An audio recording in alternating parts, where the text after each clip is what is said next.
This is Isabel, a maid who is constantly asked why she pushes herself to the brink. The other maids never understood, whispering and gossiping behind her back. She had been working through the nights for a week straight, all for Count Grey's masquerade.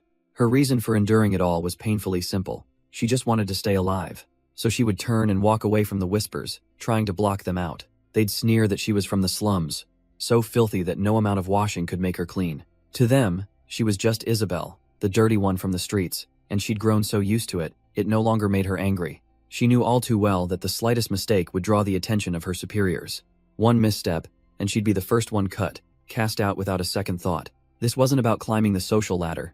It was about pure, desperate survival. She had nothing to call her own, nothing she truly wanted to protect. Her only drive was to stay alive, so she just tried to do better, day after day.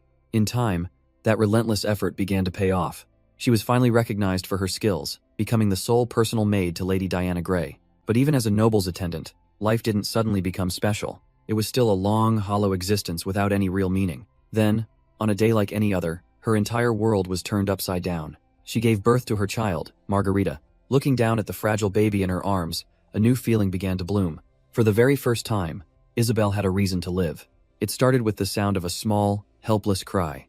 But looking into her daughter's tear-filled eyes, Isabel found her own welling up. These weren't tears of sorrow, but of a fierce, overwhelming love. She held Margarita close, this tiny, perfect reason to keep going.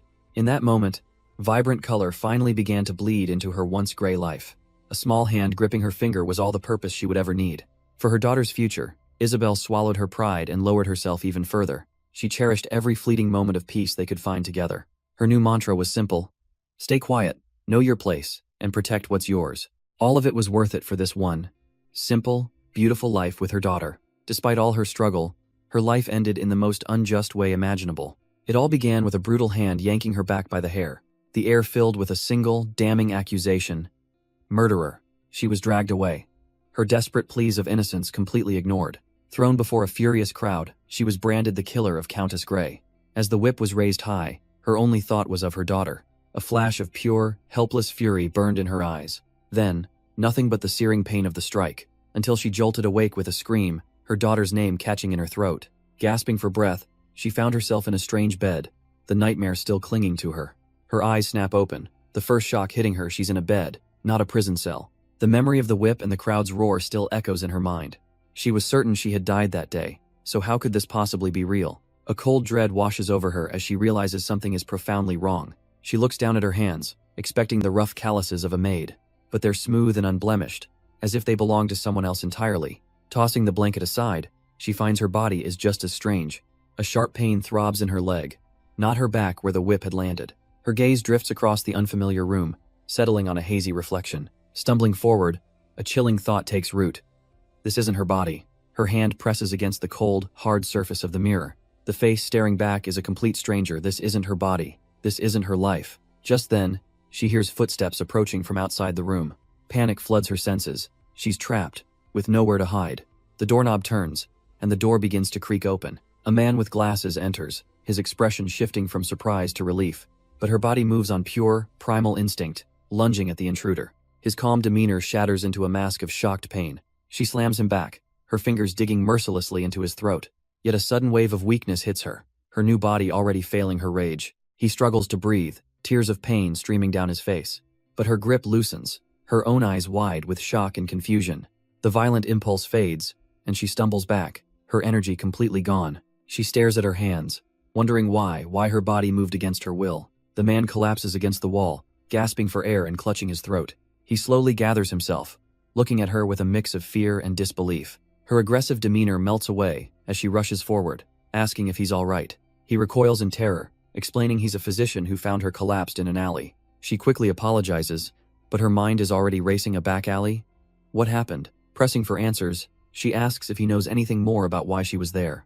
The physician confirms her confusion, admitting he also has no idea how she ended up there. All he can explain is her condition, a minor gunshot wound on her thigh and something far worse. The true problem, he reveals, is a deadly poison flowing through her body. If it can't be neutralized in time, she has only 1 year left to live. Her world shatters. She thought she'd already died and possessed someone else. And now this? The doctor adds that the poison is unknown. No one else can help her. So she's just meant to die again. To test if this nightmare is real, Her hand drifts towards the bandaged wound. A jolt of pain grounds her in reality. It's not a dream. This is happening. Her original self is gone, and she's been given a second life in someone else's body. But with this acceptance comes a new, burning resolve in her eyes. She knows what she has to do. Even if her daughter Rita won't recognize her, she vows to become her guardian. She has 1 year to teach her how to survive, or find someone else to protect her. A sudden thought stops her. She needs to know the exact date to understand the situation. She turns to the doctor, asking if it's December of the year 800, the year she died. His confused expression is the first sign that her assumption is horribly wrong. He calmly corrects her. It's not 800. It's February of the year 810. The words don't register at first. A cold dread begins to creep in.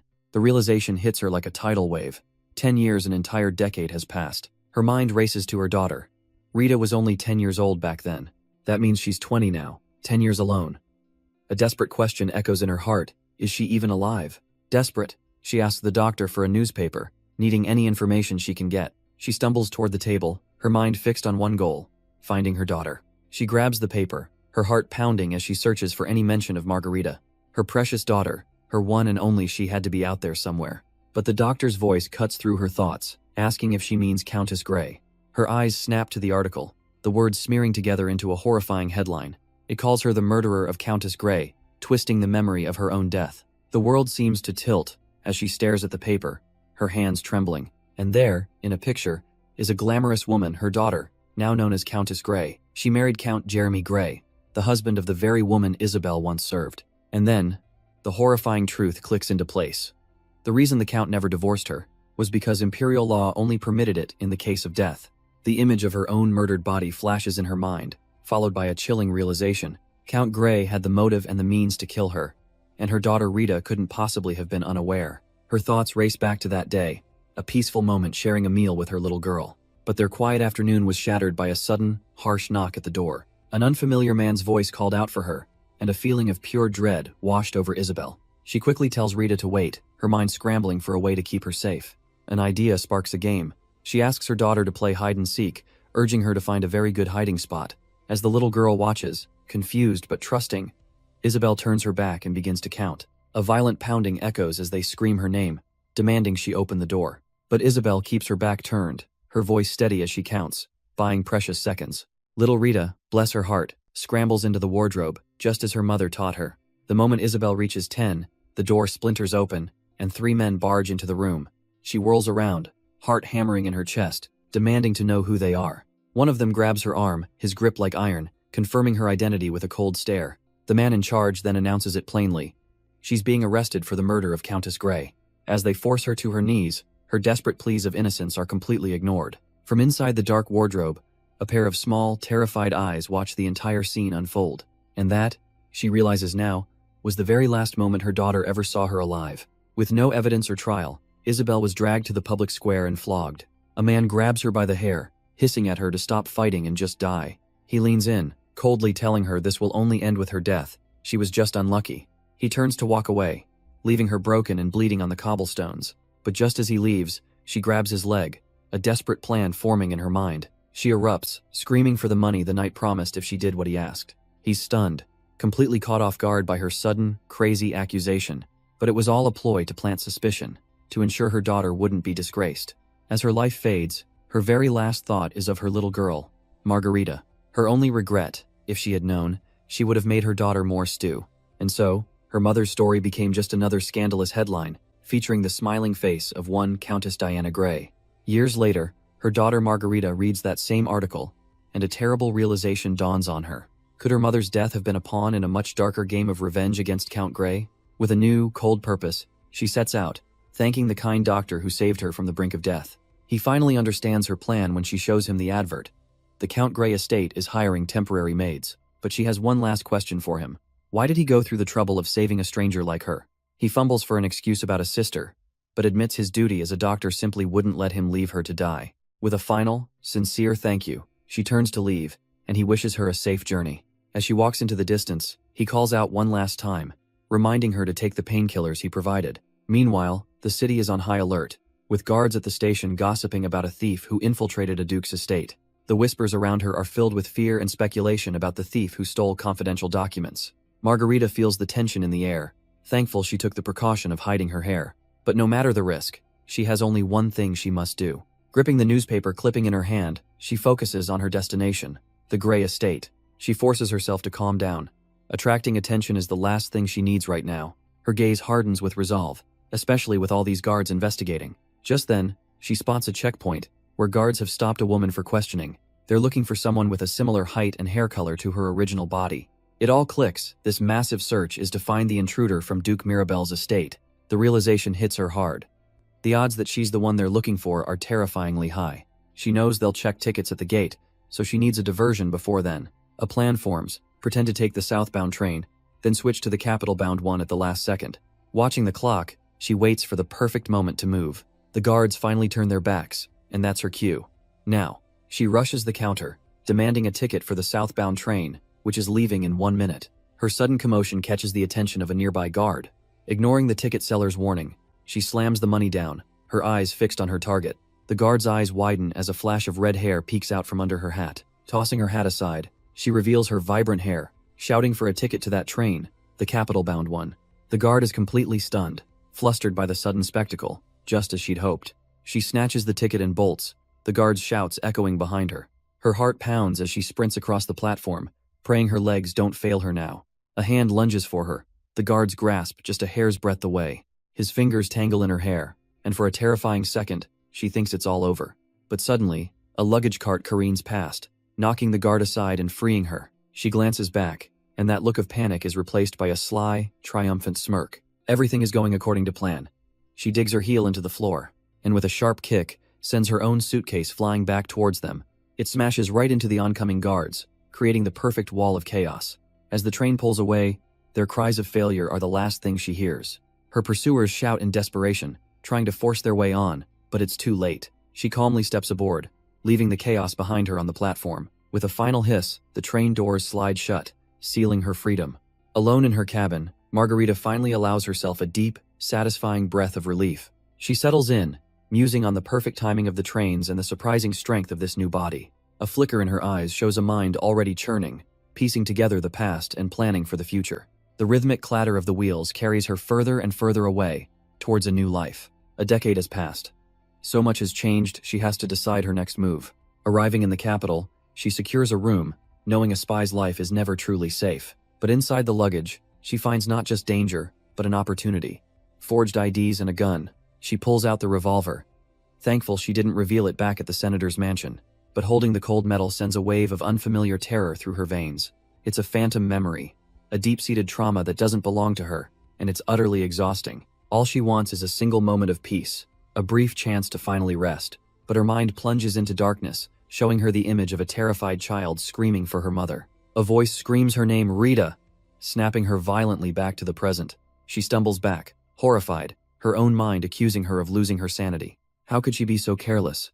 While she's safe, that poor child is still trapped with that devil. She thinks of that quiet, gentle girl, left all alone in that house without a single person to protect her. Crushed by guilt, she curls up, whispering an apology into the lonely night.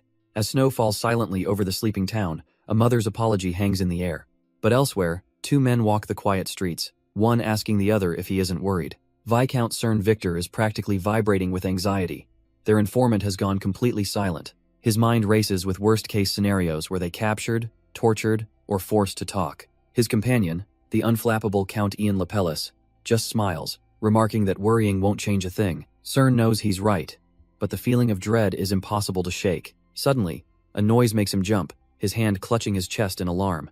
Ian instantly signals for silence, and Cern's heart pounds. Is this it? His first real battle? But then he relaxes. He's with Ian Lapellis, the famous war hero. What could possibly go wrong? Ian clicks his tongue, grabs his stunned subordinate, and bolts, yelling for him to run as guards shout behind them. Peeking out the window, Cern frantically counts their ambushers, 6 of them. Ian knows a straight fight is impossible. He tells Cern to run right while he draws them left. As they burst out, Ian pivots and fires a pistol, the loud crack echoing in the night. The pursuers shout in alarm, immediately marking the man with the gun as the main threat. Cern, following orders, ducks into a dark alleyway, trying to lose his tail. But it's a dead end, and one of the thugs corners him, a triumphant sneer on his face. In a flash of steel, the attacker with a scar suddenly collapses, a blade in his throat. His shocked companion can only watch in horror as his partner falls to the ground. Ian, now hidden, takes stock. 2 down, 2 are chasing him, leaving 2 more unaccounted for. He smoothly vaults onto a nearby wall, knowing the remaining attackers are now extremely tense. From his perch on the roof, Ian knows he has the perfect advantage. He drops from above in a silent, lethal blur of motion. Before the pursuer can even turn, a hand of iron is already around his throat. His partner can only watch in horror, screaming out his name. With a sickening thud, Ian slams the man's face straight into the cobblestones. His eyes glow with a cold, terrifying light.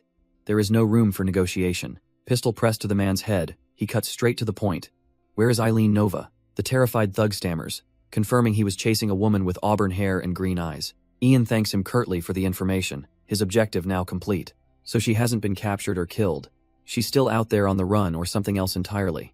And as the bloody scene settles, his thoughts drift to the woman at the center of it all. Eileen Nova. Back in the alley, Cern stares down at the bloody knife in his hand, having finally finished the job. Ian stands over the bodies, unimpressed, casually telling Cern his sloppy work means more training. But before they can leave, a gun is suddenly pressed to Cern's temple, a cold warning to stay put.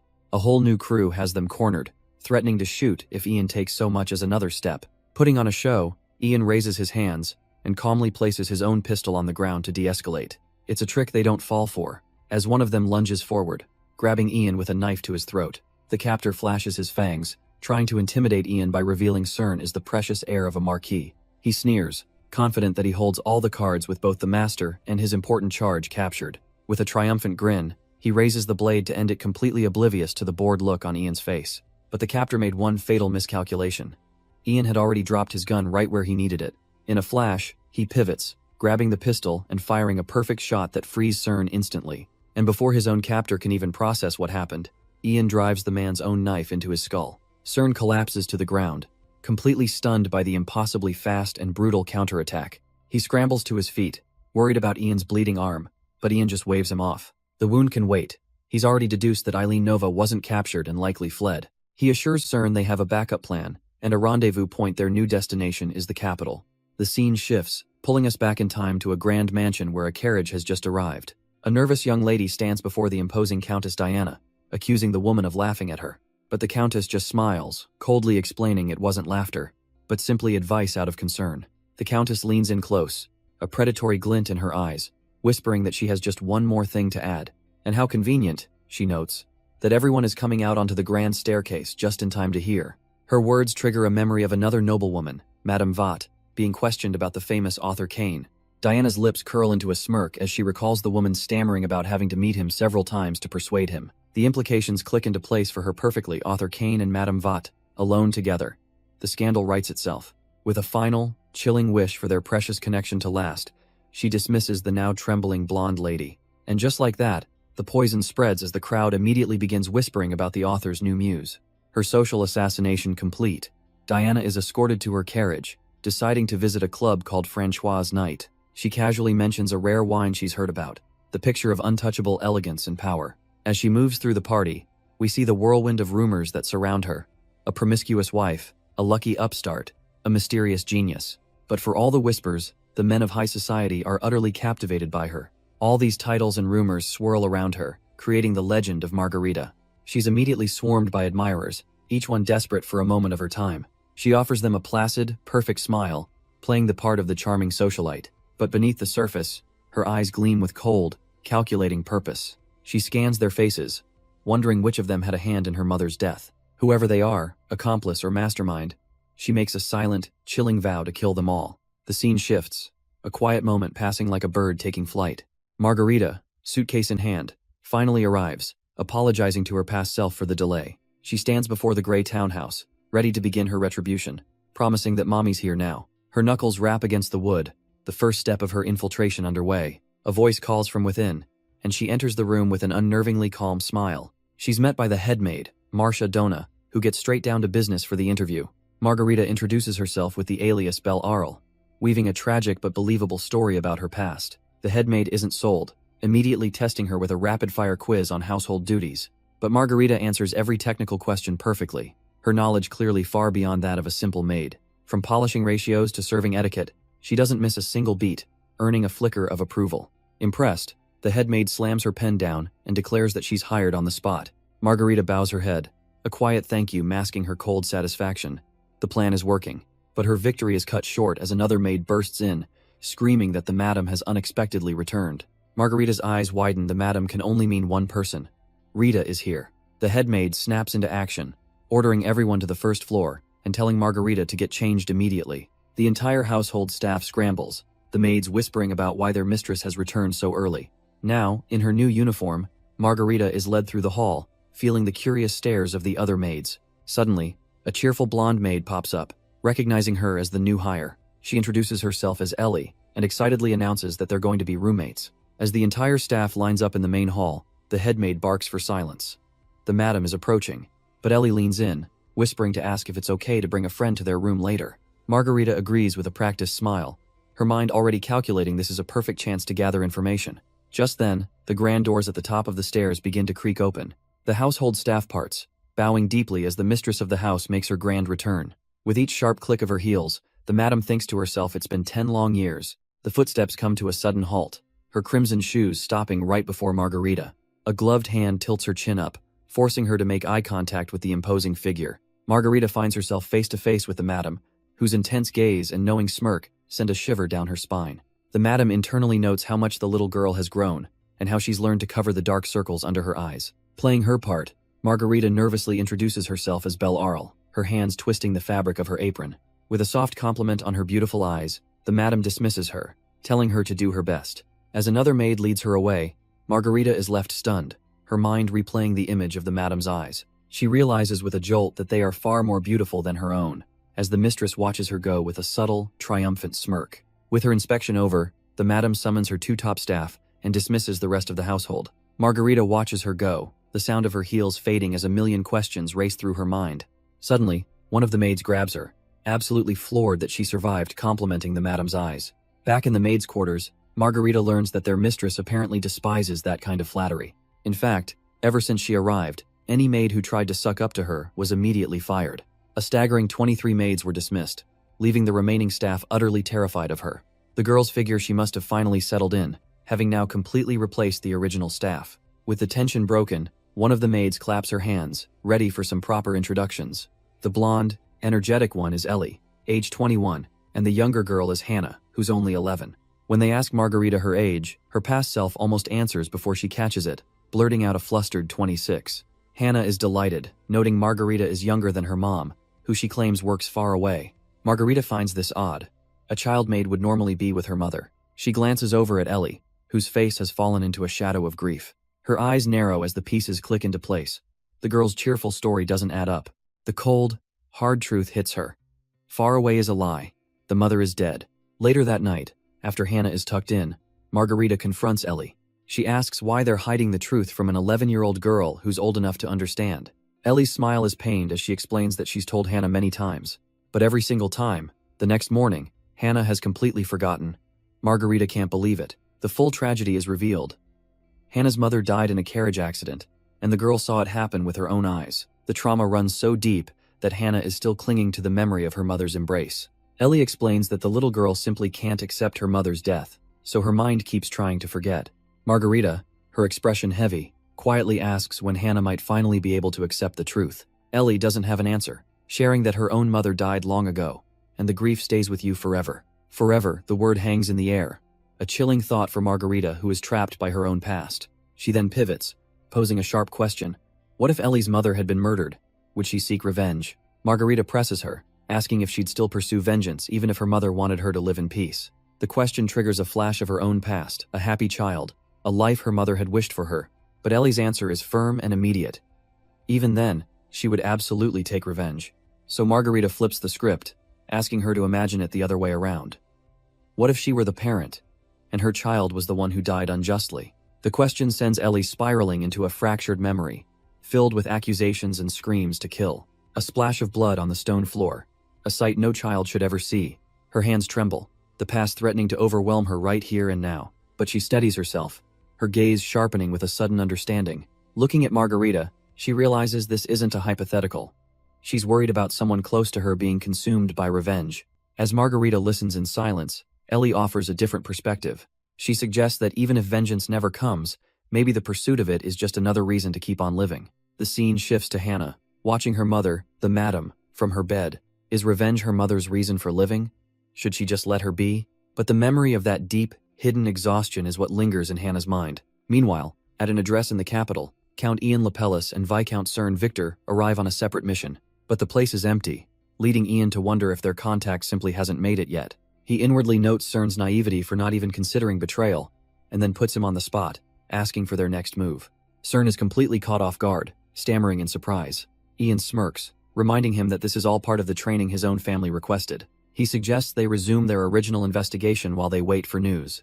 Ian then quizzes him, asking which noble house in the capital is allied with the Crown Prince. The question sends Cern into a panic, desperately trying to fish the answer out of his memory. With a sly look, Ian gives him a crucial hint, an invitation he recently received. And just like that, it clicks.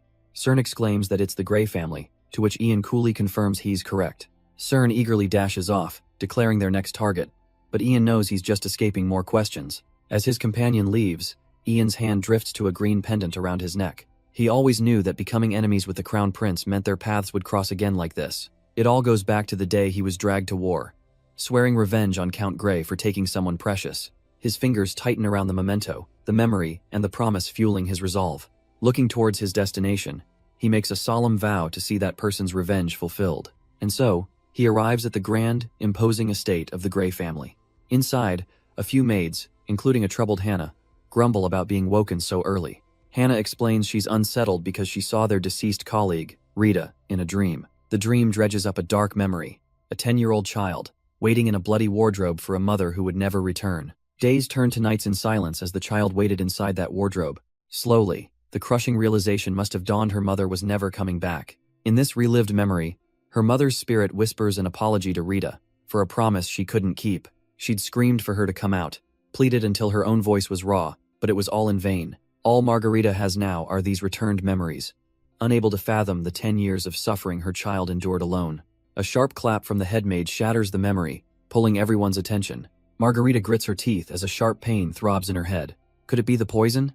She hopes the painkiller kicks in soon, just as the headmaid calls out for the newbie, Belle. The stern woman locks eyes with her, demanding to know how much experience she has entertaining nobles. Margarita answers honestly not much, but the headmaid's gaze sharpens, catching the implication that it's not zero. The headmaid decides that's good enough, suddenly shoving Margarita into the lead role for today's reception. She then dismisses the staff, telling Belle to get the specifics from a senior maid named Ellie. A moment later, a friendly blonde girl Ellie is already waving her over with a welcoming smile. She hands Margarita a more formal uniform, explaining she needs to change into it for the guests. Seeing the slight panic in Ellie's eyes, Margarita asks her what's really going on here. Ellie reveals the grim reason. The maid originally assigned, Lily, fell down the stairs yesterday. She hit her head hard and has been unconscious ever since, bleeding from the impact. But even in her unconscious state, Lily has been muttering strange and unsettling things, whispering that she saw something right before she fell a ghost. Now in the formal uniform, Margarita decides she has no choice but to push through her headache and take the job. Ellie suddenly grabs her arm, apologizing for the rush as she yanks her forward. She drags Margarita down the hall, insisting there's absolutely no time to spare. The grand estate gates begin to creak open. Their important guest has arrived early. From a window, Margarita sees him, realizing his, not just early his, already here. It's the handsome and poised Count Ian Lepellis, stepping onto the grounds. The maids quickly get to work, serving tea to the Count and his companion, Viscount Cern Victor. But as Margarita serves them, a cold realization dawns on her. She knows these names. Her memory flashes back to Cern, the young heir of the Marquis Victor family, and to Ian, the next Count of Repellis, information she only knew from 15 years ago, before her death. Suddenly, the political battle lines are drawn again.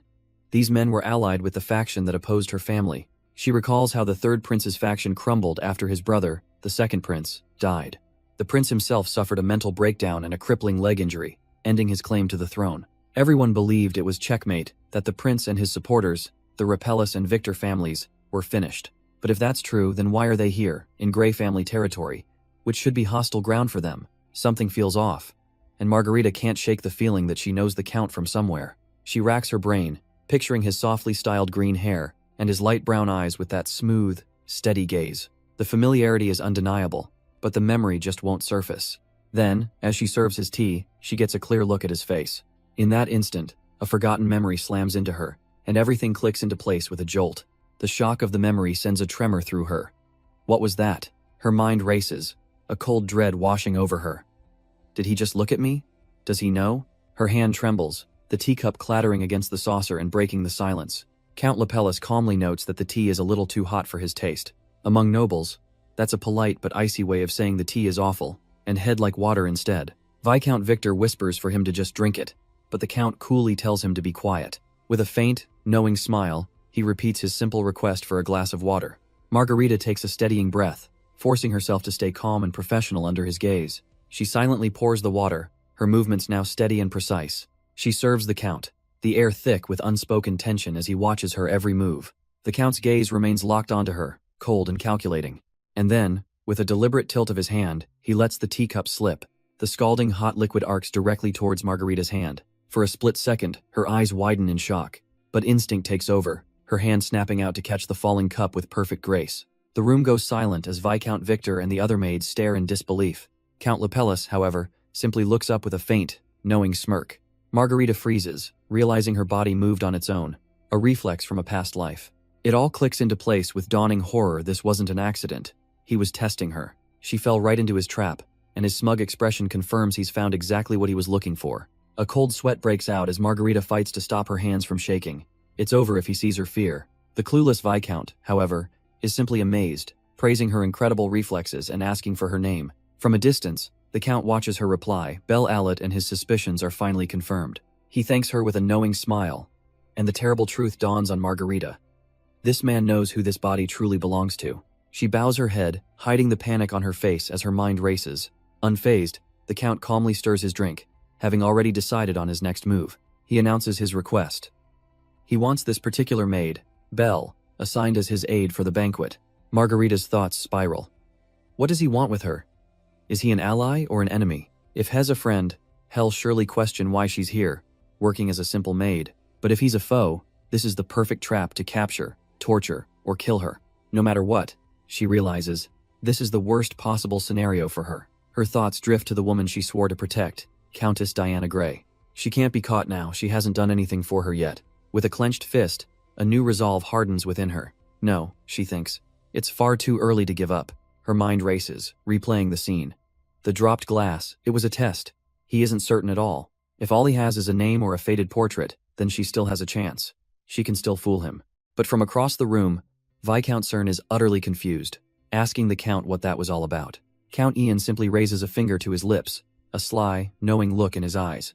The Viscount can only watch as the maid leaves, wondering what kind of game the Count is playing now. Once the room is empty, Viscount Cern turns to his superior, still trying to process what just happened. But before he can even get a word out, a sharp tap on the window silences him. Count Ian casually warns him to lower his voice. After all, they're still deep in enemy territory. He then pivots, quizzing the Viscount on the hair and eye color of the maid who just left. Reddish brown and green. Ian prods. Does that color combination remind you of anything? A sudden jolt of recognition hits the Viscount as the image of a long-forgotten woman flashes in his mind. He looks back at the Count, realizing he's thinking of Eileen Nova, but argues that similar features alone prove nothing. Ian just smirks, playing coy and asking on what basis Cern made that assumption, clearly enjoying this little test. As the Count silently judges him, the Viscount clutches his head, racking his brain for the missing piece. Then it clicks. Her name, Belle Alet. At this, Count Ian gives a small, satisfied smile. Correct. The Viscount realizes it's a classic spy tactic, using a real family name, her mother's maiden name, Alet, to forge a believable identity. An identity that was meant to elevate her to the status of Countess, a position so powerful no one would dare question its authenticity. Count Ian confirms his thoughts, explaining that the entire Eileen Nova persona was created for a very specific purpose. She was supposed to use that faint noble lineage to infiltrate high society. But the woman they just met wasn't a noble debutante, she was a common maid. And that, Ian notes with a grim intensity, is precisely where the plan has gone completely sideways. The questions pile up. Why use a noble cover to become a servant? And why miss their rendezvous if she was already in the capital? Cern, pacing nervously, asks if they should consider her a suspect, but the Count wants to wait and observe her at the upcoming banquet. Impatient, the Viscount asks bluntly if they should just prepare to shed blood. The Count merely sighs internally, dismissing his subordinate's rashness. He's still too young. Count Ian concludes his thoughts, hoping that such a violent outcome can be avoided. The scene shifts as night falls upon the grand estate where the banquet is being held. Inside, the hall is a sea of opulence, with servants announcing the arrival of prestigious nobles. Watching from a distance, Belle silently appraises the guests, unimpressed by their heavy makeup. She runs through her cover story one last time, a flimsy tale she has to make believable. Her hand instinctively moves to her pocket, clutching a hidden item she'll use if things go south. A flash of a bloody blade in her mind reveals her grim last resort, a path she prays she won't have to take. Then, the main event arrives as the announcer calls out the names of Count Ian and Sir Cern. The cheerful host raises his glass in a toast, welcoming all the esteemed guests to his party. He bids them all to eat and drink their fill, while Count Ian scans the crowd with a cool, calculating gaze. Belle watches the boisterous nobles with a look of utter disdain, unimpressed by their forced merriment. The guests settle at their lavish tables, the air filled with the usual polite, meaningless chatter. But soon, the pleasant atmosphere is shattered by a sudden, ugly outburst. A furious baron slams his hand down, his voice cutting through the hall as he rants about beggars. He spouts off about rounding up the poor and throwing them into camps to clean the streets. With a chilling calm, Count Ian asks the man to please lower his voice, a quiet but firm command. The baron sneers, mockingly asking if the topic is too uncomfortable for the young count. Belle observes from a distance, relieved. This loudmouth is the perfect distraction to keep attention off her. Ian simply smiles, picks up a bottle, and agrees that the baron is absolutely right. He then accidentally overpours the wine, flooding the table in a beautifully passive-aggressive toast. The baron, completely oblivious, raises his glass with a boisterous cheer, as Belle hopes he just gets wasted and forgets everything. Ian lifts his own glass, proposing a toast to the baron's deep concern for society as their glasses clink together. But in that instant, the wine splashes directly into the baron's face, and he lets out a strangled cry of pain. Belle's eyes widen in shock, while Ian simply smiles, feigning innocence and musing how he seems to have made a mistake again. His gaze then locks onto her, calmly asking if she'll help him clean up this little mess. She tries to decline, but he smoothly insists she needs to stay and look after him, leaving her wondering if he did that on purpose. He tells her the baron clearly needs some rest, his words sounding less like a suggestion and more like an order. So, with no other choice, she steps in to help the man, who is now screaming that the wine is stinging his eyes. As she offers to guide him to a resting area, Ian watches coolly from his seat, his plan proceeding perfectly. Belle is forced to lead the whimpering nobleman down a dark corridor, away from the prying eyes of the party. With the baron dealt with, Ian turns his attention to Belle, asking for a glass of water as his next move. She tries to steady herself, her mind repeating a simple mantra, just stay calm. She picks up the pitcher to pour the water, concentrating on the simple task. But a slight tremor in her hand betrays her, the glass rattling softly against the table. Suddenly, he's right behind her, his voice a low whisper pointing out how much she's trembling. Her heart hammers in her chest. She realizes this is a test, and she has to get it together before he notices. He smirks, casually remarking that she must be new to this kind of work to be so nervous. Thinking fast, Belle claims it's her first time serving such high-ranking nobles, hoping hell by the excuse. Just then, another maid, Ellie, rushes to her side, apologizing on Belle's behalf and backing up her story. Ian accepts the explanation with a knowing smile, then dismisses her, saying he no longer needs the water after all. As she retreats, Belle realizes her hands are drenched in a cold sweat. She's completely rattled, wondering if she's been discovered, and needs to make a run for it. Her hand instinctively goes to the knife hidden in her apron, a weapon she desperately wants to avoid using. Meanwhile, her other persona, the seductive madam, casually drapes herself over the party's host. With a cunning smile, she suggests it's time for them to move to a more private location. The host, completely under her spell, eagerly agrees to her every whim. From a distance, Belle can't bear to watch her own manipulative display unfold. The host announces they're all moving to the game room to enjoy some special wine from the Crown Prince. But just as the madam is about to lead him away, a hand shoots out, stopping her. It's Ian Lapellis, who politely offers to fetch that special wine from the cellar himself. Not to be outdone, Ian smoothly mentions he's also brought a rare vintage, one he went to great lengths to acquire. The other nobles are stunned, whispering that this is truly a top-tier banquet now. Belle sees this as her chance. While everyone is distracted, maybe she can finally slip away. But Ian's sharp gaze finds her, reminding her she's his assigned maid and is coming with him. With no other choice, she follows him down a dark, winding staircase. Her mind races. If you're lured to a secluded place, you have to be ready to use the knife. But she's uncertain, wondering how much her new body will cooperate when the time comes. Suddenly, her foot seems to slip on the stone steps. It's a feint!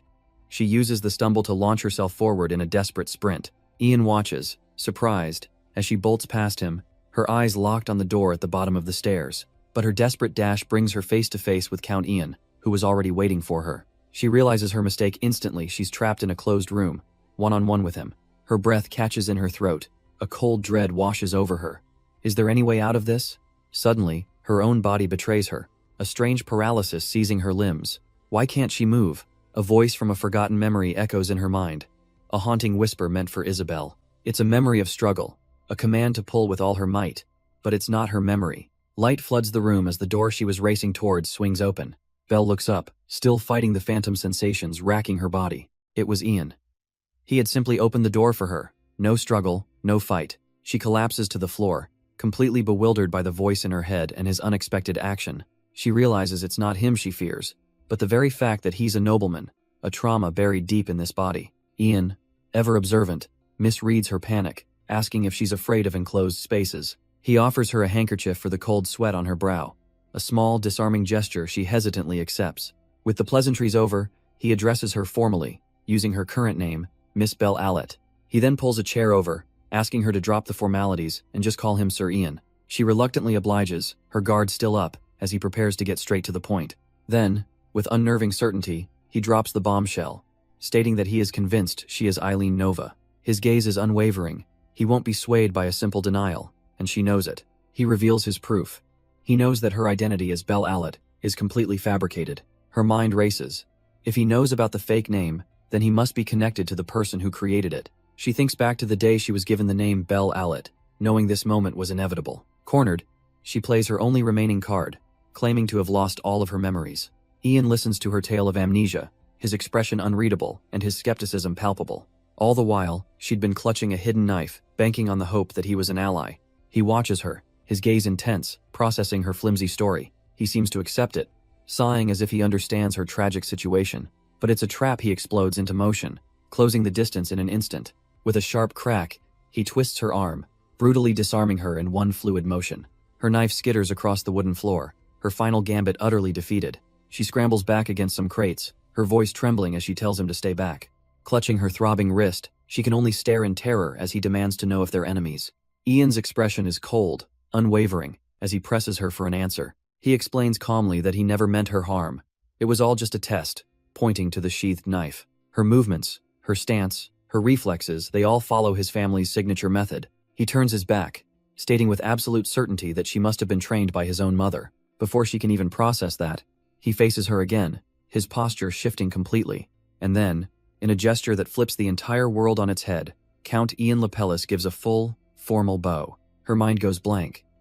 In her entire life, a noble has never apologized to her, let alone bowed. A single bead of sweat rolls down her face as she tries to comprehend this impossible act of respect. The knife, once her only defense, now lies forgotten on the floor between them. Still reeling, she retrieves her knife and quietly accepts his apology. He picks up his own blade, remarking that her reaction proves she really has lost her memory. He offers a sharp piece of advice. While his apology is sincere, she should never trust an enemy's words so easily. With that, he turns to leave, promising they'll talk in more detail another time. But he pauses, looking back with a warm smile as he calls her by a strange name, Nova. The name sends a jolt through her system.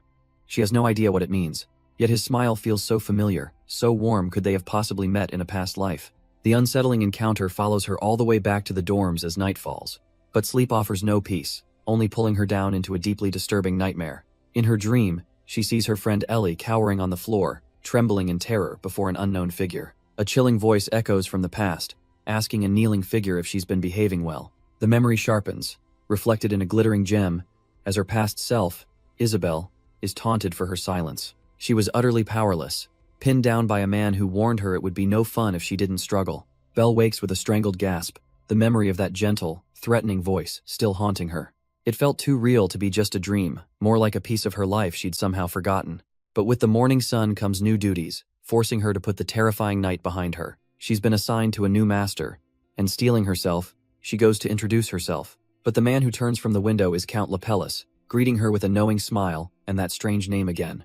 Nova. He casually reassures her that he and Cern will stay away from water, a gesture that's more alarming than kind.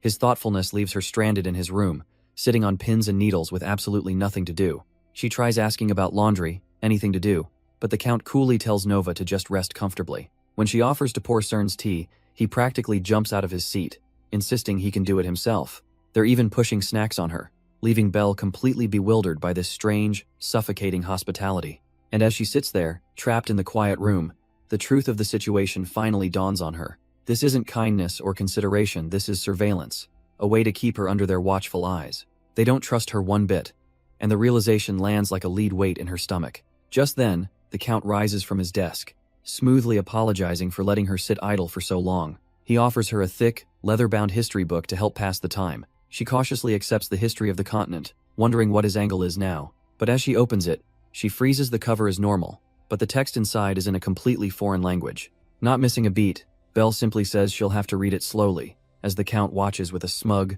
satisfied smirk. She rises to her feet, thinking to herself that their little tests just never seem to end. As if on cue, the Count informs her he'll be going out for a few days, and that her services won't be required. The bait is obvious he's giving her a chance to run, but she just calmly wishes him a good trip. He tells her to spend her time well, leaving her to stew in the suffocating atmosphere of his suspicion. Later that night, Belle finally gets a reprieve, returning to the relative warmth of the maids' quarters. The other maids welcome her back, remarking on how tough it must have been, a job that used to belong to a maid named Lily. Belle brushes it off as manageable, though internally she admits the mental exhaustion was the real killer. As they relax, another maid wonders why Lily would have quit so suddenly, noting how irresponsible it seemed. That's when little Hannah pops up, announcing with wide-eyed certainty that Lily ran away because she saw a ghost. Belle stifles a laugh, playfully telling Hannah to stop with the childish ghost stories. She tries to warn the girl about getting scolded for spreading rumors, but senses a strange tension in the room. Ellie quickly grabs Hannah, trying to shut her up, but the little girl insists it's the truth. She heard Lily say it herself. The atmosphere shifts as Ellie gets serious, demanding Hannah stop this instant. But the kid is already in a full-blown tantrum, yelling that she hates them before storming out and slamming the door. In the sudden quiet, Ellie sighs, turning to Belle, and remarking on her sharp memory for names. But Hannah's voice still echoes from down the hall, revealing a key detail. Lily only started talking about ghosts after collapsing on the stairs. Ellie finally explains why she was so panicked. The head maid herself had ordered all of them to keep quiet about the incident. It seems the rumor is already making others want to quit, because what Lily saw wasn't just a ghost, it was something much more specific. Lily's desperate warning echoed through the mansion. A ghost was coming to kill them all. She was found delirious, muttering pleas to be let go, for everyone to run away. According to the maid who found her, the sheer terror in Lily's voice was chilling. The story spread like a plague, each telling twisting it into something more horrifying. The head maid eventually stepped in, dismissing it all as a wildly distorted rumor. She's cracking down hard because if more maids quit, this chaos will spill beyond the estate's walls. Ellie sighs, hoping a maid named Olga will return soon and fix this mess, a name that catches Belle's attention. Belle sits up, a spark of recognition in her eyes, asking for the woman's full name. A warm, genuine smile lights up her face. Is to Olga. To think an old friend was still here after all this time. Ellie reminisces, explaining that Olga was the one who rescued her from a lonely life in the slums. She was a true benefactor, a teacher, and an old friend who gave her a place in the mansion. Belle's heart sinks with a bitter thought she can't even greet her properly in this unfamiliar body. Ellie's mood suddenly darkens, warning Belle to be extremely careful since this is her first time meeting Olga. The warning comes just in time, as the distinct sound of footsteps echoes through the hall. A powerful presence sweeps through the corridor, causing every maid to bow their head in silent deference. Hannah can barely breathe, completely overwhelmed by the woman's suffocating aura. This cold figure is nothing like the Olga from Belle's memories, the crude but beloved leader who looked after everyone. With an icy glare, Olga gets straight to the point, reminding everyone that Lily and Belle were in charge of the madam's room. Olga announces they need someone to fill in, but the other maids just tremble and make excuses. Seeing their hesitation, Belle surprises everyone by raising her hand to volunteer. Olga gives the newbie a brief, cold glance before simply telling her to follow. She leads Belle down the hall to a pair of ornate doors, pushing one open. Through the glass, Belle sees the familiar sight of the madam's bedroom. The headmaid's first instruction is a simple one: dust everything. As Belle stands there, the moment triggers a faint, distant memory from her past. She recalls a gentle hand and a kind voice asking for her name, Isabel. Looking at the headmaid's stern back, Belle sadly realizes how much Olga has changed. She can't help but wonder what happened to Olga during the 10 years she was gone. Stepping into the room, Belle notes how much has changed in this space she once knew so well. The wallpaper has been stripped and replaced several times, the seams already lifting. While the ceiling is faded and some furniture is new, one thing catches her eye. It's the old desk that belonged to her master, Countess Diana. She remembers the Countess as a humble, frugal noble who loved literature. Suddenly, a sharp voice cuts through her memories, startling her. Olga, looking annoyed, tells her to stop standing around and shake out the carpet. Belle hefts the rug, noting how blunt Olga has become, and quickly gets to her task. But as she works, her eyes catch something on the bed that makes her pause. It's a long, dark reddish stain, running in a thin line along the frame. Before she can even process what it is, A black cloth is suddenly thrown over the evidence. Olga coldly tells her there's nothing in this room she's allowed to be curious about. Her gaze is sharp and dismissive, a clear warning for the newbie to know her place. Belle can only bow her head and agree, but her mind is already racing with suspicion. They're trying way too hard to hide whatever that mark is. She resolves to find a way to come back and check it again later. But immediately after, Olga has her reassigned to the kitchen, far from the scene. While on her break, Belle's mind is consumed with one thought. She has to investigate that room. Her thoughts are interrupted by Ellie, who happily joins her for a rare on-time lunch. Ellie explains that since the madam is hosting a luncheon, most of the maids get a break. And just like that, a light bulb goes off in Belle's head. The madam's bedroom is empty. She glances over and confirms her luck. Both Olga and the head maid are busy eating. This is her chance. Thinking fast, she tells Ellie she suddenly doesn't feel well, leaving her food untouched. With a convincing smile, she asks Ellie to clean up for her, promising she just needs a little rest. The moment she's out of sight, her expression hardens as she slips out of the lounge. Far enough away that no one will notice, she kicks off her noisy shoes. It's time to run. Barefoot and silent, she bolts down the empty corridor. Every step is urgent, moving with a speed that betrays her simple maid's uniform. She reaches the madam's chambers and peers inside, dark, quiet, and thankfully, empty. Straight to the bed she goes, her mind racing. They wouldn't restrict access for a simple stain. The moment she pulls back the cover, the coppery stench of fresh blood confirms her worst fears. But the idea of the Count being an abuser doesn't add up, and the conflicting thoughts trigger a splitting headache. A wave of dizziness hits her, and she stumbles back, realizing she has to get out now. She scrambles towards the door, vision blurring, desperate to escape before she's discovered. But it's too late. A shadow falls over her, and she looks up into the cold eyes of the madam herself. A cold voice cuts through her panic, and Margarita freezes, her blood running cold. The Countess explains she felt unwell and returned, a guest in her own home, catching a maid snooping. She casually flops onto the couch, asking for her cigars before feigning a moment of realization. Of course, a new maid wouldn't know where she keeps them, would she? The accusation hangs in the air. Stuttering, Margarita scrambles for an excuse, claiming she lost something while cleaning yesterday. The Countess lights a cigar, her eyes sharp, and asks just what she could have possibly misplaced. Was it really a ring? She muses, and not something more interesting, like poison or infertility pills. The question cuts deep, and Margarita can only stare in shock as the Countess continues her verbal assault. Or perhaps, she prods, that ring was payment from a certain Anna Pyrrhus. The lie crumbles completely, and with no way out, Margarita drops to her knees, begging for forgiveness. The Countess mocks her with a cold question. Is she so desperate she'd beg the lowly Countess she once scorned? Prostrate on the floor, Margarita can only plead for forgiveness, her spirit completely broken. For a long moment, the Countess simply watches, her expression unreadable. Then, her hand extends as she softly commands the maid to lift her head.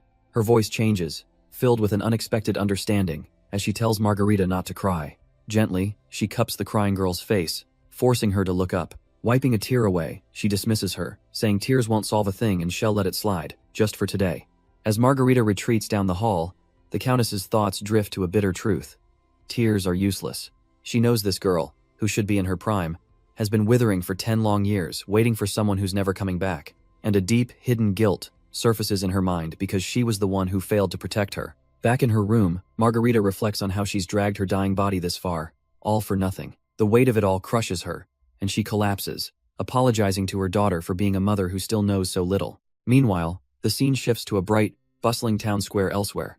Count Ian Lapellis steps into the city, his expression calm and calculating. He's accompanied by a young boy, Viscount Cern Victor, whose eyes are wide with the wonder of his first visit to the capital. The boy is a whirlwind of questions, pointing out every strange new food and shiny object he sees. A faint smile crosses Ian's face. This is perfect timing, a chance for a real lesson. He tells the boy, whom he calls Saren, to go explore and try everything for himself. As the excited Viscount runs off, Ian knows he'll be distracted for a while, letting him handle his own errands. He approaches a quiet stall, calmly asking the vendor for an order to go. He decides on a large quantity. 28 apples should be more than enough. Ian receives the fruit, his expression unreadable as he prepares to pay. He generously lets the vendor keep the change, earning a grateful smile. But this was no simple transaction. The vendor leans in, his tip a hushed warning. The current Countess Grey is acting suspiciously. With a polite thank you, Ian walks away, the information now secured. His mind flashes to the letter he already sent through his private network, Shadow, updating his mother and the third prince. Had also sent a completely innocent fake letter through the post office, a little breadcrumb for the crown prince's spies to follow. His thoughts drift to the Countess. If she truly had such deep trauma, His mother would have never chosen her for intelligence work. His musings are cut short as the young Viscount runs up, playfully scolding him for disappearing. But Ian is still lost in thought. Everything about her matches the file, yet the pieces just don't fit. But still, Ian's mind races. That one warning isn't enough to dismiss all his other doubts. He has to uncover the truth, to verify the identity of the woman known as Eileen Nova. Miles away, back at the estate, Belle's eyes suddenly snap open in the dead of night. She rises silently from her bed, careful not to disturb the other maid sleeping soundly. With a soft click, she slips out of the room, a determined look on her face. But as she moves through the dark corridor, her body feels unnaturally weak. Her legs tremble, her bare feet struggling to find purchase on the wooden floor. And with a sudden lurch, her strength gives out completely, and she collapses. This is utterly ridiculous, she thinks, her body racked with a pain she can't explain. How can she protect her daughter when she can't even control herself? A fresh wound bleeds on her leg, a terrifying sign of her powerlessness. If she doesn't do something, she feels like she's going to lose her mind completely. This strange pain brings back memories of Margarita, the original owner of this body, who always wore long sleeves. No matter what else was exposed, her wrists were always covered, hiding the scars from ropes that once bound her. In this mansion, who would dare to tie up the lady of the house? The only logical answer would be the Count. But another, more chilling possibility surfaces. That Margarita did this to herself. The thought is too disturbing to process, so she pushes it aside, clinging to the idea that the Count just has twisted tastes. Her weak body gives out again, leaving her collapsed in a dark alleyway behind the manor. Is there anything she can do in this pathetic state? And then, a flicker of recognition hits her. Her head snaps up, her eyes locking onto a familiar path leading into the woods. It's the hidden trail behind the garden, and she plunges into the darkness, a destination now clear in her mind. She knew exactly where to go. A secret field of snowdrops known only to her past self. A fond memory returns, a vision of giving these same flowers to a happy, twirling little Rita. Plucking a single flower, she makes a silent vow she feels lost now, but she will find a way to save her. She leaves the small bouquet by Margarita's door, a quiet prayer for strength. Sleep well, my daughter, she thinks, before melting back into the shadows of the manor. Now she just has to get back to her room, carefully stepping through the darkened halls. Her foot lands with a soft thud, and she curses her carelessness next time she's bringing a candle. But a sharp voice suddenly cuts through the silence, demanding to know who's there. She freezes, turning to face a figure holding a light, who orders her to show herself. In that instant, her eyes widen in dawning horror. Could this be the one who left animal corpses and tried to poison Margarita? Before she can react, a hand clamps over her mouth, and it's not the poisoner she expected, it's Hannah. Her attacker recoils, hand trembling, realizing she didn't grab a weapon but bare skin. Panic flashes in Hannah's eyes. She just subdued a fellow maid with full force, thinking it was an intruder. She lets go, stammering apologies as Margarita demands to know what she was thinking, attacking her out of nowhere. Hannah explains she was so startled she thought Margarita was a ghost, earning a wry comment about her ghost-fighting strength. The maid then asks why the newbie is wandering the halls when everyone heard she was sick. The question makes Margarita pause, recalling how Ellie had kindly covered her duties for the day. Hannah explains she's just out looking for a lost necklace and tells Margarita to go rest and cool her fever. But as Margarita offers to help, the other maid's expression softens with surprise. Hannah suddenly reaches out, gently placing a hand on her forehead to check her temperature. With a surprising gentleness, Hannah tells her to rest up, not just for herself, but for Ellie's sake too. Margarita watches her leave, thinking that the only thing on the second floor was a kind, if jumpy, fellow maid. This quiet peace felt like it would last forever, until the very next morning. Suddenly, the mansion is in an uproar, as a maid's roommate wanders the halls, screaming for her friend Rowan to come back. And with this new disappearance, the once settled ghost rumors of the second floor flare back to life. Whispers spread like wildfire how Rowan went out late at night, all alone, and simply never returned. Margarita can't help but recall Hannah's almost identical words to her just the night before. Sick people should rest. A chilling realization dawns on her. If she hadn't been strong enough to handle Hannah's attack, would she be missing too? Maids are disappearing one after another, their shadows falling against the mansion windows. And it all leads back to the second floor, a place Margarita now knows she must investigate. The second floor, a place strictly for the masters, and the prime suspect in her investigation. If she's not careful, she could end up just like the other missing maids, another forgotten victim. For now, she decides to play it safe, staking out the Count's bedroom to observe from a distance. 2 weeks pass, and her nightly vigils have yielded nothing but exhaustion. While on watch, a heavy drowsiness begins to take over, her consciousness fading. Despite her best efforts to stay awake, her world goes dark. She's jolted awake by a soft landing right on the Count's lap. Mortified, she scrambles back, her face burning with embarrassment. He calmly explains he was just trying to wipe her drool with his handkerchief. She can only stammer out an apology, realizing her secret stakeout has been a complete failure.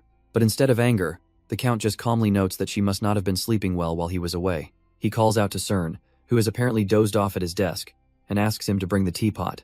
Cern snaps awake instantly, eager to please, offering to grab snacks and maybe even stretch his legs. But the Count shuts him down with a disarmingly sweet smile, insisting that just the teapot will be fine. As Cern leaves, Margarita tries to take over the maid's duty, but the Count stops her hand. He reminds her, his tone unchanging, that she isn't a real maid and shouldn't try so hard to act like one. And in that one moment, it all clicks into place with horrifying clarity. He doesn't believe her story at all. He's been testing her, evaluating her every move, and she just dared to doze off right in front of him. If this continues, she'll be finished, and this new life she's been given will be wasted. A cold resolve hardens within her. She will not disappear. She will find a way to live, even if it's reckless. Taking a deep breath, Margarita breaks the silence, posing a question directly to Count Ian. She offers him information similar to the documents he was originally supposed to retrieve. A sharp glint appears in his eye. He leans in, asking if she remembers what those documents were. Her hands tighten in her lap as she corrects him. She doesn't remember. She knows it, a slip of the tongue he instantly catches. In truth, Ian and Cern were searching for a maid named Eileen Nova before their mission shifted to the Grey Estate. Margarita lays out her deduction. The information must concern Duke Mirabel's corruption and his ties to the royal princes. A slow, knowing smile spreads across the Count's face. She presses on, vowing that if her words aren't enough to clear his suspicion, she'll prove her use as an ally. Ian turns, his interest now fully captured, and asks what kind of information she could possibly have. She reveals her trump card. She knows this mansion inside and out, from guard schedules to every hidden passageway. She offers him the one thing she has left, an intimate knowledge of this estate. The Count's eye narrows with a glint of acceptance. A deal is struck. He tells her a floor plan of the mansion, including its secret passages, would be invaluable. This is her chance. She has to prove she's worth keeping alive, even if she's not the woman he was looking for. So, late into the night, she begins her work. She meticulously draws the map, but cleverly omits one key passage to ensure Rita's safety. After all, as the Countess's personal maid, she knew these hidden paths better than anyone. With the map complete, he presents her with a golden pendant. It's a token of their deal. If she's ever in danger for helping him, this will be her lifeline. She wonders if this is a sign of trust, but knows he's still just using her in his game against Count Grey. But this uneasy alliance with the Count could easily put the new Countess Rita in danger. So by the faint candlelight, she steels her resolve. She has to keep watching over her. A new routine forms, emerging from a second-floor closet every morning to begin her duties. For over a week, she's been patrolling the halls by night and working by day, barely sleeping. The exhaustion is setting in, and she wonders how much longer she can keep this up. As she walks the halls, a voice suddenly calls out to her. It's Ellie, looking for her everywhere, worried about how tired and distant she's become. Belle asks about the mandatory gathering, but Ellie just tells her she looks like a mess and needs to rest. Dragging her along, Ellie scolds her for working too hard and making everyone worry. At the gathering, the headmaid Ista Olga makes a sudden, chilling announcement. The second floor is now off limits. The headmaid claims someone is playing pranks, using it as an excuse to shut the floor down. Belle immediately calls BS in her head. She was on watch and saw nothing of the sort. This pathetic cover-up only confirms her suspicions they're hiding something important. A sharp glint in her eye shows her resolve hardening. She will get to the bottom of this. So later that night, with the mansion cloaked in darkness, Belle finds the headmaid herself patrolling the corridors, making sure no one gets past. If the stairs are blocked, there's only one insane option left to reach her goal. She has to climb the outer wall, a truly reckless move with a terrifying drop below. She knows that if she falls, she'll either die or be crippled for life. But despite the overwhelming danger, she moves forward without hesitation. This body is more than capable, she thinks, steeling herself for the insane climb ahead. She spies her route up the ornate stonework. All she needs to do is maintain her balance. Taking a deep breath, her fingers find the first solid grip on a cold stone ledge. One careful step at a time, she slowly makes her way up the treacherous wall. But just as she thinks she's clear, the foothold beneath her cracks and gives way. Her eyes widen in pure shock as she loses her grip and begins to fall. A fleeting shadow plummets past the ornate window, a blink and you'll miss it tragedy. And then, silence returns to the empty corridor. But at the last possible second, her hand shoots out, catching a ledge in a desperate bid for life. She scrambles inside and collapses, realizing she truly almost died, saved only by instinct. Shaken but resolute, she walks the silent halls, wondering what horrors she might uncover today. A part of her wants to forget, to retreat into the comforting darkness of not knowing. But the vision of the Countess, bound and helpless, is seared into her mind. It brings back the crushing guilt of her past life, fleeing from death, abandoning her own child. No, This second chance is a divine command. She vows she will not run away this time. The next day dawns on the grand estate, her purpose now set in stone. She quietly kneels at the Countess's door, a small bouquet of snowdrops in her hands, a silent offering. She breathes a sigh of relief that yesterday was peaceful and promises to return. But just as she turns to leave, the door swings open, and she freezes, caught by Countess Diana herself. The woman's piercing green-gold eyes lock onto hers, a faint smile playing on her lips as she reveals she knew all along. Margarita flinches, expecting a scolding, but the Countess calmly tells her to relax. Far from being angry, Diana explains she only restricted access because the gift giver was a mystery and she loved the flowers. She gracefully reaches down and picks up the fallen bouquet, a silent thank you in her gesture. Bringing the snowdrops close, she inhales their scent, a flicker of some deep memory in her eyes. Then, barefoot and completely disarming, she takes a step forward. She gently lifts Margarita's chin, inviting her to come inside next time instead of leaving gifts in secret. The only rule? It doesn't matter how often she comes, as long as she always brings snowdrops. Then Diana leans in, her gaze piercing, as she remarks on the stunningly clear green of Margarita's eyes just like her own. The comment hangs in the air, leaving our girl utterly speechless as she's put in charge of the vase. All Margarita can do is stammer an agreement, her mind reeling from this bizarre and intimate encounter. Margarita stands outside the door, the encounter finally over, leaving her to process everything. But inside, Countess Diana's gentle facade melts away, replaced by a cold, somber expression. Her eyes land on the snowdrops, and a single, heavy thought surfaces. Mom. She touches the vase, the delicate flowers, a symbol of a promise she made long ago. In her mind, she swears an oath amidst thorns and roses she hasn't forgotten, and she will get revenge for her mother. Back in the hallway, Margarita is still reeling from the Countess's words. The woman's piercing green eyes, she's a stranger, so why does she feel so familiar? The thought triggers a flash of memory, her own mother, as radiant as a flower, calling her name. She remembers being lifted high into the air, feeling her mother's warmth, as constant as the sun. It is the one and only memory she cherishes most in this world. A perfect moment of love and safety. And now, another memory surfaces, a quiet night, her mother reading a storybook. As a child, she'd been captivated, asking what happened to the princess. Her mother's voice was a comfort, promising that the princess defeated the villain and lived happily. She remembers calling out to her mom, full of innocent adoration. She even apologized for keeping her up, knowing she must be tired after a long day of work. But her mother simply hushed her with a gentle kiss on the forehead. She told her little Rita that being with her was the happiest part of her day, never a burden. Snapping back to the present, Margarita shakes her head, trying to convince herself. She compares her mother's face from memory to the Countess's sharp, dark features. They look nothing alike, and yet, why does this feeling of connection refuse to go away? She's still trying to wrap her head around it. Why does that maid remind her so much of her mother? Suddenly, her thoughts are interrupted by Ellie, who bursts in with a flurry of worried complaints. The blonde maid waves her arms frantically, scolding Margarita for not resting while she's sick. Margarita, genuinely confused by this level of concern, has to ask why Ellie cares so much. Ellie just blinks, completely baffled by the question, as if the answer should be obvious. She explains that anyone would worry about their sick roommate. It's just what you do. A warmth spreads through Margarita, who thanks her, catching the flustered Ellie off guard. Seeing an opportunity, she asks for a small favor. Instead, she has plans tonight and needs an alibi. Without a moment's hesitation, Ellie agrees to cover for her, telling her it's no trouble at all. Overjoyed, Margarita pulls her into a huge hug, as Ellie wishes her a great time on her date.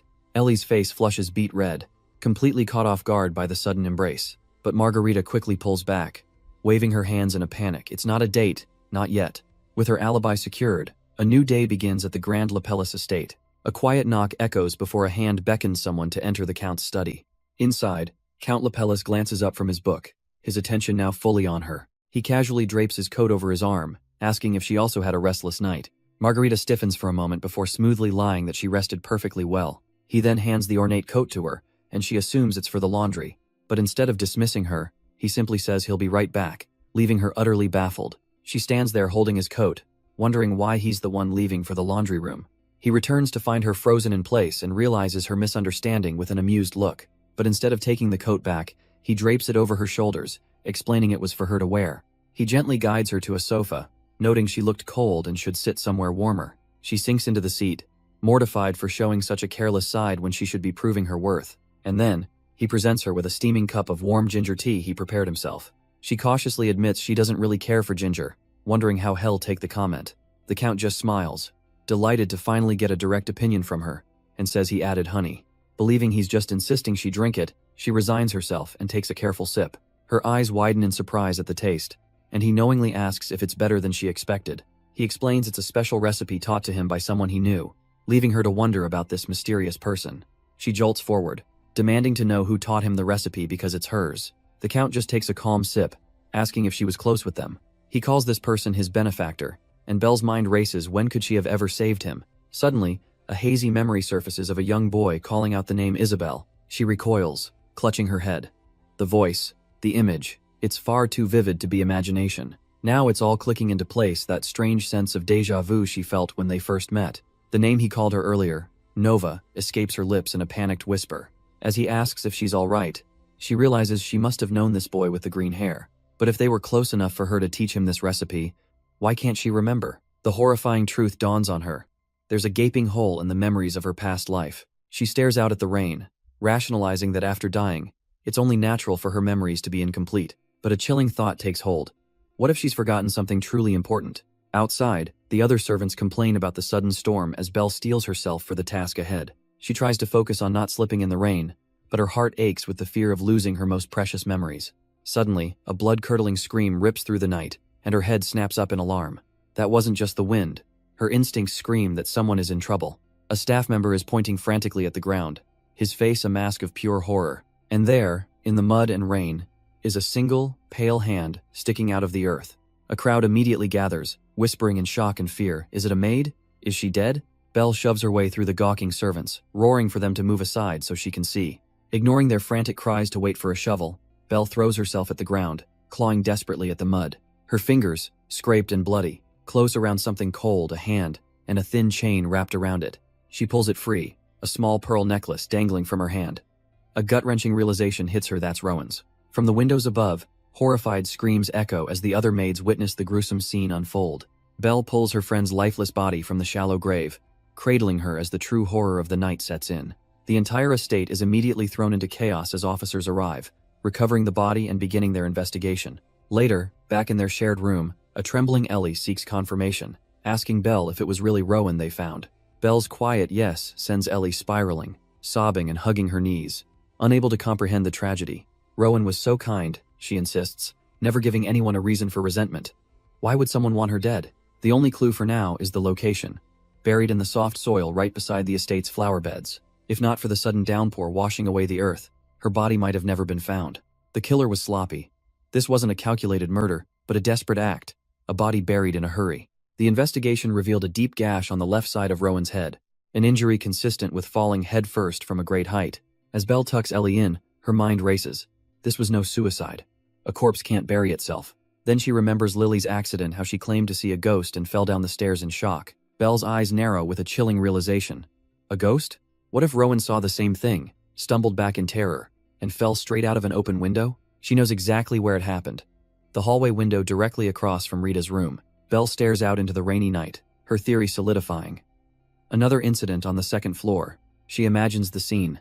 What could have startled Rowan so terribly? In her mind's eye, she sees the young maid walking alone down the moonlit hall. But she wasn't alone.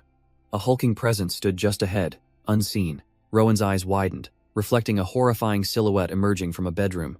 A silent scream tears from her throat as pure terror grips her. She stumbles back blindly, desperately trying to get away. Her retreat takes her right through the open window, and into the abyss below. Back in the present, Belle knows what she has to do. With the head maid gone, this is her chance. Even if it's dangerous, she has to get into Rita's room and find the truth. Under the cover of a fierce storm, Belle climbs onto the high balcony. The raging weather is the perfect shield for her dangerous infiltration.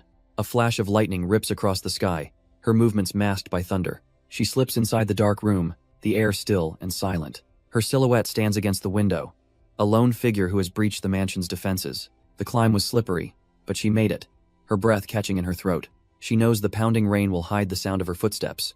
All she has to do now is open the door right in front of her. But her hand freezes just before the handle, a sudden, paralyzing fear taking hold. Her own mind screams at her. Is she really going to get scared now and abandon Rita again? No. The scream is silent. A desperate war waged inside her own head against the freezing grip of fear. With a surge of adrenaline, her hand clamps down on the door handle, her entire will focused on one command. She throws the doors open, steeling herself to face the horrors within and never run away again.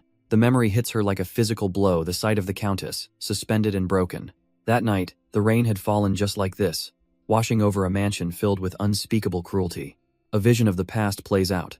The Countess being struck down while she stood frozen, a helpless spectator. She can almost feel the strain of the ropes, the brutal impact that echoed in the silent room. The image of the Countess's vacant, despairing eyes is a brand on her memory.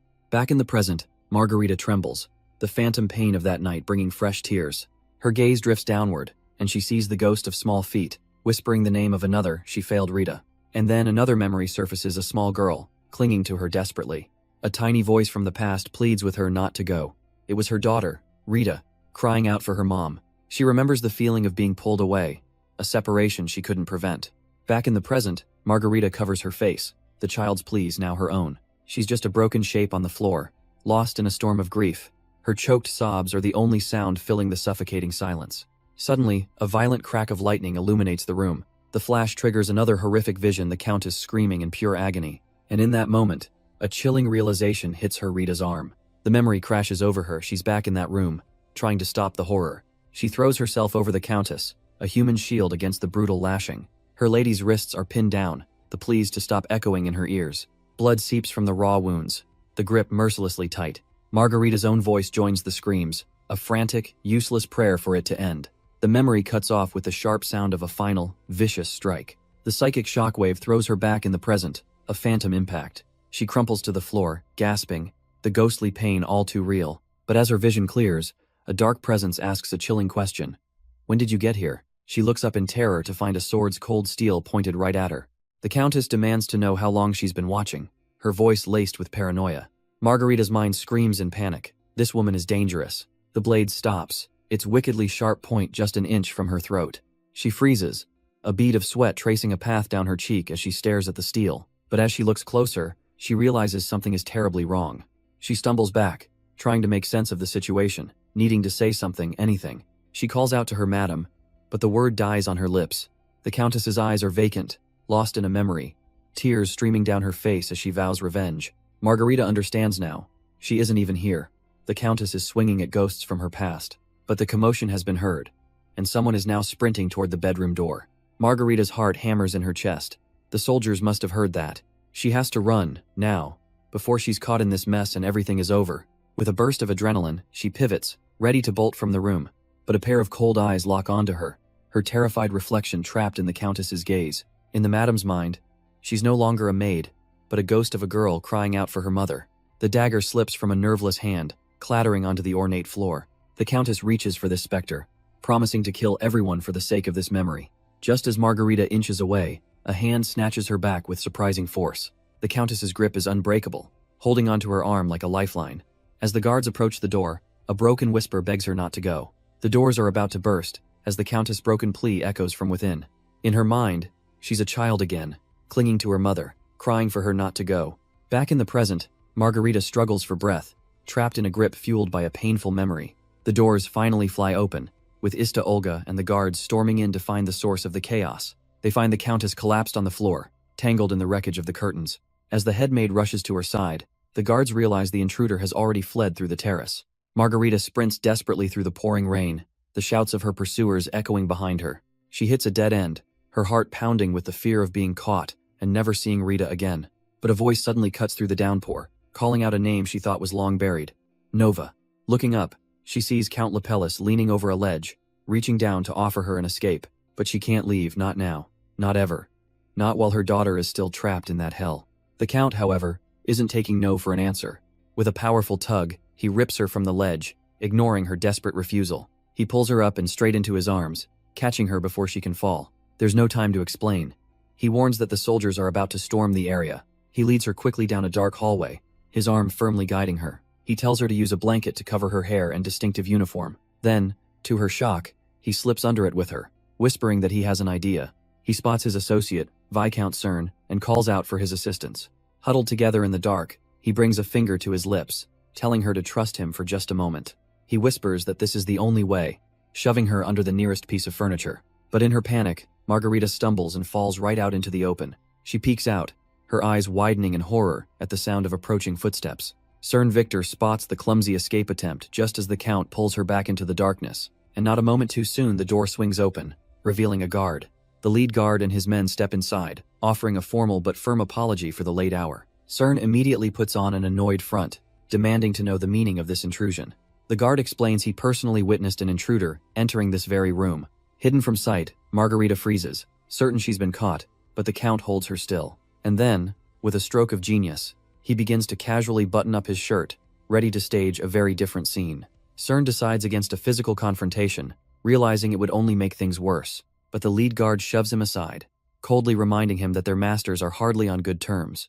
He apologizes for his rudeness but makes it clear he will search the room by force if necessary. Ignoring Cern's desperate protests, he heads straight for the wardrobe, certain his target is inside. Hidden in the darkness, Margarita sinks into despair, believing she's finally been caught. But suddenly, she's pulled into an embrace as the Count whispers an apology, leaving her utterly stunned. Her mind short-circuits, unable to process why the shirtless Count is holding her like a lover. The wardrobe door is thrown open with a bang, the guard ready to apprehend his intruder. But what he finds is Count Lapellus himself, lounging casually and looking back with faint irritation. The Count holds his companion tighter, calmly asking about the disturbance as the guard stammers about a dangerous intruder. The Count mocks the guard's intrusion, coolly asking if he intended to confirm the identity of his naked lover. With a voice dripping with menace, he warns them that his mercy for this pre-dawn disturbance is already wearing thin. Completely intimidated, the guards stammer out an apology before hastily retreating from the room. Once they're gone, the Count gently releases Margarita, telling her it's safe now and apologizing for his forwardness. He explains it was the only way he could think to save her, leaving her to grapple with the sheer shock and embarrassment of the ruse. Looking away with a hint of regret, he apologizes once more for putting her through that. Later, by the warmth of a fireplace, he offers her a hot drink, insisting she needs to recover from the cold rain. With the immediate crisis over, he finally gets to the point, admitting he has many questions, starting with who was chasing her. His gaze sharpens as he asks if she knows a particular woman by the name of Eileen Nova. The name strikes Margarita like a bolt of lightning, her eyes widening in disbelief. How could he possibly know about her? He presses on, his gaze intense, wanting to know exactly what happened to Nova. But Margarita can only tremble, pulling the blanket tighter, too overwhelmed to speak. Seeing her distress, the doctor quietly intervenes, promising to explain things to the Count later. With a sigh, the Count concedes, but insists that she will have to tell him the full story eventually. Time passes as the storm continues to beat against the walls of the grand estate. As Margarita prepares to leave, the doctor asks if she's going, but the Count stops her for a moment. He offers her an umbrella, worried she'll catch a cold in the heavy downpour. Watching her go, he reflects that he's already given her more than enough help, despite his suspicions. A thought crosses his mind: she probably won't even use the umbrella he just gave her. He was right. Someone with her haunted eyes wouldn't care about something as simple as rain. Margarita's heart sinks as she stares at the ruined garden, her promise of flowers for Rita now just a memory washed away by the storm. But then, a flicker of hope, the central fountain. There might still be some flowers left untouched there. She rushes through the downpour, her eyes locking on to the grand structure. And there they are, a small sanctuary of blossoms, sheltered and perfect. A wave of relief washes over her. Kneeling in the rain-soaked courtyard, she decides she'll make a bouquet, a really big one. She begins to pick the flowers, each one meant to be pretty and delicate, a gift so beautiful that it would make her daughter forget all about her real mom. A sharp sting snaps her from her thoughts, and she looks down in shock at her own hands. The pure white petals are now grotesquely stained with her own blood. She can't possibly give these to her daughter, and collapses in despair, wondering why everything she touches is destined to break. Her own mind taunts her, unable to even handle a simple bouquet of flowers. The weight of her failure is too much, and she collapses in the pouring rain. Her sobs echo in the empty courtyard, a portrait of absolute despair. And then, the memory hits her, the day her life as Isabel truly ended. She didn't simply die from the lashes of the whip. No, they didn't grant her a peaceful end, leaving her to bleed out on the cold stones. The agony was so immense that any choice, no matter how extreme, seemed reasonable. Her tormentor had mocked her silence, sneering that a beating was all it took to tame her. He truly believed he had broken her spirit, that his brutality had won. But she now regrets not enduring it, because in that last moment, she lunged for his sword. And with a desperate scream, she turned the blade not on him, but on herself. Her tormentor could only watch in horror, shouting that she was insane. It was a choice born from agony, a choice she now knows should never have been made. In a final, desperate act, Isabel slit her own throat.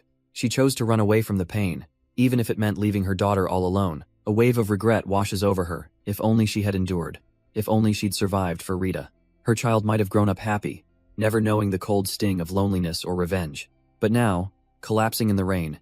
She feels the crushing weight of her punishment, a punishment that she believes should have been hers and hers alone. So why did her precious Rita have to suffer too?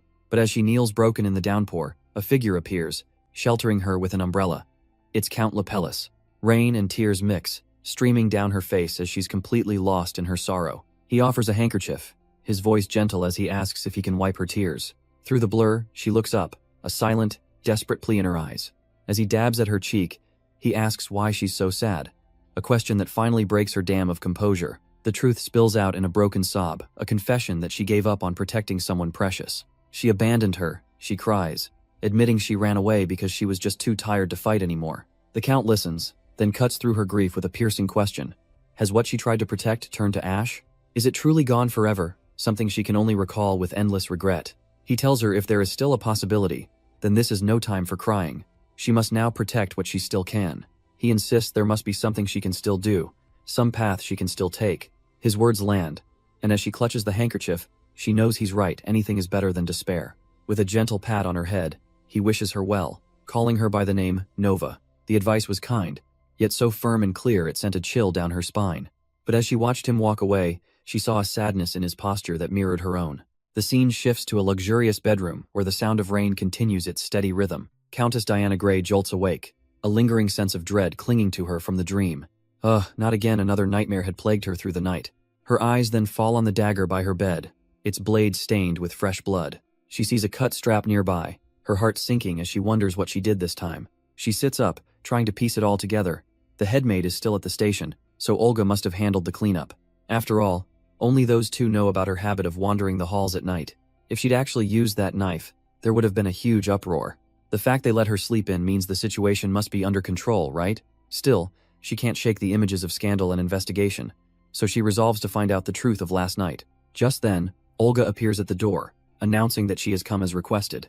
Diana turns to her, cutting straight to the point. She needs a full report, now. Olga begins, explaining that while on watch, she heard a sudden scream from the Countess's room. She'd rushed in to find the terrace doors wide open, and Diana standing there, the straps on her arms completely cut. They had quietly sent the guards to search the grounds, but in the pouring rain, the intruder was long gone. So he got away, Diana murmurs, admitting to herself it's for the best. If she'd been awake, things would have escalated. Olga warns that the intruder saw her face, which could reignite the very rumors they've tried so hard to suppress. Diana presses her for details, but the headmaid can only look down, reminding her mistress that she already knows. With a grim look, Diana walks over and picks up the dagger from her nightstand. She mockingly suggests the possible headlines. Is the ghost of the second floor actually just the insane countess swinging a knife? Then, she casually flops onto her bed, admitting with a smirk that, well, both of those rumors are basically true anyway. Olga is horrified, clutching her chest as she cries out Diana's name, terrified of the consequences. If these rumors reach the Count, Diana finishes the thought for her, dead-eyed. He'd drag her to that gray estate to rot, wouldn't he? The headmaid's composure finally cracks, her voice trembling as she admits how deeply worried she is for Diana. Seeing her genuine fear, Diana softens, telling Olga not to worry. She already took care of the last witnesses who saw too much. She tells Olga this time was different. The intruder came with a specific, dangerous intent. But as she thinks back, a crucial detail suddenly comes to mind. She turns and grabs the headmaid, startling her with the sudden movement. Olga, completely lost, asks what's happening and how she can possibly help Diana. With a cunning smile, Diana reassures her, saying there's no need to worry anymore. She explains her theory. The intruder is one of the servants, someone who would have a gray family button. The flashback shows Belle clutching her uniform, a button conspicuously missing. Olga is still confused, asking Diana what she means by this sudden conclusion. Diana lays out her logic. A person risking exposure like that wasn't just spreading rumors. And luckily for her, they clumsily dropped a key piece of evidence on their way out. Olga is stunned as Diana confirms her suspicion. An informant has infiltrated their staff. The Countess explains that this intruder wasn't just here for rumors, they had to see something for themselves. Because they failed, Diana knows they'll be back. So she lays out a subtle plan to avoid scaring them off. They'll monitor all requests for new buttons and discreetly issue entirely new uniforms to everyone. With the trap set, Diana adds one more thing. They must handle the matter of Rowan, the maid who died. She asks that compensation be sent to the family, though she's haunted by the thought that Rowan would be alive if not for her. Olga listens with a somber expression, understanding the weight of her lady's words. Bowing deeply, the headmaid promises that everything will be done exactly as Diana commands. The day's plotting and emotional toll finally catch up to Diana as she collapses in exhaustion. But just as she rests, a knock echoes through the room, and she wonders who it could be. She hadn't called for anyone. The visitor is none other than Belle, announcing she's brought the daily flowers as promised. Diana, still resting, tells her to place them in the vase across the room. She lies back down, the sheer exhaustion of the day washing over her. Belle finishes her task, but just as Diana is about to dismiss her, she notices something is off. With a start, she sits bolt upright, her eyes wide with sudden realization and concern. She looks at Belle properly and sees her damp hair, demanding to know if she went out in the rain. Belle apologizes for the small puddle on the floor, but Diana insists that's not the point. She forbids Belle from ever doing this again on a rainy day, saying she doesn't want her getting sick. But the maid's quiet devotion makes Diana let out a small, exasperated sigh. She scoffs, asking if Belle would bring flowers through rain or snow, only for Belle to simply state, "But you like them." Diana clarifies that she never wanted a maid to suffer just for the sake of some flowers. She doesn't want loyalty bought with hardship. Masters always use and discard people just like her mother. But Belle's conviction is absolute, declaring she wants to do anything and everything for her lady. Diana's mind races. This intense, sudden loyalty from a new maid is deeply suspicious. And yet something about those piercing green eyes stops her cold, because in them, she sees a faint glimmer of a person she once knew. A warm, long-lost memory of her own mother holding her tight surfaces in her mind. So she tests Belle, asking how far she would go, and the maid simply begs to remain by her side. Despite this, a cold voice in her head insists that this girl is the most dangerous one here. She recalls Olga's report. Belle cleaned the room and saw the blood, a sight that should have sent her fleeing. And how did she know to bring snowdrops, the very flowers her mother used to love? Every instinct told Diana that this maid was the most suspicious person in the house, that she had to be driven away. And yet something held her back. Against all reason, she finally relented. Diana makes her decision. From this day forward, Belle would be her personal maid. The words hang in the air, and Belle stares back, utterly stunned by the sudden trust. She immediately kneels, vowing to serve Diana with everything she has, silently staking her own life on their shared quest for revenge. That single appointment sent a shockwave through the entire estate. The whispers started instantly among the other maids, who couldn't believe the newbie had been promoted. Even the head maid Olga was taken aback. The long, vacant, coveted position was filled by a girl who'd been there less than a month. Diana knew her choice was a one-of-a-kind case, something that should never have happened. Yet, the ripple effect of that single decision was already spreading rapidly. The news even reached her guests, who were now having tea with her in the garden. Count Ian Lapellis, with a smug grin, questions if a personal maid is a role one can just hand out on a whim. But Diana deflects with a charming smile, casually explaining it wasn't sudden at all. Belle stands behind her, hands clasped tight, realizing she'll have to properly explain her past to the Countess later. A flash of a painful memory, a moment of weakness in the rain, surfaces in her mind. Still, she steels herself, resolved to at least try to make this work. Diana presents a premium tea, framing it as an apology for the sudden change of staff. The Viscount politely comments on the aroma, but the cold reality hangs in the air. To nobles, a maid is simply interchangeable. The real purpose of this meeting, however, was to apologize and request discretion for her soldiers' actions. A proposal which, despite being gently offered, was firmly and completely rejected. Hiding her face behind a fan, Diana teases that he seems quite displeased about the maid being replaced. But Ian corrects her. It wasn't just any maid, he says, but an excellent one, wishing her superiors were more like her. Diana's smile is sharp as a razor as she retorts that if the lower waters are clear, the upper ones will be too. A cold smirk crosses Ian's face, thinking to himself that the world is never quite that simple. Watching them, the Viscount can't help but be impressed. This is a true noble, and she's only a year older than him. Diana then offers him a snack, but he waves his hands frantically, stammering that he's already eaten. At her feigned disappointment, he immediately backpedals, eagerly agreeing to at least have a small bite. But the moment he does, he chokes, blood spraying from his lips as the poison takes hold instantly. As the Viscount yelps, Ian reacts with alarm, but Diana's hand flashes out, stopping him in his tracks. She's already in motion, pouring cool water over the young lord's scalded hand without a moment's hesitation. Kneeling before him, she takes his hand gently, her voice firm as she instructs him to stay perfectly still. She calls for ice, ignoring his flustered attempts to downplay the injury and insist that he's fine. Her gaze is surprisingly intense as she warns him that his hand will blister if it isn't cooled properly. Completely disarmed by her sudden show of concern, he can only blush and stammer out a thank you. She even apologizes for offering the tea in the first place, prompting him to frantically take all the blame.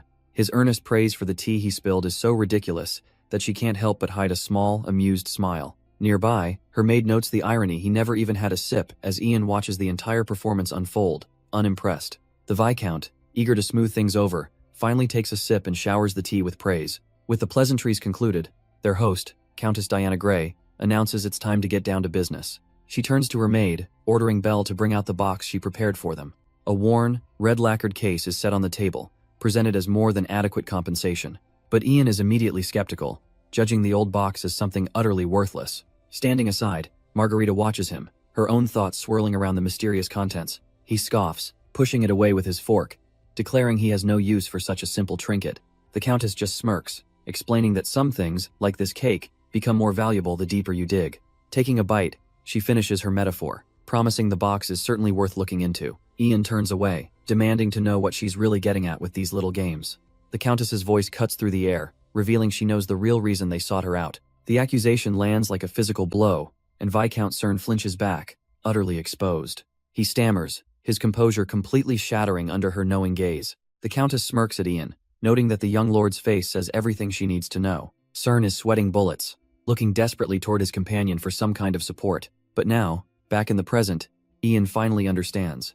A slow smile spreading across his face. The memory shows Diana softening her tone, apologizing for being too harsh on the flustered Viscount. She then pushes the box forward, telling them to take this as their first lead and look into it. Belle asks permission to open the box, though she has a sinking feeling she knows what Diana left for them. With a grim nod, Ian agrees, stating that the contents are his responsibility now. This was more than a clue. It was a bomb, a scandal designed to shatter the Third Prince's allies. Inside rests a single, ornate ring, the key to ruining Count Grey. And Belle's heart freezes. What did this mean for Rita? Her mind drifts back to a simpler time, when Ellie threw a small party to celebrate her promotion. She remembers a young Hannah, happily enjoying the special grape juice they'd managed to find. Rita had felt guilty, knowing Ellie went through so much trouble to get wine just for her. But her friend simply smiled, telling her to stop apologizing and just say thank you for once. Ellie then playfully asked about her recent meal with the master, teasing if it was a secret date. But the light-hearted teasing quickly fades as the candle flickers. Ellie's reflection in her glass turns serious, warning Belle to be careful. With Hannah sleeping soundly beside them, she admits that Lady Rita's protection can't stop everything. Belle knew exactly what she meant. The other maids. It was a valid concern. She could already feel the weight of their jealousy, their fake smiles hiding pure resentment. Being the lady's favorite meant some would try to use her to get ahead. And the rest? They'd be plotting to push her off the cliff and take her place. But Ellie gently takes her hand, pulling her back from those dark thoughts. She gives a warm, reassuring smile, reminding her that no matter what, she's not alone. Ellie promises to block what she can, to shield Belle from the others' jealousy. Touched, Belle squeezes her hand, thanking her but warning her not to overdo it. But the next morning is a rough one, as Belle wakes to a pounding headache and a hangover. She reaches for the medicine the doctor gave her, only to realize the bottle is almost empty. She'll need to find more soon, she thinks. Any kind of painkiller will do. Still, she reflects that it was the best sleep she's had in ages, finally safe on the first floor. Her thoughts drift to her precarious situation. Margarita doesn't trust her, and the maids are her enemies. But she was prepared for that. She accepts it. The truly difficult part is figuring out how to explain everything to Sir Ian, who already suspects her of everything. She stands before his door, knowing this is the true challenge, convincing the man who already suspects her. Stealing her resolve, she decides her first move will be to offer him the estate map to prove her loyalty. Just then, the door opens, and Sir Ian is standing right there, inviting her to come in. His gaze falls on the scroll in her hands, and she quickly explains it's the map she promised. He brushes off her apology, telling her it wasn't a formal agreement anyway, and simply ushers her forward. Inside the quiet room, he informs her that young Cern is still asleep. Belle is surprised by his calm demeanor.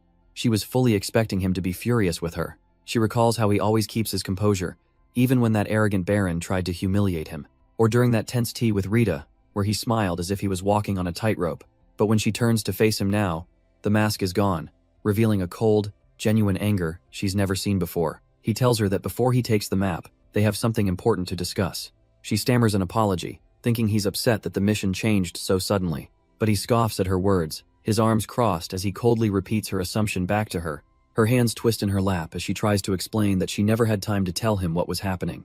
But his gaze is locked on her hands, making her wonder what he's thinking as he dismisses her explanation. Startled, she drops the map, desperately pleading for him to trust her, but he cuts her off with a devastating question. He leans in close, his voice dangerously low, and begins a history lesson about the First War with the Glosh Empire. The scene shifts to a rain-soaked graveyard, where a younger Ian mourns. He reveals he lost a third of his men in that war. Standing over the grave, His silhouette is a monument to loss, as he asks her if she knows why they died. It was because he trusted someone a mistake, he implies, that cost him everything. A child had cried, begging him to save his mother, pleading for Ian to trust him. And he did, foolishly leading his men into a village without scouting, moved by the boy's apparent desperation. But there was no mother, only the cold barrels of a dozen Glosh soldiers waiting in ambush. The trap was sprung in an instant. They opened fire without a moment's hesitation, the sounds of slaughter filling the air. Ian was one of the few who survived the massacre, left among the bodies of his fallen comrades. Just as he was about to make his escape, a sound from the shadows made him turn. It was the child, watching the carnage he had caused with cold, empty eyes. His gaze returns to the present, locking onto Margarita, his voice dripping with the venom of that memory. He asks her, after a betrayal that cost him everything, why in the world should he ever be foolish enough to trust her now? Margarita can only bow her head, the weight of his question crushing her. He thinks back to that child, whose reflection stared back from a pool of blood. Whether he was a spy or just another pawn didn't matter in the slightest, because trust had ended in a bloodbath, a lesson he would never forget. She flinches as he tells her he understands now. He's not going to trust her. He's starting her background check over from zero, and he will make every decision for her. A sharp intake of breath is her only response, her world shrinking around her.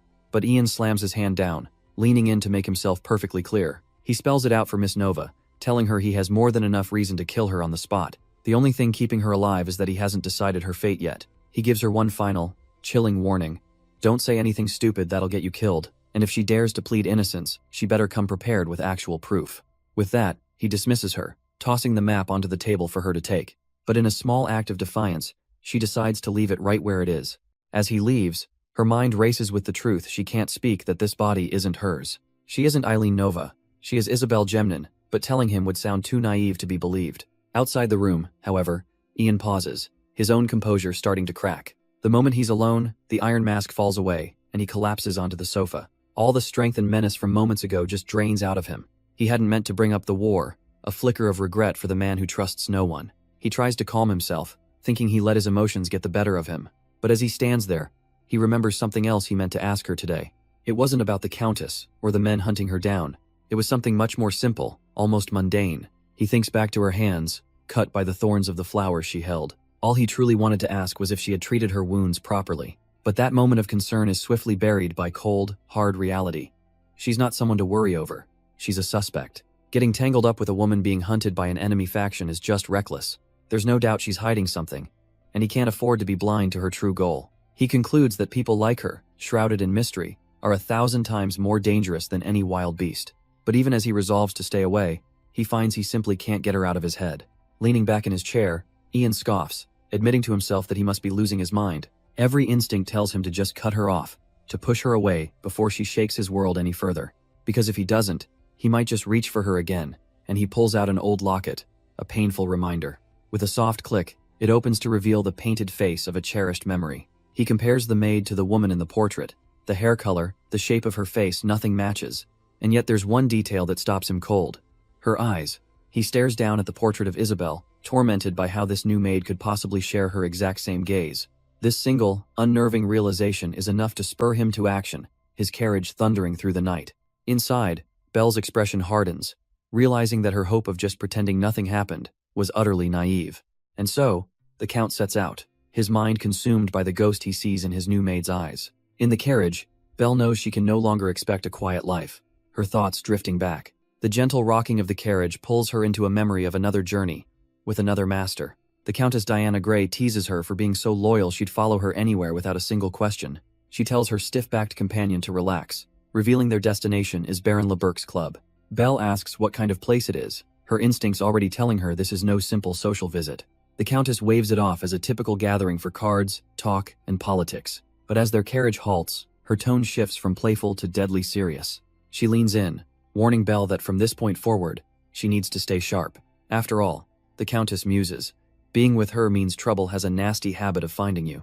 Belle recognizes the name Leberc from her past life, a family once renowned for its scholars. But she also remembers hearing how that pristine reputation was utterly destroyed by a single scoundrel. The family's entire legacy shattered the moment that man inherited the barony. William Leberc, the notorious disgrace, who wasted no time turning the estate into his personal social club.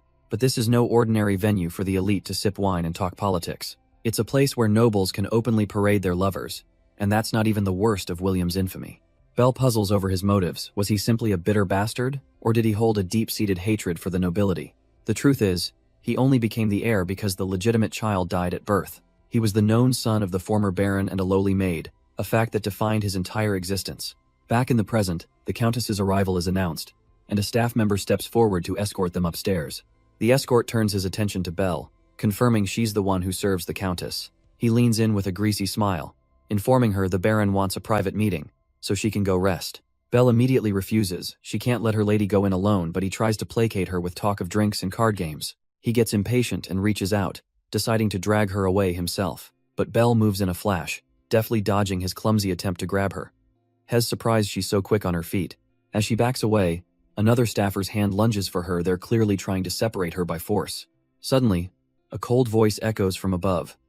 The Countess wants to know when, exactly. She said her maid wasn't coming with her. The escort stammers, confused, pointing out that she usually comes alone, as if that matters now. Diana cuts him off, questioning his audacity to drag her maid off without permission, and calls for Belle to join her. With a firm, "Yes, my lady," Belle prepares to ascend the stairs, now safely under her mistress's protection. Diana is led through an ornate door, stepping into a private room for her clandestine meeting. A voice from within recognizes her instantly, a sound that makes the air turn cold. It's William Le Burke, lounging with a predatory smile, calling her by her old name, Margarita. Her eyes flash with anger. She reminds him he was never given permission to use that name. He will call her Countess Grey. He just smirks, amused by her icy demeanor, murmuring that she's as stiff as she's always been. After the taunt, he gets to the point, asking if she brought what he asked for, and she coolly confirms that she has. But as she sits down, a sudden dizzy spell seems to overtake her, the room beginning to blur. Le Burke's voice drifts closer, questioning her motives, wondering why she's pursuing this when he thought her a creature of pure indulgence. Her vision darkens as he calls her name again, her hand reaching out weakly for support. It's Belle's worried voice that cuts through the haze, asking her lady if she's feeling parched. Sensing something is terribly wrong, Belle immediately offers to step out and fetch water, a coded plea for help that any noble would understand. But Le Burke just throws his head back and laughs, thoroughly amused by her attempt. He asks the Countess where she found such an entertaining maid, but Diana, still weak, simply tells Belle it's fine. With a smirk, Le Burke's predatory gaze lands on Belle, asking Margarita if he can just keep her.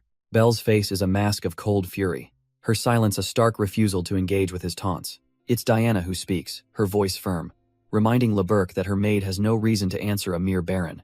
He picks up his glass, feigning a wounded pride, a dangerous glint in his eyes, and in a sudden flash of movement, he hurls the wineglass to the ground. "What a shame," he declares with false sincerity. "We've run out of drinks," creating an excuse to leave the room. Belle helps her lady rise, promising she'll be back soon, seizing the opportunity Le Burke has just given them. As Belle leaves, she sees the Countess give a slight, almost imperceptible shake of her head. Stepping into the hall, she ponders that signal just as shadowy hands lunge for her. She's grabbed, a hand silencing her scream as her killer instincts desperately search for a knife. But she freezes, a cold realization dawning on her mid-struggle. This isn't an attack, this is something her lady allowed to happen. She's placed in a separate room, Diana's words about taking a break suddenly making perfect sense. The plan was to send her away from the very beginning, creating an opportunity. Still, she wonders why Diana would keep her in the dark about such a dangerous gambit. Then she spots a bottle of wine, right next to a lookout window. A perfect setup. A dangerous glint appears in her eyes. Fine. If she can't go to him, she'll bring him to her. With a decisive crash, the wine bottle smashes through the lookout window. Outside, chaos erupts as her would-be captors cry out, stunned and covered in red wine. They peer through the broken door, trying to make sense of the sudden attack. The lead escort steps in, annoyed, asking if she's lost her mind over a nice bottle of wine. In a blur of motion, Belle is on him, tackling him to the ground before he can even react. He freezes, a cold blade pressed against his throat. Shocked, she even has a knife. She kicks the door shut behind them, calmly informing him that she has no intention of escaping. Looking down with an unnerving smile, she proposes a little game, and this time, coins aren't the prize. All she wants from him is information. His eyes narrow as he realizes he's no longer the one in control. He grins, a flicker of excitement in his eyes. If this is the kind of game she wants to play, then he's all in. Meanwhile, his cronies are squished against the door, completely baffled by the turn of events. The lead escort waves them off with a shout, telling them it's just a friendly game of blackjack and to get back to work. Now sitting across from her at a table, he notes that she seems to hold a high position, feigning ignorance. He playfully introduces himself as Leon, a man of mystery, But Margarita is not amused by his little act. She admits this situation is unexpected, and he immediately pounces, asking what she didn't expect. Leon gets to his real point, a sly grin spreading across his face. How exactly does a simple maid know this game so well? Her expression darkens as she quietly reveals she's never been to a casino, never had a life of fun. So where did she learn? The question triggers something deep within her, a memory she can't escape. A vision floods her mind, kneeling on a dark floor, begging for forgiveness from the very same man. Cards rain down on her in the darkness, each one accompanied by cruel, echoing laughter. It was on that day she learned blackjack, not by playing, but by begging for forgiveness over and over. She recognizes the flash of a memory but shoves it aside. Winning this game for information is all that matters. With the cards dealt, she calculates her hand at 10, while Leon shows a 9, likely holding a total near 20. He asks for her decision, and without a single moment of hesitation, she demands another card. Her immediate choice surprises him. He can't tell if it's pure confidence or just reckless gambling. Margarita lowers her head, awaiting the outcome of her bold move, her fate resting on a single card. He flips it over an ace of spades, a perfect 21. He feigns surprise and asks what the winning maid desires. She immediately suspects he threw the game, wondering if he was more curious about her question than the win, so she asks it. Surely a man in his position must have heard rumors about Baron Leberc's mother. He immediately gets defensive, accusing her of trying to badmouth his baron. She sizes him up. Young, elite, and fiercely loyal, a man who can't ignore a slight against his master. Margarita feigns innocence, claiming it was all just a misunderstanding, but her sly glance reveals she's just getting started. She then flips the script entirely, wondering if maybe the Baron isn't a bastard at all. The escort freezes, his carefully constructed composure shattering as he turns to face her. He demands that she explain herself, his voice laced with a desperate urgency, but she just smiles, holding up the deck. If he wants the rest, he'll have to play another round. His expression shifts from wary to intensely focused. He's hooked, willing to gamble for his master's honor. The game is no longer about money, but about a secret born in the glittering halls of the nobility. She begins her story with a memory of a bustling party, and a lone waiter carrying 2 glasses of wine.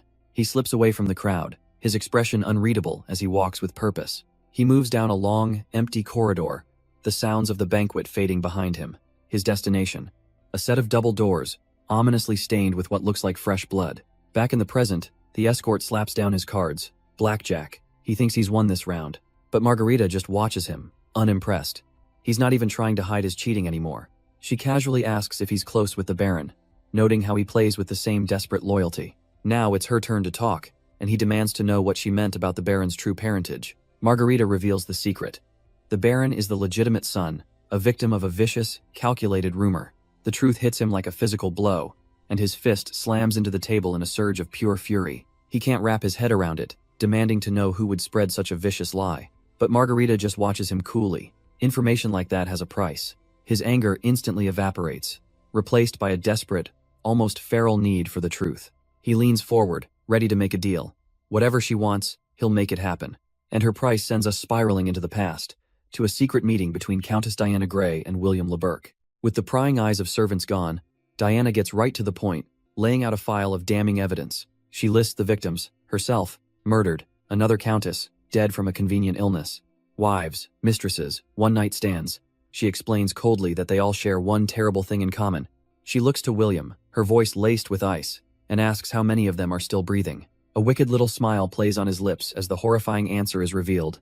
None. Not a single one survived. William continues, explaining that officially, 2 of the women are just listed as missing. But Diana knows the truth. The chances of them being alive are slim, and only the first wife was openly murdered. This leaves them with a huge problem. No first-hand witnesses to testify. William nonchalantly agrees, taking a sip from a vial. The focus shifts to the prime suspect, Count Gray, seen living lavishly with his many lovers. A man whose charm concealed a horrifying secret. But the motive doesn't add up. Diana realizes killing his wife is one thing, but the mistresses? That makes no sense. There has to be a deeper conspiracy. She asks if any of the victims' friends or family are still around. William reveals he's already checked, most of them are missing, too. But he passes her a note with one last lead. A friend of the second wife. She isn't alive, he explains, but officially missing, and there are whispers she's still out there. William's lead points to a popular theater group, the Fortune Troupe, and a woman rumored to be connected to its owner. Diana listens as he lays out the possibilities. Maybe the missing woman was just a colleague, or maybe she ended up dead like all the others. Suddenly, his composure shatters, sending a table flying as he asks if this whole twisted affair isn't thrilling for her. but Diana doesn't even flinch, coolly demanding to know what he's talking about. William is lost in his own sick fantasy, a manic grin spreading across his face as he talks about the secret murders. He whispers that this kind of thing gets his heart racing, asking if she doesn't feel the same rush. The man is practically trembling with a dark, twisted excitement. But a sharp jab to his back cuts through the madness. It's Diana's fan, telling him to calm down. He freezes, completely stunned, as she reminds him it's not his turn to die, and he'll only get paid if his info is good. Tucking her fan away, she leaves him with one last order. Try to act like a decent human until then. And as William LeBurc trembles behind the door, he realizes the truth. The real monster isn't some brute, but the woman with the innocent mask. Meanwhile, a carriage pulls up to a grand estate under the moonlight. Inside, Diana gazes out the window, her mind already on the next move. Her maid, Belle, watches her, wondering just what she and that madman could have possibly discussed. Belle herself is no stranger to such dealings, recalling how she acquired info for a baron, destroying the original to cover her tracks. But now, Diana has a new task for her, taking her hand as she explains the details. She's to investigate a tavern connected to someone named Marie Tria and the Fortune Troupe. Belle probes carefully, asking if Diana knows of any connection between them. Diana almost dismisses the question, before casually dropping a critical piece of intel. But the true connection is one Diana doesn't speak aloud. Marie Tria was Count Grey's mistress, a secret Belle knew all too well as Diana's former maid. Diana recalls that woman, Marie Tria, whose singing once echoed through the halls of the Grey Manor. A fleeting, glorious life, determined to bloom like a rose with thorns and go out in a blaze of glory. As a young maid, Belle remembers hiding from that sharp, inescapable voice every time she heard it. But Diana dismisses the memory, casually mentioning she wants to see a performance by someone named Anna Phyrus. The name sends a chill down Belle's spine. It's the same name she found in Rita's room, next to a list of poisons and dead animals. Still, she agrees to arrange the tickets, prompting Diana to ask why she never questions her strange requests. Belle simply replies that she knows her place as a maid, just as she knew not to ask about Diana's secret meeting at the club. A thoughtful look crosses Diana's face. She murmurs that Belle is a strange one. She's oddly composed when Diana expects panic, yet sensitive in ways she can never seem to predict. The sudden personal observation leaves Belle speechless, sitting alone in the carriage with the Countess's words hanging in the air. Noticing the chill in the carriage, Belle quietly unfolds a spare blanket. She gently drapes it over Diana, softly mentioning that the Countess looks cold. Diana seems surprised by the comment, her attention drawn to the window, where she sees it's finally begun to snow. Ah, so that's why. She muses that the coachman had been right about the weather after all. A rare, almost wistful expression appears on her face as she hopes for a heavy snowfall. Belle watches her, a small, genuine smile forming as she quietly agrees. For her, though, the sight of the first snow triggers a memory from long, long ago. A memory of a little girl asking her mother if they could just wait until it started snowing. Her mother's gentle voice had spun a tale of a snow fairy who rewards good children who sleep early. Tucked snugly in bed, the little girl fell asleep dreaming of a snowy tomorrow, assured by her mother's love. Belle muses that yes, it's snowing enough for the snow fairy to visit. Diana's eyes soften, lost in the same quiet thought. She agrees, a gentle smile gracing her lips. The memory returns to Belle, a vision of her and her mother playing joyfully in a thick blanket of snow. But the warm memory fades, replaced by the stern office of the headmaid, Ista Olga. Ista is buried in paperwork, noting that it's been 4 days since the police concluded their investigation. She looks up, her gaze sharp, and acknowledges that Belle is now the madam's personal maid. Ista waves a dismissive hand, saying she won't bother asking how it happened. What's done is done. Instead, she stands and presents Belle with a document, stating that this is what truly matters now. Belle takes the papers, her mind racing a list of the staff. What could this possibly mean? Her eyes widen in shock. This isn't a staff roster, it's a list of all the dismissed maids. But before she can ask, Ista mentions hearing about a commotion in the laundry room that morning. The memory hits Belle instantly, the other maids surrounding her, their voices dripping with false respect. Belle had tried to ignore them, simply asking when she should come to pick up the clothes. A pink-haired maid scoffed, telling her to figure it out herself since they were so busy. But in a blur of motion, Belle's hand shot out, grabbing the girl's arm with shocking force. The other maids froze as Belle calmly demanded a clear answer, her patience wearing thin. She tightened her grip, a silent and painful warning that she was not to be trifled with. The bully finally cracked, stammering that the laundry would be ready by tomorrow night. Back in the present, Belle is speechless. How on earth did the head maid already know? Ista Olga calmly explains that jealousy is to be expected, but warns Belle not to tarnish the madam's reputation. But her words quickly turn to ice as she grabs Belle's arm, promising to eliminate any liability. Belle's eyes blaze with equal intensity, her own loyalty to the Madame Absolute. And in that moment, She realizes this must be the infamous Madame Donata from back then. A confident smirk spreads across Belle's face as she assures the headmaid they're on the same page. The tense standoff breaks, and Ista casually asks what Belle needed from her. Belle states her purpose. The madam wishes to attend the performance of someone named Anicaps. The headmaid is visibly surprised, questioning if the madam really made such a request herself. After a tense pause, Ista agrees, deciding she'll book the ticket and deliver it personally before dismissing her. Belle simply acknowledges the order, her objective achieved, leaving the headmaid to her thoughts. Leaving Ista's office, Belle's mind races, comparing the madam's situation to the old rivalry between Countess Diana and Marie Tria. Deciding she needs more information, she seeks out Ellie, opening the door to the maid's quarters. The moment she enters, a pillow comes flying straight for her head. The source of the chaos is revealed. Ellie and Hannah, caught mid-pillow fight, freeze in shock. But Belle, with lightning reflexes, snatches the pillow out of the air, completely unfazed as Ellie asks if she's hurt. Hannah scrambles over, apologizing profusely that the pillow was meant for Ellie, to which Belle dryly suggests she work on her aim. Flustered, Hannah immediately starts blaming Ellie for the entire incident. Their squabble quickly turns into a passionate debate about their dreams. Hannah wants to be the madam's top maid, while Ellie dreams of opening a flower shop. With their ambitions declared, they stand in fierce but friendly opposition, vowing to be the best in their chosen fields. Then, all eyes turn to Belle, putting her on the spot as they ask what about her dream. Caught off guard, Belle considers the question her dream. But for her, there is no future. She's living on borrowed time, courtesy of a slow-acting poison. Her only remaining purpose is to help Rita get her revenge before the clock runs out. After that, she plans to slip away and let death finally claim her. Alone. So when pressed, she thinks to herself that a peaceful death is the only dream she can afford. The moment is broken when Ellie confesses her flower shop idea was just a front.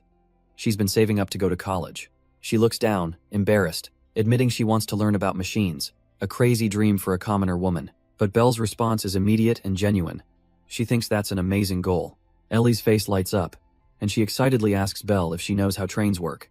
At the mention of steam, Ellie launches into a passionate explanation, her true, brilliant self finally on full display.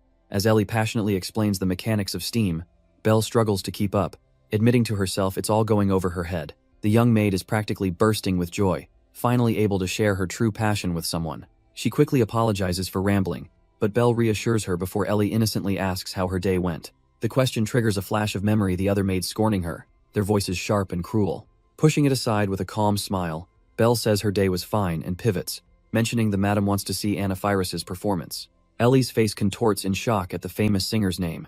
If Belle says it, it must be true. She immediately asks if there's some history between the singer and the countess. Belle confirms it, explaining that Anna was nearly the count's mistress until the madam appeared and took her place. This, she says, is why Anna became convinced the countess had stolen her title and her entire future. When the couple ignored her hateful letters, Anna's obsession festered, and she began sending them truly deranged things. Ellie shudders, recalling the horrific aftermath of Anna's last scheme, an incident that nearly cost people their lives. Even Belle has to admit, compared to other rivals, Anicaps is on another level of dangerously unhinged.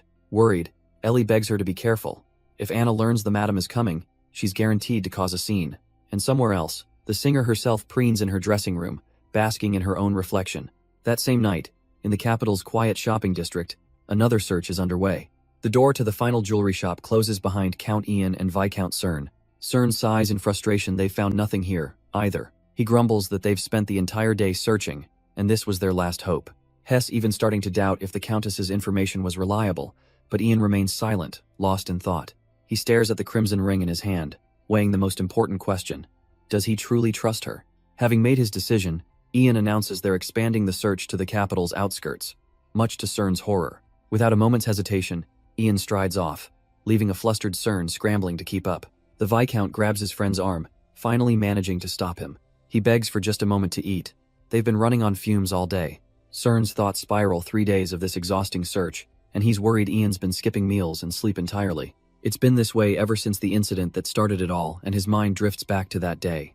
He remembers seeing a maid, Eileen Nova, walking down the hall. He'd greeted her, noting she was leaving early for some personal business. Just after, Head approached Ian, asking if he really believed the maid's story. His gaze had fallen upon a note left on the table, a detail that clearly puzzled him. Cern excitedly held up the map from Miss Nova, thinking their search was finally about to pay off. But Ian's cold silence cut through his optimism. His back turned to his concerned friend. The Viscount's hope soured to worry. Did they have a fight? He gently suggested they take a much-needed break. Ian finally turned, his expression unyielding. He flatly refused, stating they had no time for rest. He pushed onward, insisting they finish scouting the industrial district before they could even think of returning. Cern trailed behind, defeated. He hated that he could never win against his friend, especially when Ian was the one running himself into the ground. The next morning, their journey brought them to the industrial district of Sinar, on the capital's outskirts. As they disembarked, they took their first steps into the bustling new territory. The landscape was a testament to progress, a sprawl of factories and workshops. But for Belle, it was a ghost town built on her own past. None of this existed 10 years ago, back when she was alive. She recalls hearing that these factories only started popping up about 4 years ago, and in that short time, they'd already formed entire, bustling industrial zones. Lost in her thoughts, she's jolted back to reality by a driver yelling at her to get off the road. She quickly stammers an apology and scrambles out of the way. Taking a moment to steady herself, she looks back at the unfamiliar chaos. This really is a world she no longer recognizes. Shaking off the feeling, she heads into a nearby inn, searching for her contact. A man with wavy purple hair spots her immediately, eagerly waving her over. She joins him at the table, and he comments on how exhausted she must be from the journey. He offers her a cold beer to cool down, but Belle politely refuses. She's all business. He playfully pushes the beer forward, teasing her for being so quick to shoot him down. But then, her eyes widen with a sudden, sharp realization. Tucked into his grip is a folded note. This was all a ruse to pass her the intel. With a subtle shift, she agrees to accept just one drink, much to his theatrical delight. She discreetly unfolds the paper, revealing a list of about 10 women's names. This must be it. A complete list of all the Count's past lovers and wives. Leaning back, the contact boasts about the trouble he went through to sneak this past his master. Belle gives him a knowing smile, remarking that the information seems rather simple. He chuckles, caught in his act, admitting she saw right through his little performance. He insists this is all he could find. But Belle has a feeling this seemingly simple list is the key. But her mind is already made up. The killer isn't on this list. It has to be Count Grey himself. After all, in the Empire, the quickest way to a new romance is to simply become a widower. The informant leans in, a sly look on his face, mentioning he has some strange news of his own, but he's not giving it up for free. He wants her information first, thinking it'll help clear someone's name. Belle calmly agrees to his deal, revealing a secret, a small, fingertip-sized spot, just above the Baron's waist. His smug demeanor shatters as she adds that the Baroness has the very same mark in the exact same place. The implication crashes down on him. The Baroness knows William is her son. He collapses onto the table in despair. He glares at her, his composure utterly broken, demanding answers she refuses to give. After a tense silence, he slowly lifts his head, a grim resolve hardening his features. Fine. He suddenly springs up, laughing it off, declaring he'll confirm this himself before demanding that promised drink. He pours a drink, vowing to verify her story, but Belle finds his sudden bravado curious. Her eyes flash with a cold, calculating glint. In a blur of motion, a dagger is pressed against his throat as she asks if he has a death wish. She chides him for being so dramatic, tapping a letter on the table. She had already planned to set up a meeting for him. All he had to do was wait. He slowly sheathes his blade, agreeing to contact her again if what she said is true. But before he can leave, she leans in close, ready to deliver her side of the bargain. Every woman on that list he gave her, they're all either dead or long missing. The chilling realization dawns on her. Every single lover or wife of Count Grey is gone. If Rita's true target is the Count, then his current wife is next, and Belle won't let that happen. Meanwhile, in a quiet clinic, a certain doctor looks utterly unimpressed with her day. She lounges in her office, sighing that she's going to die of boredom in here. Just then, the sound of footsteps breaks the silence as a visitor arrives, asking if anyone is around. The doctor sits up, assuming it's a patient. But our maid, Belle, simply explains she ran out of painkillers. The doctor's face immediately sours, dismissing her as just another drug addict and telling her to leave. But Belle isn't so easily turned away, calmly reaching into her bag. She places a small bottle on the counter, saying she doesn't care about the ingredients as long as it works.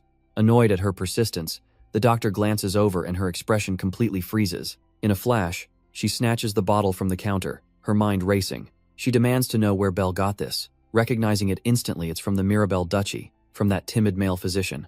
The doctor holds up the bottle, revealing the crest of the Reborn family and explaining that the physician is her brother. Belle can only stare, thinking what a strange coincidence it is to run into the man's sister here in the capital. But before she can say a word, a hand clamps onto her face, a sharp sting catching her completely off guard. The doctor pulls back, now holding a syringe filled with Belle's blood, claiming she needs it for a proper diagnosis. Trusting that her brother wouldn't deal with a simple addict, she agrees to provide the medicine while she runs a quick test. She scoffs that her brother probably couldn't figure out the illness and just prescribed painkillers, boasting she's far more capable. But as she examines the results of the blood test, her confident expression instantly shatters. Her hand begins to tremble as she looks back at Belle, her voice catching in her throat, unable to form words. She suddenly starts grilling our maid. What's her job, her family's history? Have they ever committed treason against the Empire? Because the substance in Belle's blood is a lethal toxin that only the Imperial Court should be able to produce. The doctor is in utter shock. This toxin is an Imperial secret that should have never left the palace walls. She lunges forward, grabbing Belle, and begging her to stay for just a few tests, promising not to charge a single cent.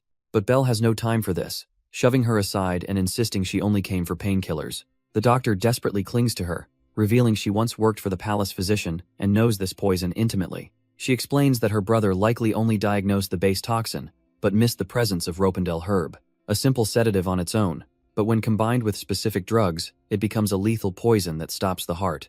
The very same poison that is currently flowing through Belle's body. And yet, she's still alive. The doctor's eyes light up with a manic glee. It's a miracle, Belle muses to herself. Is that what her desperate fight to survive looks like to others? She calmly turns the situation around, asking if the doctor is proposing to treat her, to succeed where her brother failed, but Belle simply smiles, telling her that a single year is more than enough. The doctor is utterly baffled by this response. Why would anyone not want to live? She can't help but wonder how two siblings could be so drastically different. Grabbing Belle's skirt, she frantically asks if it's because she doesn't trust her skills, insisting she was a top assistant. With a fiery determination, she swears she will save her, no matter what it takes. Later, Belle reflects on the encounter. She left with more than just painkillers, though she has no intention of taking the sketchy medicine. What she did get was a crucial piece of information. The poison is a rare toxin produced exclusively within the palace. It was used on Eileen to silence her, meaning she must have uncovered a scandal that could ruin the imperial family. But the poisoning failed, and Eileen Nova became living, breathing evidence of their crimes. And now, walking the streets as Belle, she knows her pursuers will never give up the chase. She remembers her clever ruse from a month ago, sending them all on a wild goose chase south. But a chilling thought surfaces. What if they've already reached the capital? Where would they look first? She knows exactly where. A place dense with crowds, perfect for blending in and overhearing secrets. An establishment like the infamous Baron Leberc's social club, and that's when it all clicks. That man, Leon, he had to have known who she was. He'd played his part so well, keeping her occupied and isolated on the first floor. Then he lured her out to the edge of the city with a simple note, promising a meeting. The cold truth dawns on her. He was setting her up. Pursuers are already waiting there. Why didn't she question it sooner? Her mind races, replaying every moment. The red flags were everywhere.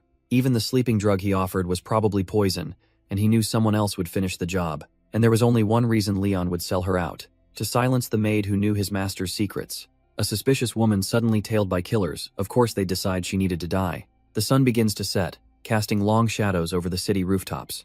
She's trapped in the industrial district, a place that empties out completely after dark.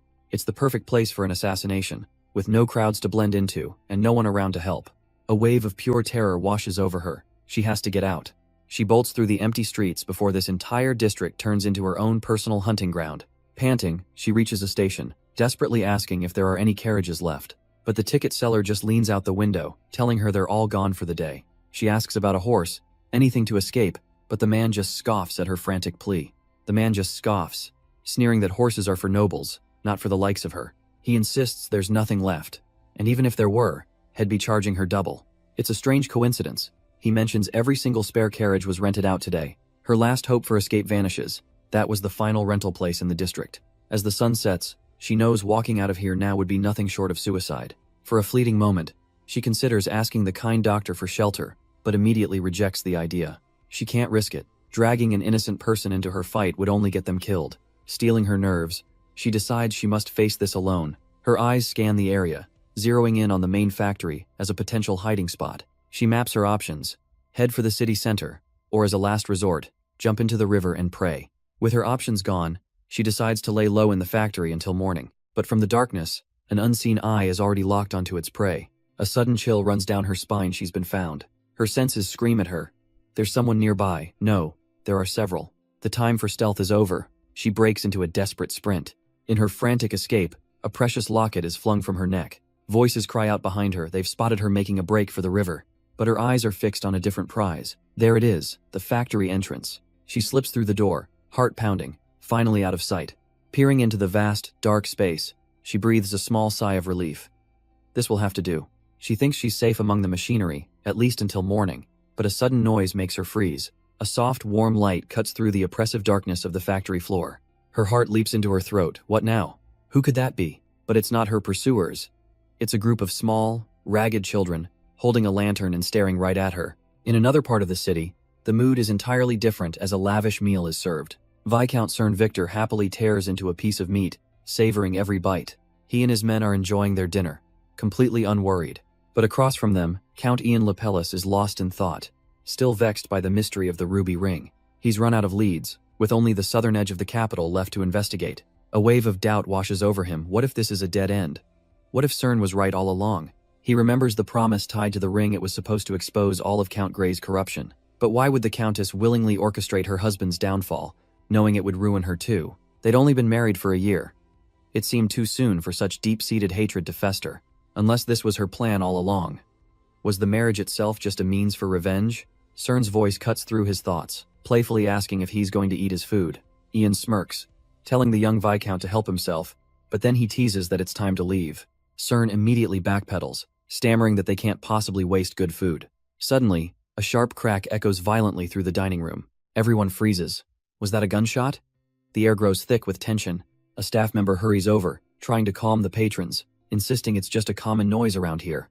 The other patrons dismiss the noise, ready to keep drinking.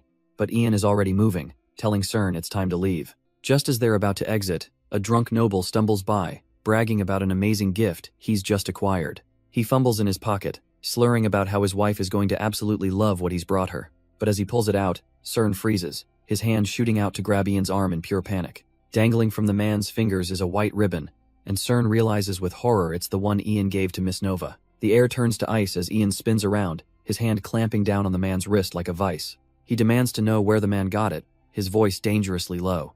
Before the terrified noble can properly stammer out an answer, Ian is already gone, bursting through the door. Cern is left standing in shock as his friend vanishes, the drunk man collapsing to the floor in fear.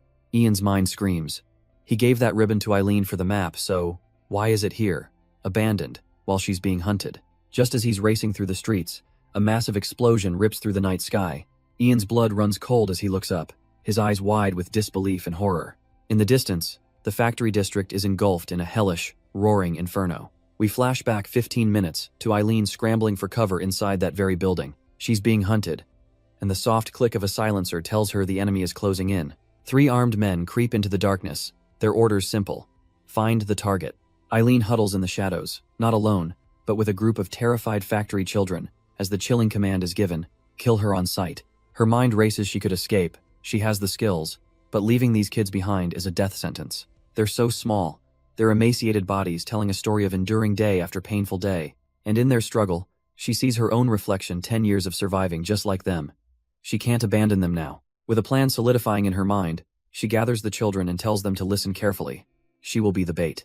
She points to a high window, ordering them to escape the moment she gives the signal, and to not stop for anything. For a fleeting moment, a pained thought crosses her mind, a silent prayer that someone was there for her own daughter like this. Steeling herself, she explodes from cover, shouting to get their attention, and the hunters immediately spot her. Her desperate gambit works. As she draws the pursuers away, the children scramble toward their escape route. The chase is on, Eileen sprinting through the dark factory with her would-be killers right on her heels. She risks a glance over her shoulder, a knot of anxiety in her chest, just to see if the last child has made it. But one small girl is struggling, her tiny frame unable to pull herself up. Hurry, Eileen thinks. Just climb out. Just as she clears the window, the girl turns back, her expression one of pure, tearful gratitude. That simple, unexpected thank you strikes Eileen to her very core, her eyes widening with a wave of emotion she wasn't prepared for. That moment of connection steels her resolve. She has to live. The children are safe, but now it's her turn. A quiet escape is impossible. They've sealed every exit. Her gaze lands on the factory's boiler room, and a dangerous idea sparks in her mind. If she can cause a crack in one of those fully operational cylinders, it'll be chaos. She remembers a tidbit of information from Ellie, a small detail that could create a huge opportunity. A grim smile touches her lips. She's found a way to forge her own escape route. Suddenly, a sharp sound rings out, and the pursuers immediately pivot toward the noise. From the rafters above, she watches them, her shoe now a makeshift weapon. With perfect aim, she lets it fly through the darkness. It connects with a solid thud, smacking one of the hunters right in the back of the head. Enraged, the pursuers open fire, their shots ringing wildly through the darkness. She sprints for cover, her only thought to get as far away as possible. Ellie's voice echoes in her memory, explaining the science of steam pressure. A small crack would cause the water's boiling point to plummet, generating a massive surge of vapor. Her eyes gleam with dangerous intent. It's time to put that theory to the test. She fumbles with the valve, creating the fracture she needs. With the trap set, she turns and runs for her life. The pressure builds to its breaking point, ready to explode. A thunderous bang rips through the factory floor. The entire boiler room erupts in a cataclysm of fire and steam. The blast sends Margarita flying, leaving her battered and bleeding amidst the flames. Through the smoke and fire, a figure suddenly catches her as she falls. It's Anna. Sighing in relief that she wasn't too late to save her, she points toward a window, explaining that the other children already escaped that way. Margarita must go first. Anna promises she will be right behind her. With a final, worried glance back, Margarita trusts her and makes her escape. Outside, a sinister figure watches the inferno, assuming anyone caught in that blast is surely dead. But as she limps away from the factory, a familiar, chilling voice stops her cold. It's Leon. A jolt of pure terror shoots through her as she stumbles to the ground. She looks down in horror, her leg is pierced by shrapnel, and she's completely trapped. Barely holding herself up, she forces out the question, "Why is he here?" Leon just grins, a predator who has his prey exactly where he wants it. He casually explains that something felt off, so he just had to come back and ask her a few things. As she tries to crawl away, he stomps his foot down hard on her hand, stopping her dead. He crouches, demanding to know how she learned the Baron's secret, a secret only known by a woman who died 5 years ago. The word died echoes in her mind, sending a jolt of ice through her veins. A memory surfaces of Emily, a woman cast out from society who became her neighbor in the slums. The horrifying realization hits her, and she glares up at him, accusing him of being Emily's killer. For her trouble, he delivers a vicious stomp right on her shrapnel-pierced leg.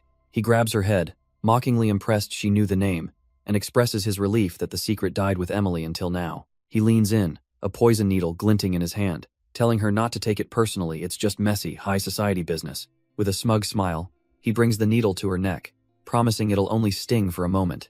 As he whispers a final farewell, her mind screams in defiance, refusing to let it end like this. But before the needle can pierce her skin, a sudden blast erupts, and blood splatters across her face. She looks up to see Leon recoiling in agony, his hand a mangled, bloody mess.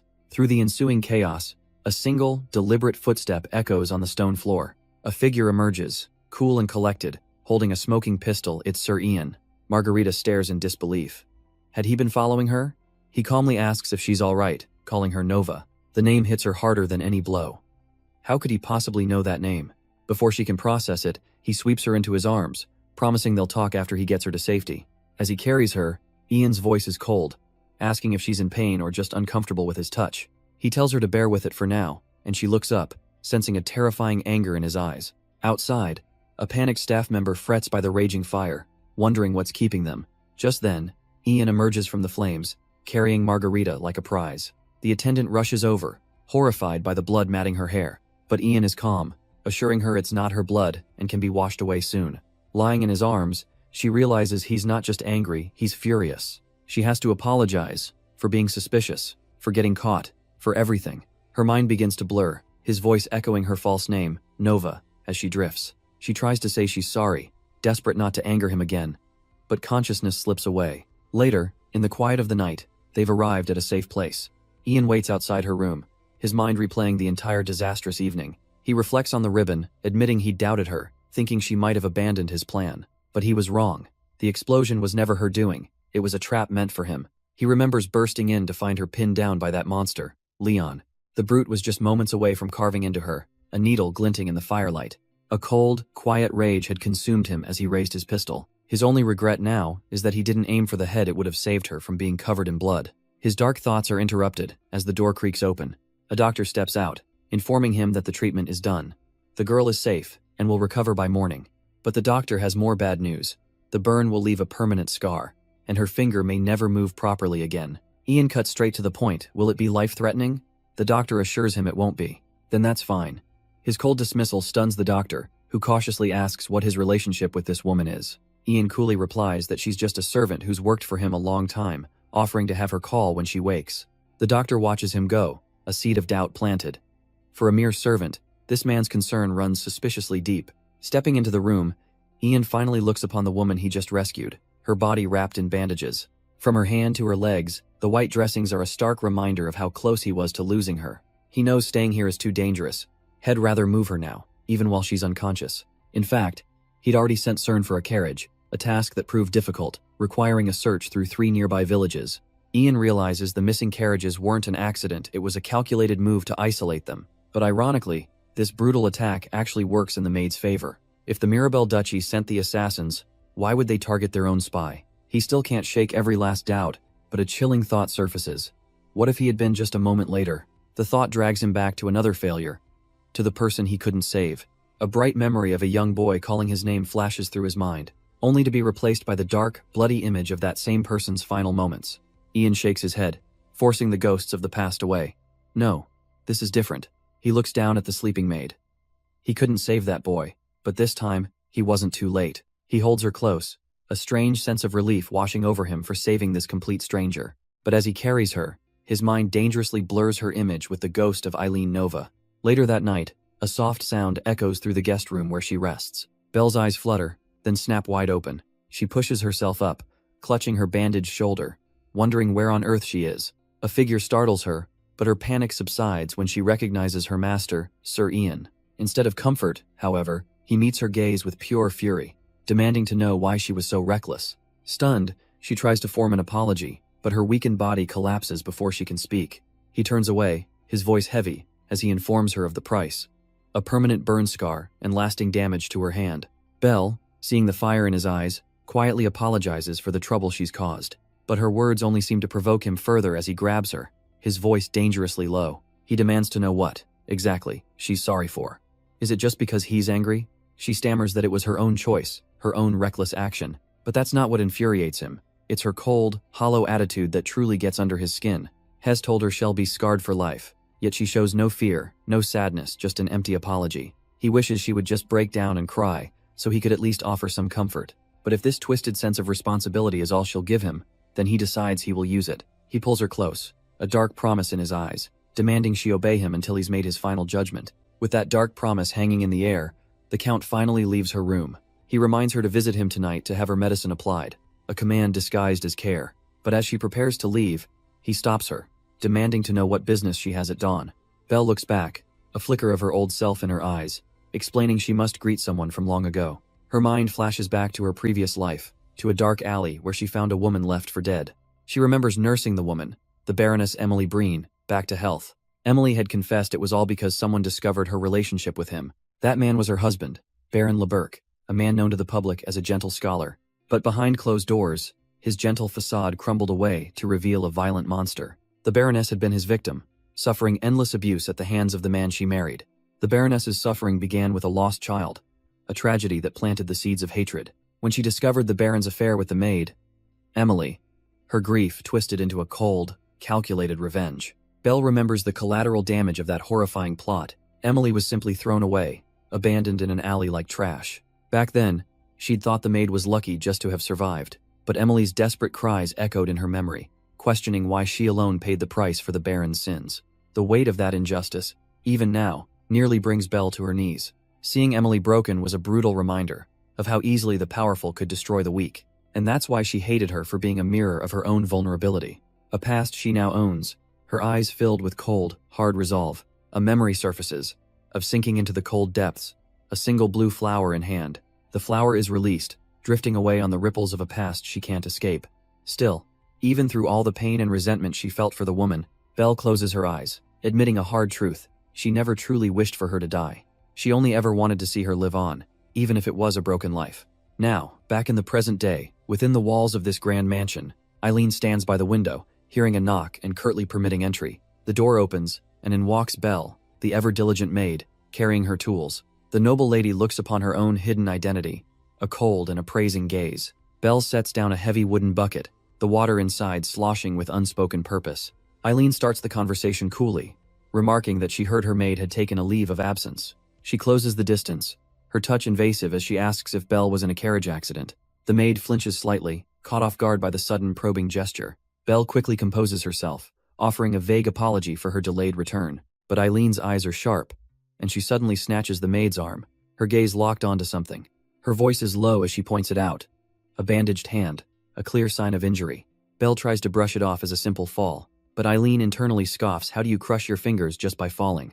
The maid insists her injuries won't interfere with her duties, trying to sound more confident than she feels. Eileen simply watches her, a long, contemplative silence hanging between them. She lowers her gaze, her mind clearly working, piecing together the truth behind the clumsy lie. Eileen releases the bandaged hand, her tone shifting from interrogation to instruction.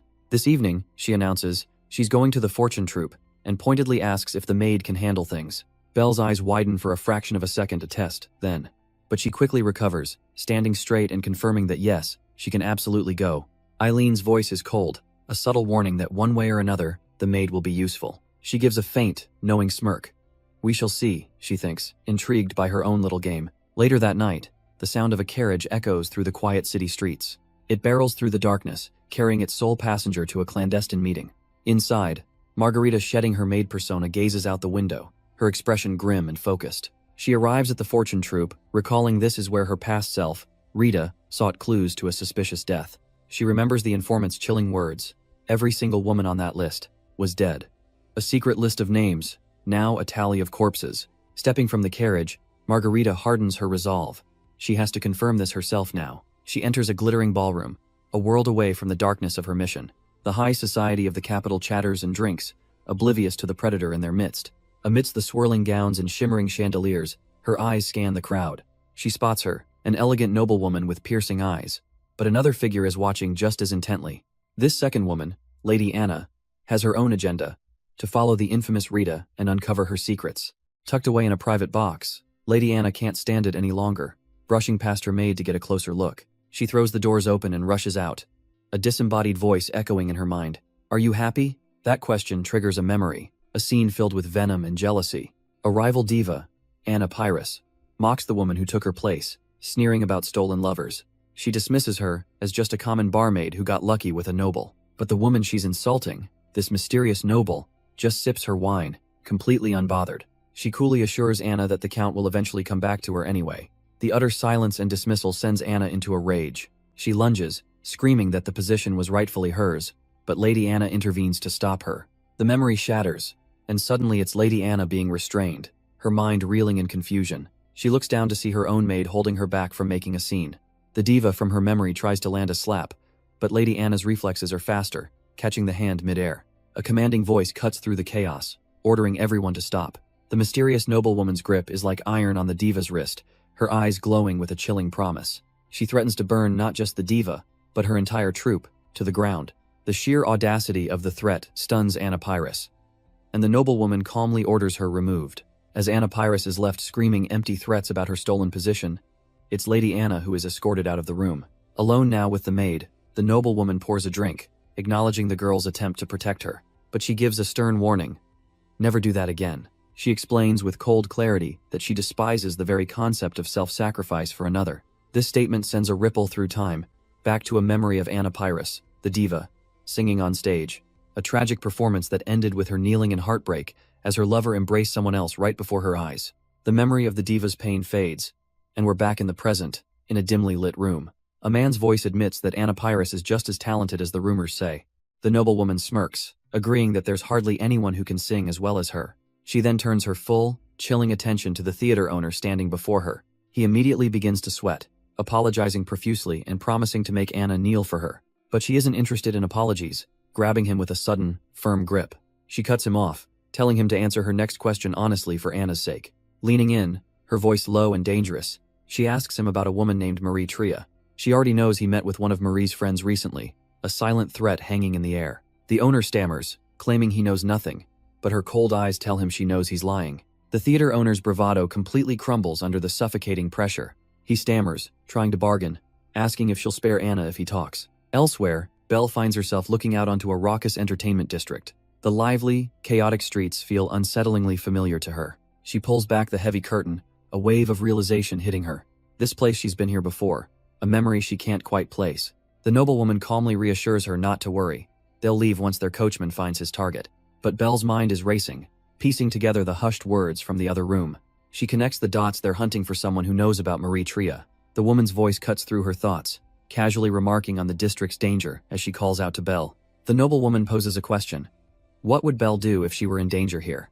Belle doesn't hesitate, drive the carriage herself, admitting she has no idea how but would manage. Her companion scoffs at the idea, warning that if the carriage flips, they're all dead.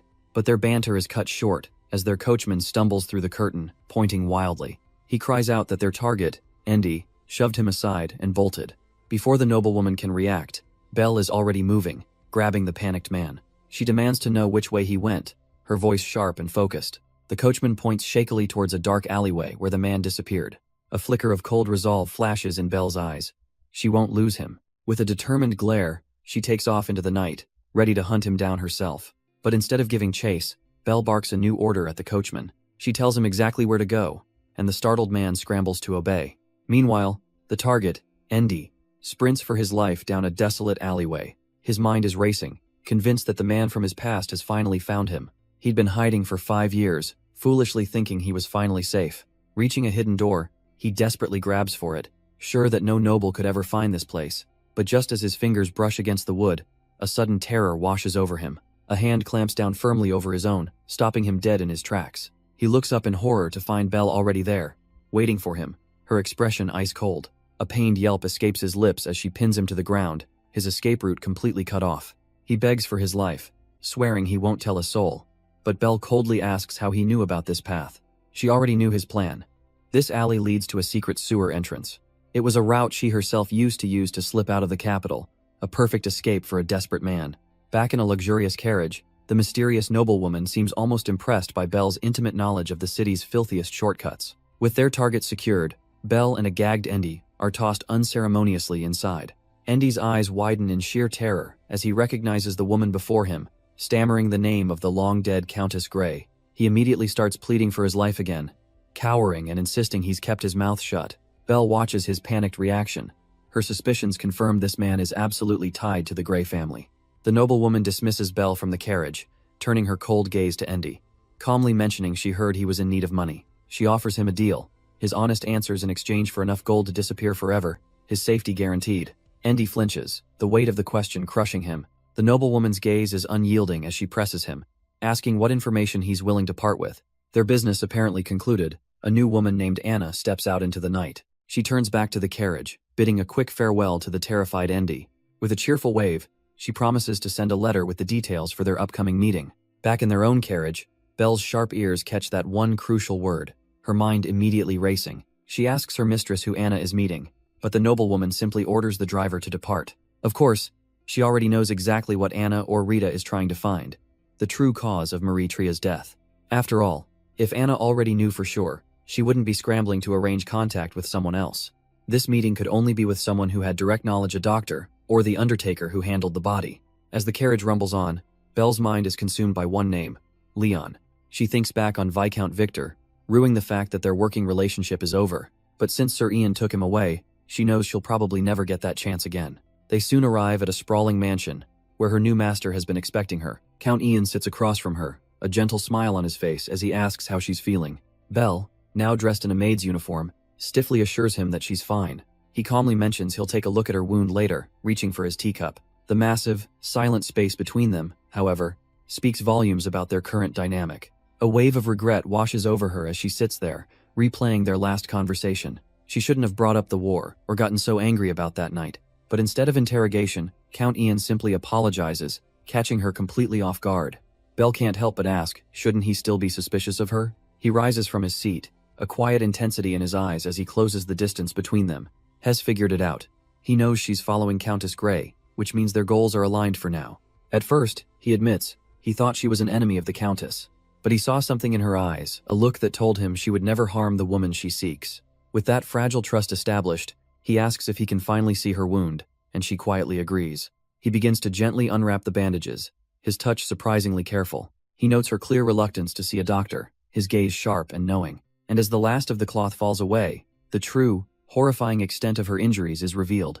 He warns her that this is going to sting, promising to avert his gaze as he begins cleaning the wound. The moment the disinfectant hits, a sharp gasp of pain escapes her as she instinctively flinches against him. Her fingers dig into his arm, her knuckles turning white as she braces against the searing agony. He speaks softly, explaining that this excruciating process is necessary before he can apply a new bandage. To help with the cold, He's already stoked the fireplace, letting a gentle warmth fill the room. He prepares her for the next step, letting her know that applying the medicine will bring a fresh wave of pain. She buries her face in his shoulder, biting down hard on the fabric to keep from screaming. Seeing she's about to break her teeth, he gently offers his own hand for her to bite instead. With the medicine applied, he begins the final, delicate task of wrapping her arm in a clean bandage. And then, it's over. He holds her newly dressed wound with a steady, reassuring touch. The wave of pain finally recedes, and she collapses against him in sheer exhaustion. He looks down at her, his expression calm and focused after the ordeal. With the final wrap secured, the treatment is finally, mercifully, done. Back in the library, she quietly thanks him, noting he respectfully kept his eyes shut the whole time. He won't press her for answers, but he makes one thing clear: he will not let her die. He then grabs a bottle, telling her she'll need to come to his room every few days after work. Since she refuses to see a doctor, he explains, he'll have to be the one to change her bandages. She nervously asks how often that will be, but he just says he has something that might help her. He leads her toward a heavy wooden door, his hand resting on the handle. Hess organized what's inside, he says, but warns her that it's not a pleasant sight. Her eyes widen in sheer disbelief at what she sees inside. In the center of the dark room sits a man, battered, bloody, and broken. A chillingly familiar face looks up with a twisted grin, a man she knows as Leon. She's frozen in the doorway, the Count standing beside her as she stares at the captive. Blood pools on the floor around his bare feet, a silent testament to a brutal interrogation. Just as she takes a hesitant step back, the Count calmly tells her to wait. He walks over and handles the prisoner, murmuring that it's all right now. He then turns to her, explaining he thought she might want a chance to talk to this man. With that, he begins to step aside, offering her the room to ask whatever she needs. But before leaving, he leans in close, whispering that he's set up restraints. The man can't hurt her. And with that chilling offer, the Count leaves her with a choice: kill him or spare him. She steps into the room, her voice barely a whisper as she utters the captive's name, Leon. The pieces suddenly slam into place. He isn't just a random pursuer, he's Emily's son. He snaps, lunging forward with a guttural scream, only to be yanked back by his restraints. But Margarita remains unfazed, her expression hardening with realization. He was the child the Baroness had hidden. Defeated, Leon slumps back, muttering how unfair it is that their first meeting had to be like this. She cuts through his despair, demanding to know if the information he'd given her was legitimate. She presses him further, asking how he contacted the Duke's faction and what the Baron knew. An unnerving silence fills the room as he hesitates, the weight of his next words palpable. Finally, he looks up, not with an answer, but a warning. They came looking for someone matching her description. He confesses that he never reported her presence to the Baron, keeping everything to himself. A critical piece of information clicks into place for Margarita. Baron Leberk isn't allied with the Mirabelles. With the answer she needed, she turns to leave, telling him his fate is now up to Sir Ian, and he screams for her to wait. In a last, desperate gambit, he taunts her, asking if she isn't curious to know how he killed Emily. A twisted, pained smirk crosses his face, believing he's finally found her weakness. But Margarita's gaze is like frozen steel, utterly unmoved by his pathetic attempt to provoke her. She pauses, noting that he's just stalling for time but shall play his little game. She leans in, her voice cold and sharp, suggesting he try apologizing to Emily, and then she might let him live. Leon falls silent, the impossible, chilling weight of her words crushing his desperate hope. Looming over him in the darkness, she asks him what's wrong, mocking his sudden inability to speak. She presses him, her voice dripping with scorn, asking why he can't just manage a simple lie. Leon can only grit his teeth in silent, frustrated agony, the words refusing to form. But then, a calm voice cuts through the tension. Sir Ian, asking if this farce is truly what she wants. Margarita pauses, considering his question. A false apology? What would that even accomplish? A memory surfaces her past self, helpless and grieving, knowing she had no right to demand anything, feeling utterly pathetic. With a sudden, decisive slash, she cuts the ropes binding Leon's hands. He looks up, completely bewildered by this sudden, unexpected freedom. Now unbound, he can only stare up from the floor, breathlessly asking why she would do this. But she's already done with him, turning away as if he's nothing more than a piece of furniture. She issues new orders, demanding they investigate the undertaker and physician from another funeral, already miles ahead in her true plans. He asks, almost hopeful, if she's letting him live until he can offer a sincere apology. But Margarita has already moved on, dismissing him with a single, cold command to go. A faint, tired smile crosses Leon's face as he finally accepts this strange mercy. He turns and shuffles away, leaving a trail of blood on the polished floor. She stands alone in the vast room, a dark silhouette against the pale moonlight. Outside, the grand mansion is still and silent under the watchful eye of the moon. Back in her quarters, Margarita examines her maid uniform, the symbol of her current life. With bandaged hands, she begins to fold it, her mind already on the practicalities of tomorrow. This one is ruined. She'll have to request a spare in the morning. Finally, sinking into bed, the immense weight of the day crashes down on her. She is so tired. A new day begins at the grand, imposing mansion, peaceful on the surface. Inside, Belle walks the long, sunlit hall, cautiously holding a small bouquet of wildflowers. But her quiet morning is interrupted by a figure she instantly recognizes. It's the head maid, Ista Olga. Her eyes narrowed, finally catching the one leaving flowers each day. Olga immediately questions her, demanding to know what kind of flower she's holding and where she got it. Her voice drops, her next question dripping with suspicion: are they poisonous? Belle stammers, shocked by the accusation, trying to explain they're just simple flowers from the garden. But the headmaid's face contorts with rage, as she screams at her not to lie. The sudden, violent shift catches Belle completely off guard, her eyes widening in fear. And in the next instant, a brutal slap sends her sprawling across the cold, hard floor. The world spins as Belle gasps for air, the force of the impact leaving her stunned. Olga lunges, grabbing her by the collar and demanding to know who sent her, calling her a rat. Belle can barely think, let alone answer, as Olga accuses her of bringing that specific flower on purpose every time. The headmaid's voice rises to a shriek, blaming that very flower for the madam's worsening condition. But a new voice, cold and calm, cuts through the chaos, asking what exactly is wrong with her condition. Standing in the doorway is the madam herself, arms crossed, demanding to know what they're doing outside her room. Olga freezes, still pinning a bewildered Belle to the floor, and tries to justify her actions. The madam confirms she gave permission, leaving Belle even more confused. What does this have to do with her health? Panicked, Olga stammers that the flower could be poisonous, a desperate last-ditch excuse. But the madam silences her, asking since when was a snowdrop poison, adding it was a gift from someone she holds dear. Olga is completely floored, stammering that ever since that flower appeared, the madam has been withering away, little by little. But a sudden memory flashes through her mind, a moment of the madam's private grief, a longing for someone who doesn't even exist, a ghost lingering in the heart. Belle can only watch, her eyes wide with shock and confusion. She's just a maid on the floor, caught in the crossfire of a past she doesn't understand. The madam turns her gaze to Belle, asking if she ever wondered why she picked that specific flower. She holds out the snowdrops, her voice calm but firm, telling Belle to keep bringing them. Her hand gently but purposefully covers Belle's bandaged one, a command to never forget. Because this, she states, is the one and only flower she needs. A past memory surfaces the headmaid, Ista Olga, apologizing for being oversensitive. A memory of her hand gripping Belle's, a desperate intensity in her touch. She had pleaded with her, begging her to change the flower she brought. But back in the present, Belle walks on, thinking her day's work is finally done. She tells herself it'll be fine if she just does better. But she's already been spotted. From the floor above, a bucket of water is tipped over, right on top of her. It crashes down in a massive splash, soaking the entire area. One of the other maids turns at the sound, feigning surprise. She looks over the railing with performative shock, crying out Belle's name.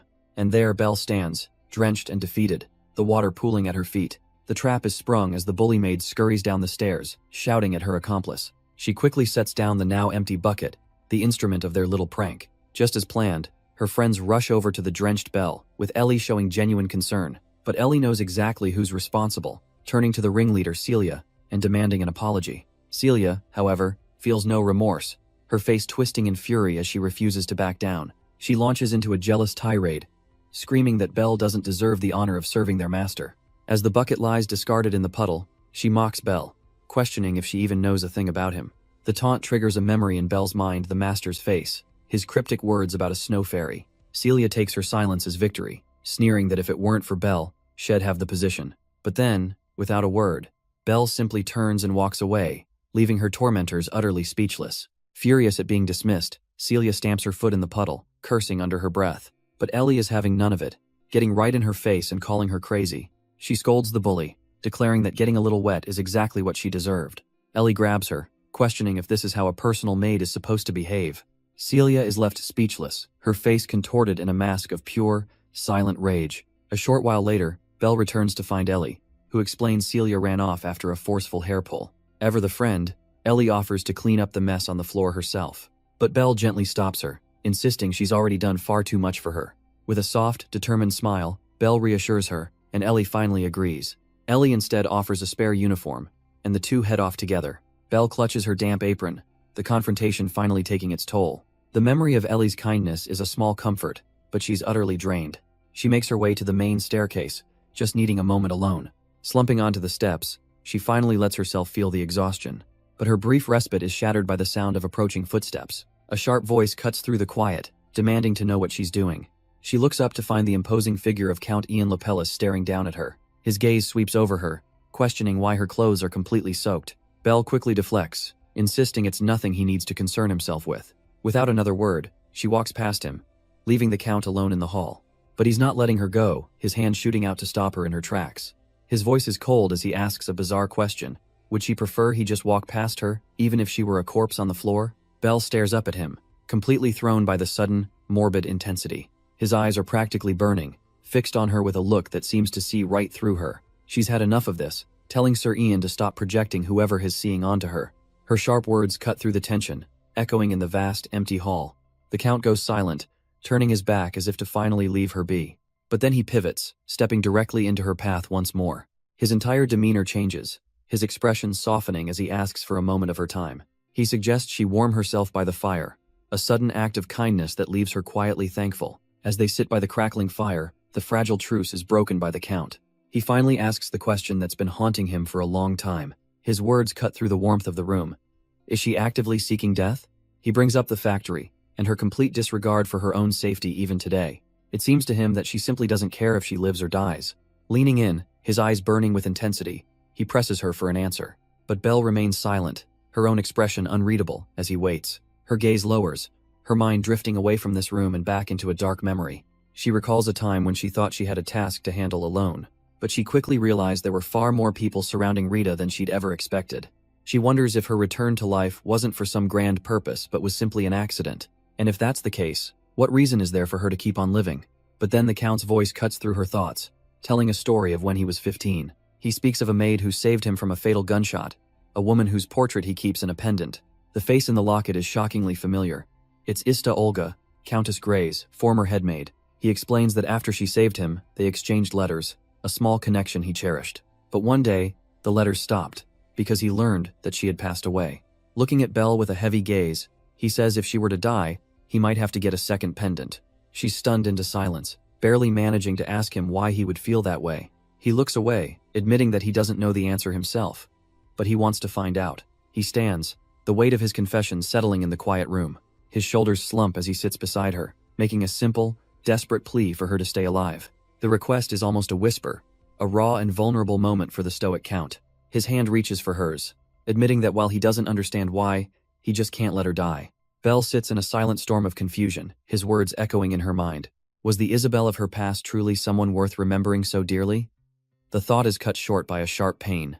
Without hesitation, the Count takes a cloth and securely blindfolds himself. He kneels before her, ready to clean her wounds, telling her to speak up if it becomes too much to bear. But as he gently dabs at her back, she can't help but flinch away from the stinging pain. He immediately stops, asking if it hurts, and promises to be gentler this time. He tries to continue, his touch as gentle as he can manage, but she remains silent. The pain is just too much, and she finally collapses forward, letting out a pained groan.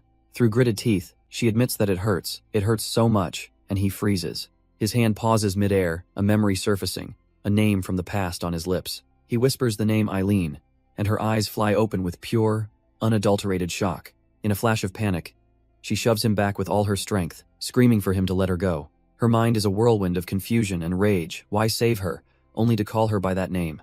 She grabs him, shaking him furiously, demanding he snap out of it, as if he's the one lost in delusion. Clawing at his blindfold, she screams that he should have just let her be, not woken her as a stranger. The Count is left utterly stunned, repeating the name with a dawning, horrified confusion. No, she sobs, begging him not to call her by that name, a name that isn't hers. But instead of letting go, Count Ian suddenly pulls her into a crushing, unyielding embrace. Her eyes widen in pure shock, her frantic struggles completely overwhelmed by his strength.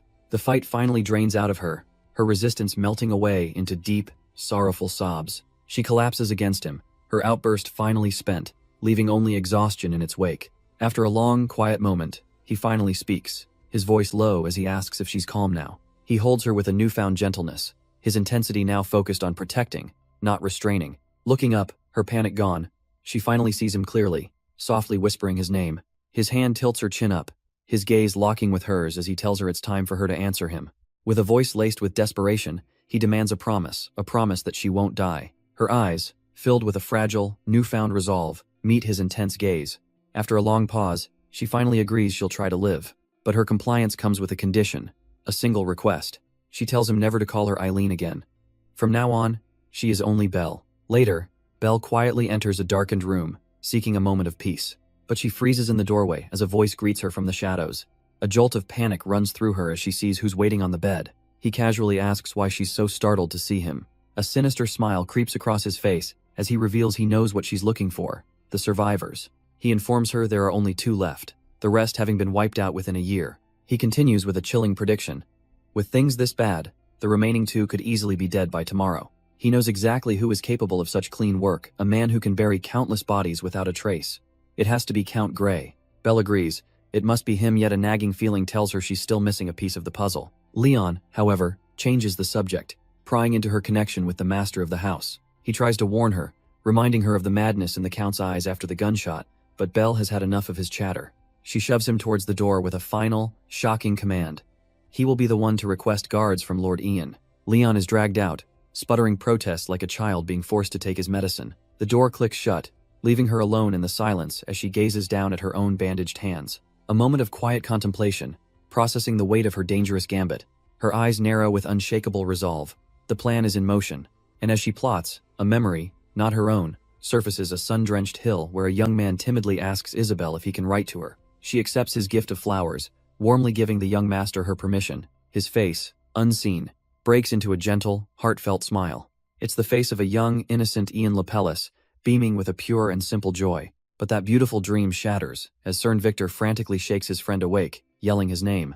Ian groans, his eyes slowly fluttering open, the sweet memory replaced by a pounding headache. Cern helps him sit up amidst a sea of empty bottles, asking if he found anything on his little trip. Hess clearly worried, wondering what could have possibly happened to make Ian drink himself into a stupor. Slumped on the couch, Ian stares into space, murmuring that he received a promise. A promise? As he pours another glass of wine, Ian admits it was something he just couldn't bring himself to believe. Cern can only watch as Ian downs another glass, his friend lost in thought. Lying back, Ian's mind races, desperately trying to figure out what he must do to make her keep that promise. Cern has a grim thought. It's been a very long time since Hez seen his friend this broken.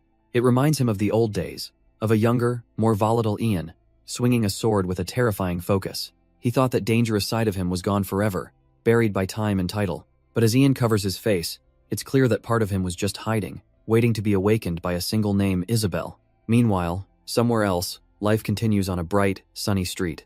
The door to a shop swings open, and there she is, the woman he's obsessing over, living under the name Belle. A man inside greets her with a warm, welcoming smile. He asks if she's looking for flowers, and Belle confirms she's just there to pick some up for her lady's room.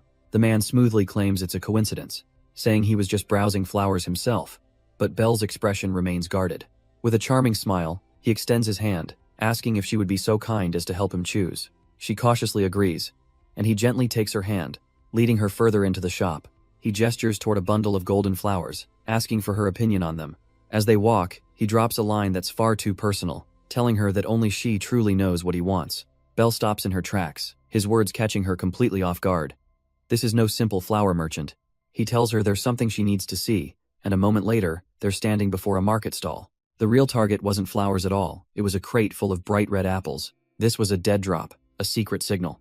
The method: choose the 11 most withered fruits. He steps forward and orders 11 apples, and the vendor's knowing glance confirms the message has been received. The vendor suddenly drops the act, his eyes sharp as he gets in Belle's face, demanding to know who she really is. But before she can react, a hand flashes out, forcefully stopping the old man in his tracks.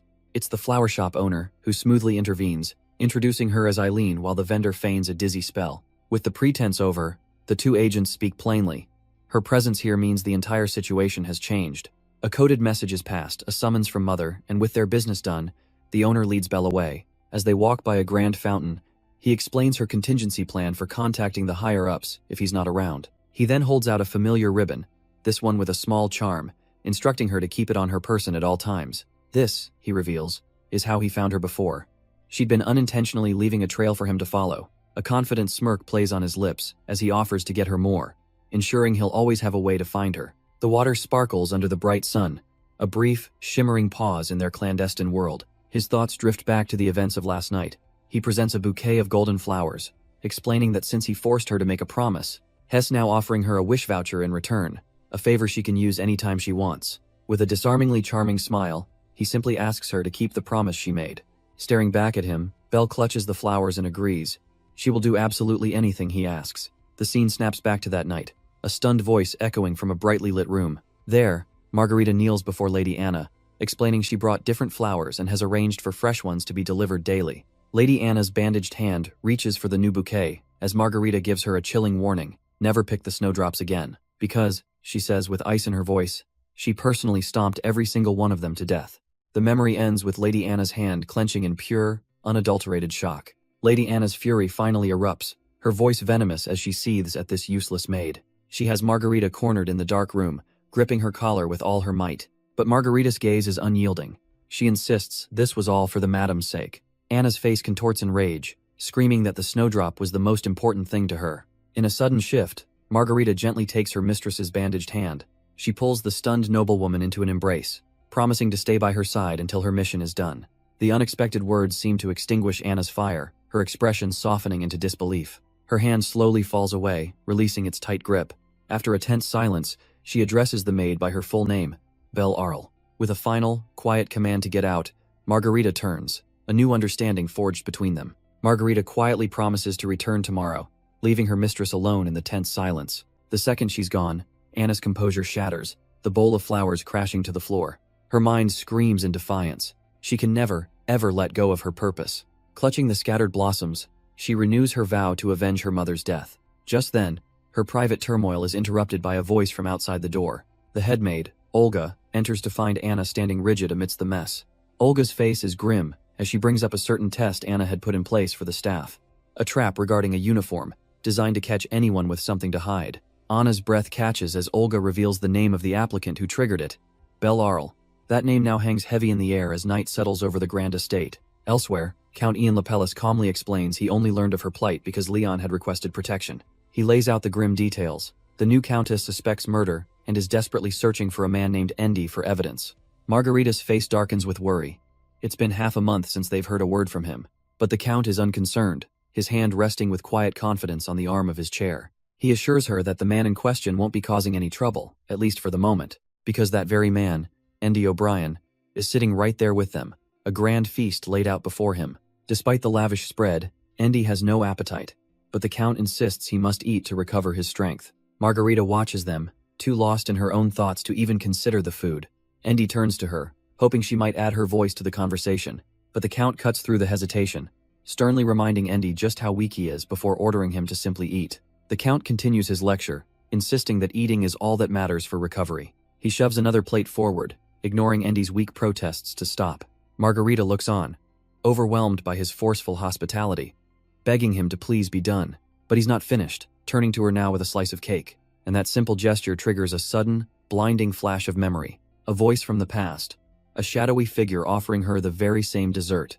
It was him, a younger Count Lapellis, gently telling her how delicious this one is, too. Snapping back to the present, she stares at the man before her, completely stunned.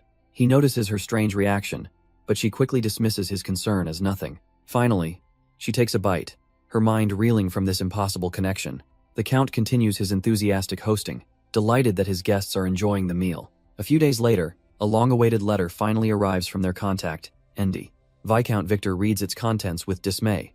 The informant is demanding much more money. Overhearing this from the hall, Margarita finds the request strange, thinking he was already paid. She proceeds to a private room, knocking gently and announcing herself as Belle. The door opens to reveal her mistress, a striking woman with knowing eyes. Inside the lavish bedroom, Margarita is told to simply leave the letter on the desk.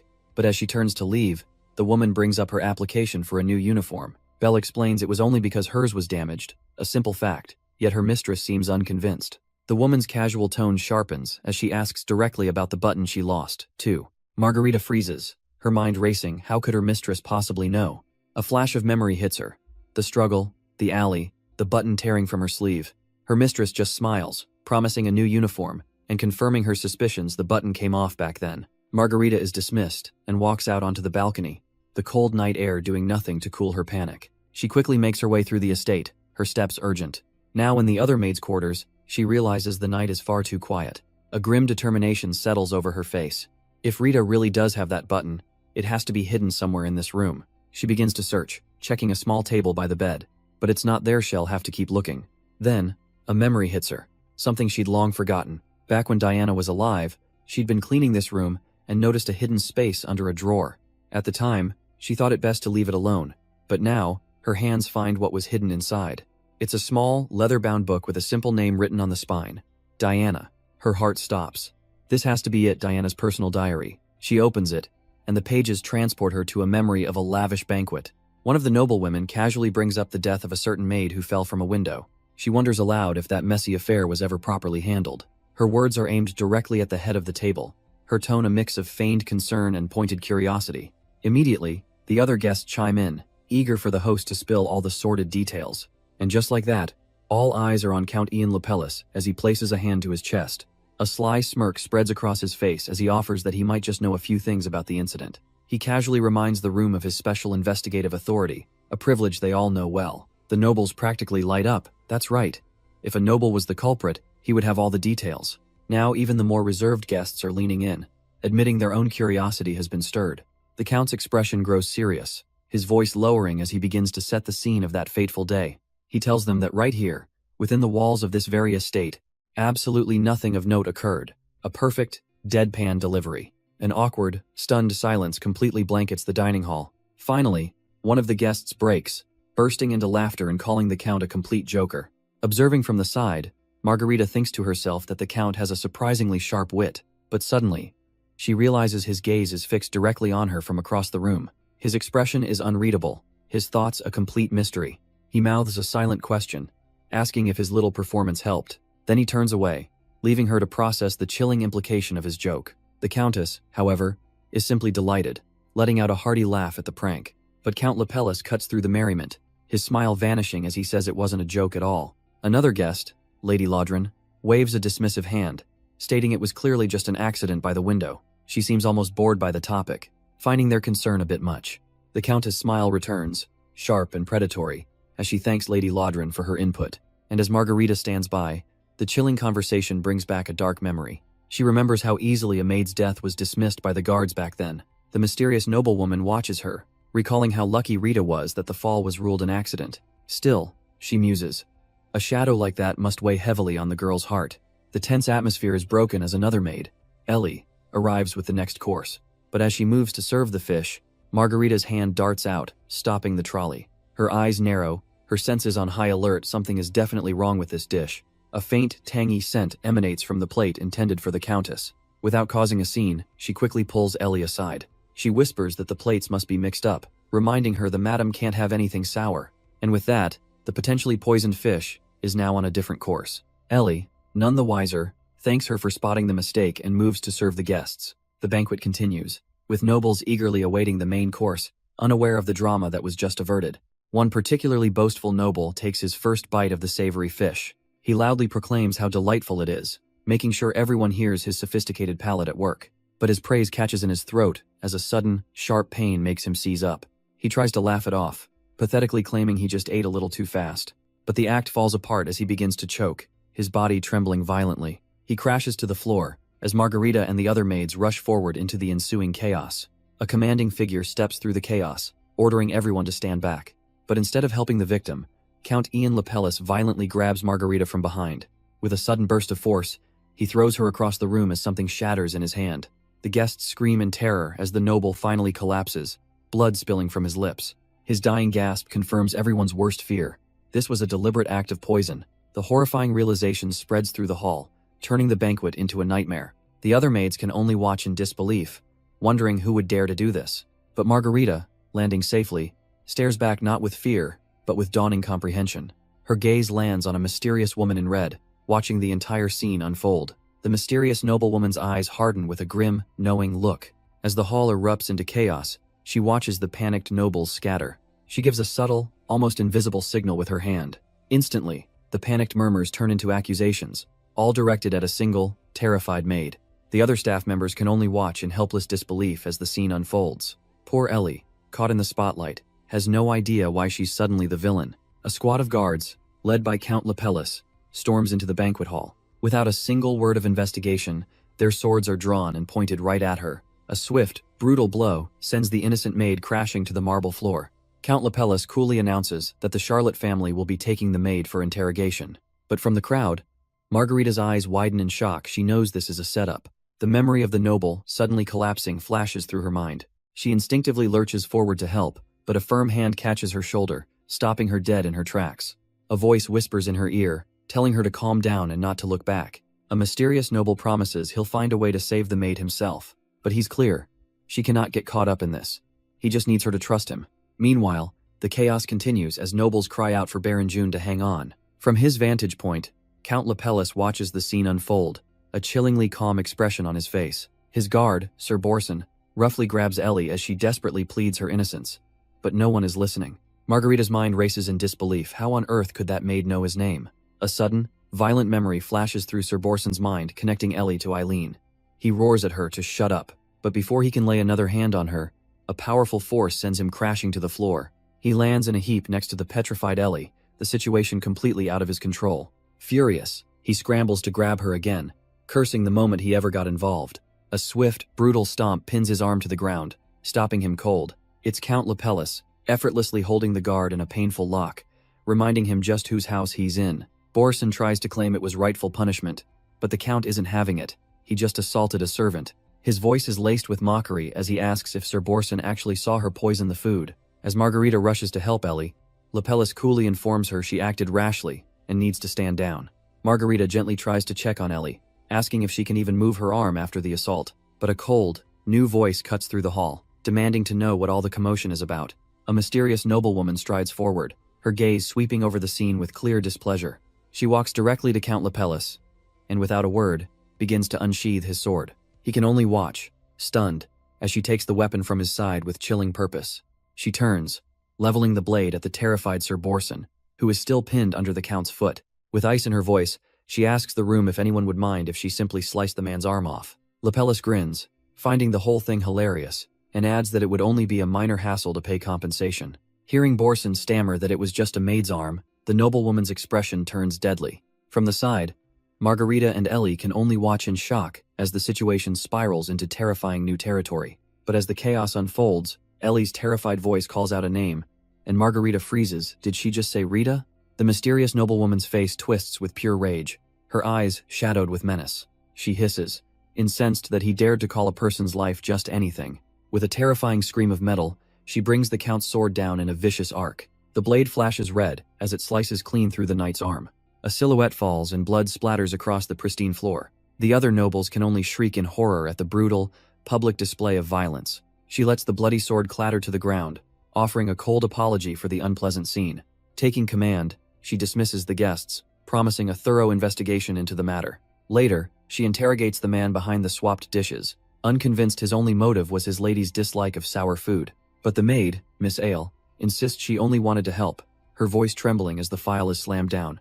Count Lepellus cuts through the tension, asking Sir Spencer if this was a simple favor or an assassination plot. Spencer flinches, unable to answer, and the Count smoothly offers to take over the questioning himself. Turning to the maid, his voice is calm but commanding as he asks if she touched the plates beforehand. She looks him dead in the eye and swears she didn't. The Count continues, confirming that she first saw the plate when it was served at the dinner table. She agrees, but her face is visibly flushed, a detail he doesn't miss. His sharp eyes narrow slightly, noting her feverish appearance before accepting her answer.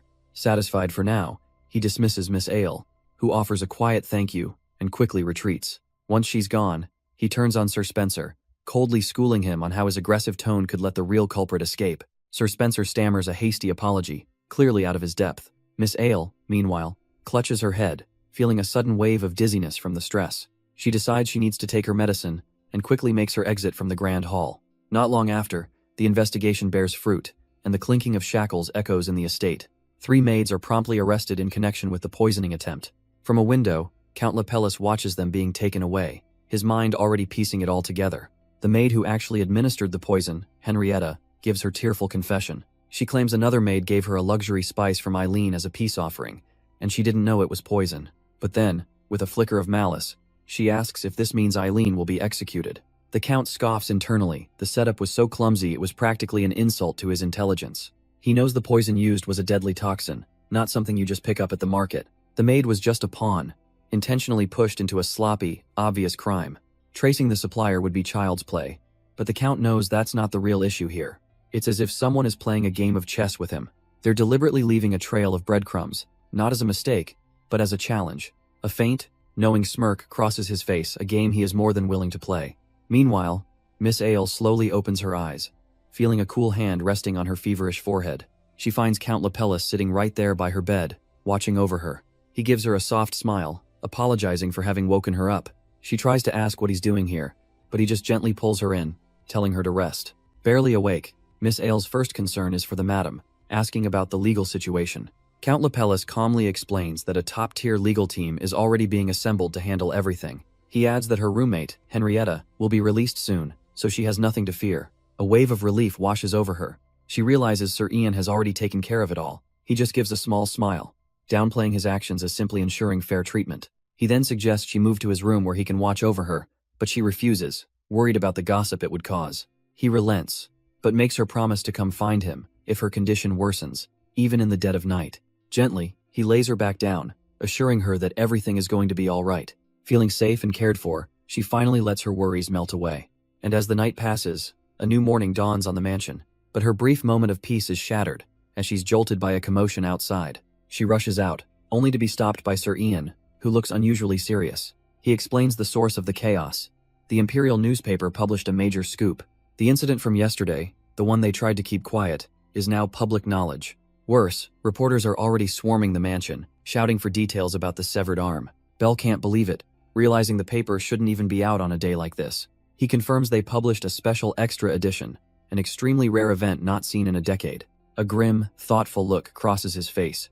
He clearly didn't anticipate this move. Belle argues that if the story had to come out, the Countess should have been the one to control the narrative. But now, with this leak, it looks exactly like the estate was hiding a bloody secret. Belle sees through his deflection. She remembers that time period perfectly. It was the same back then. A media frenzy right after the former Countess Diana's death. The papers fabricated a story about a maid named Anna buying poison, twisting her words. The whole plot was so clumsy, Belle wonders who could have been foolish enough to fall for it. In the present, the Countess glances out at the massive crowd of reporters swarming the gates. She sits, arms crossed, knowing that once they can meet with Anna, this media circus should calm down. But her meeting is tomorrow, and if this crowd doesn't thin out, she'll have to force her way through. A decision is made. She looks over at Belle and orders her to let them in.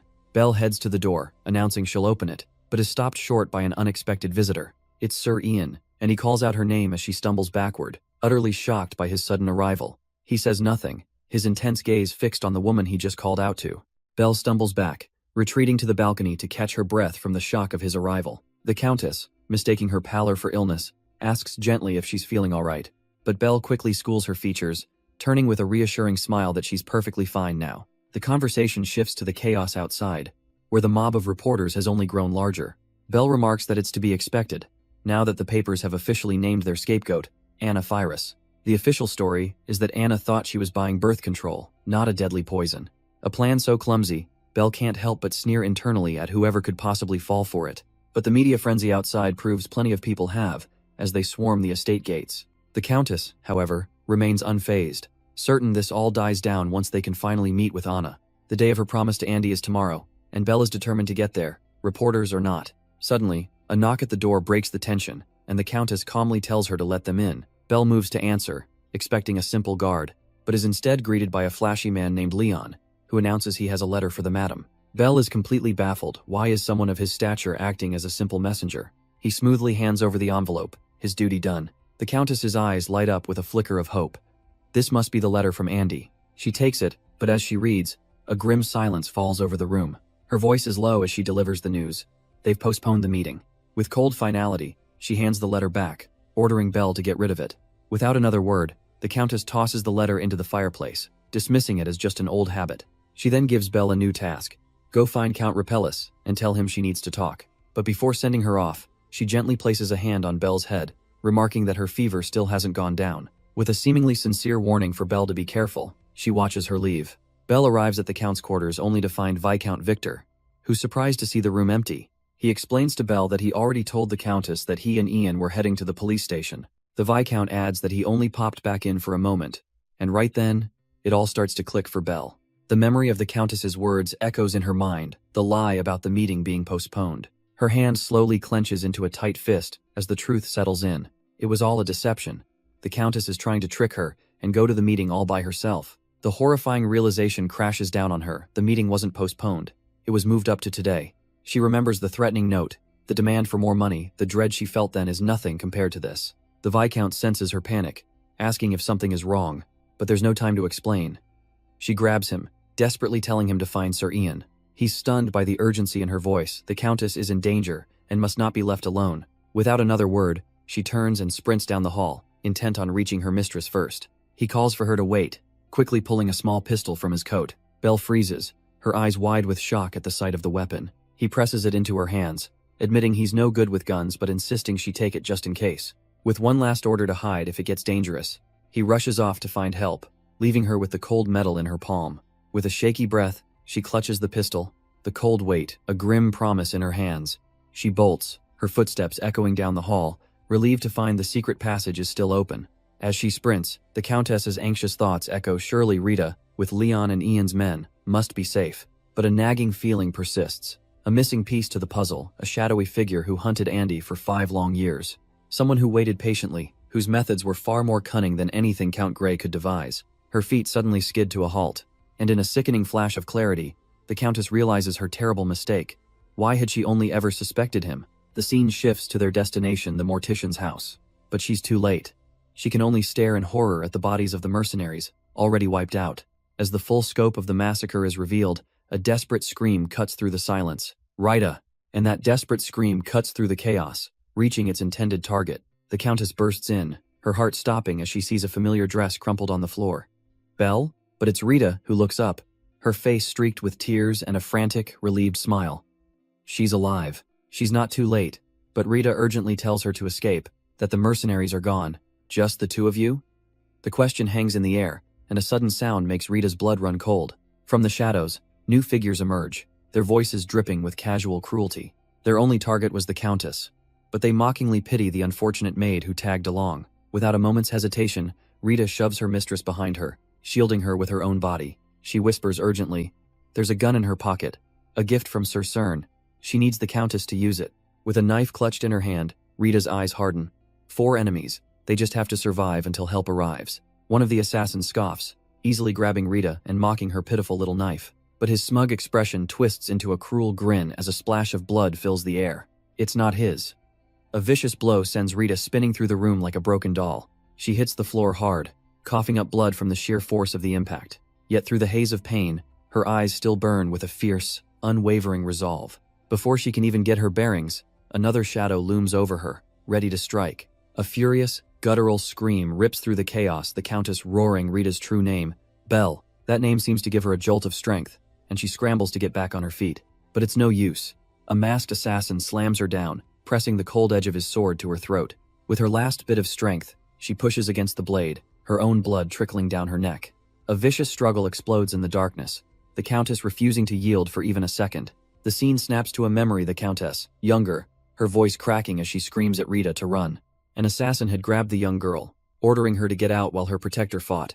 The Countess could only watch in terror, urging the child to escape the unfolding massacre. A moment later, she stood alone, the room littered with the bodies of her enemies. Back in the present, the masked assassin holding Rita hostage suddenly grunts in pain. With a brutal flash, he struck down, the killing blow intercepted at the last possible moment. Rita's eyes widen in disbelief, her life spared by an unseen savior. But it's the Countess' voice that cuts through the silence, questioning why she should ever hide. She stands firm, pistol in hand, absolutely refusing to cower in fear ever again. With a furious roar, the last surviving assassin lunges toward the Countess. But he's stopped dead in his tracks by the deafening crack of a gunshot.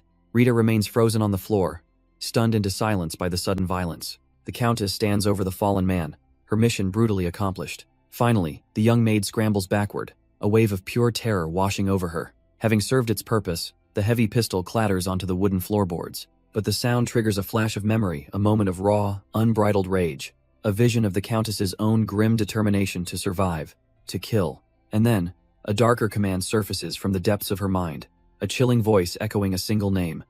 Isabel. Her expression suddenly cold and vacant. Rita rises to her feet and takes the gun for herself. A voice from the past echoes in her mind, a command she can't disobey. Raise your arm. Her hands, small and trembling, lift the heavy weapon as if by instinct. The memory glitches and distorts.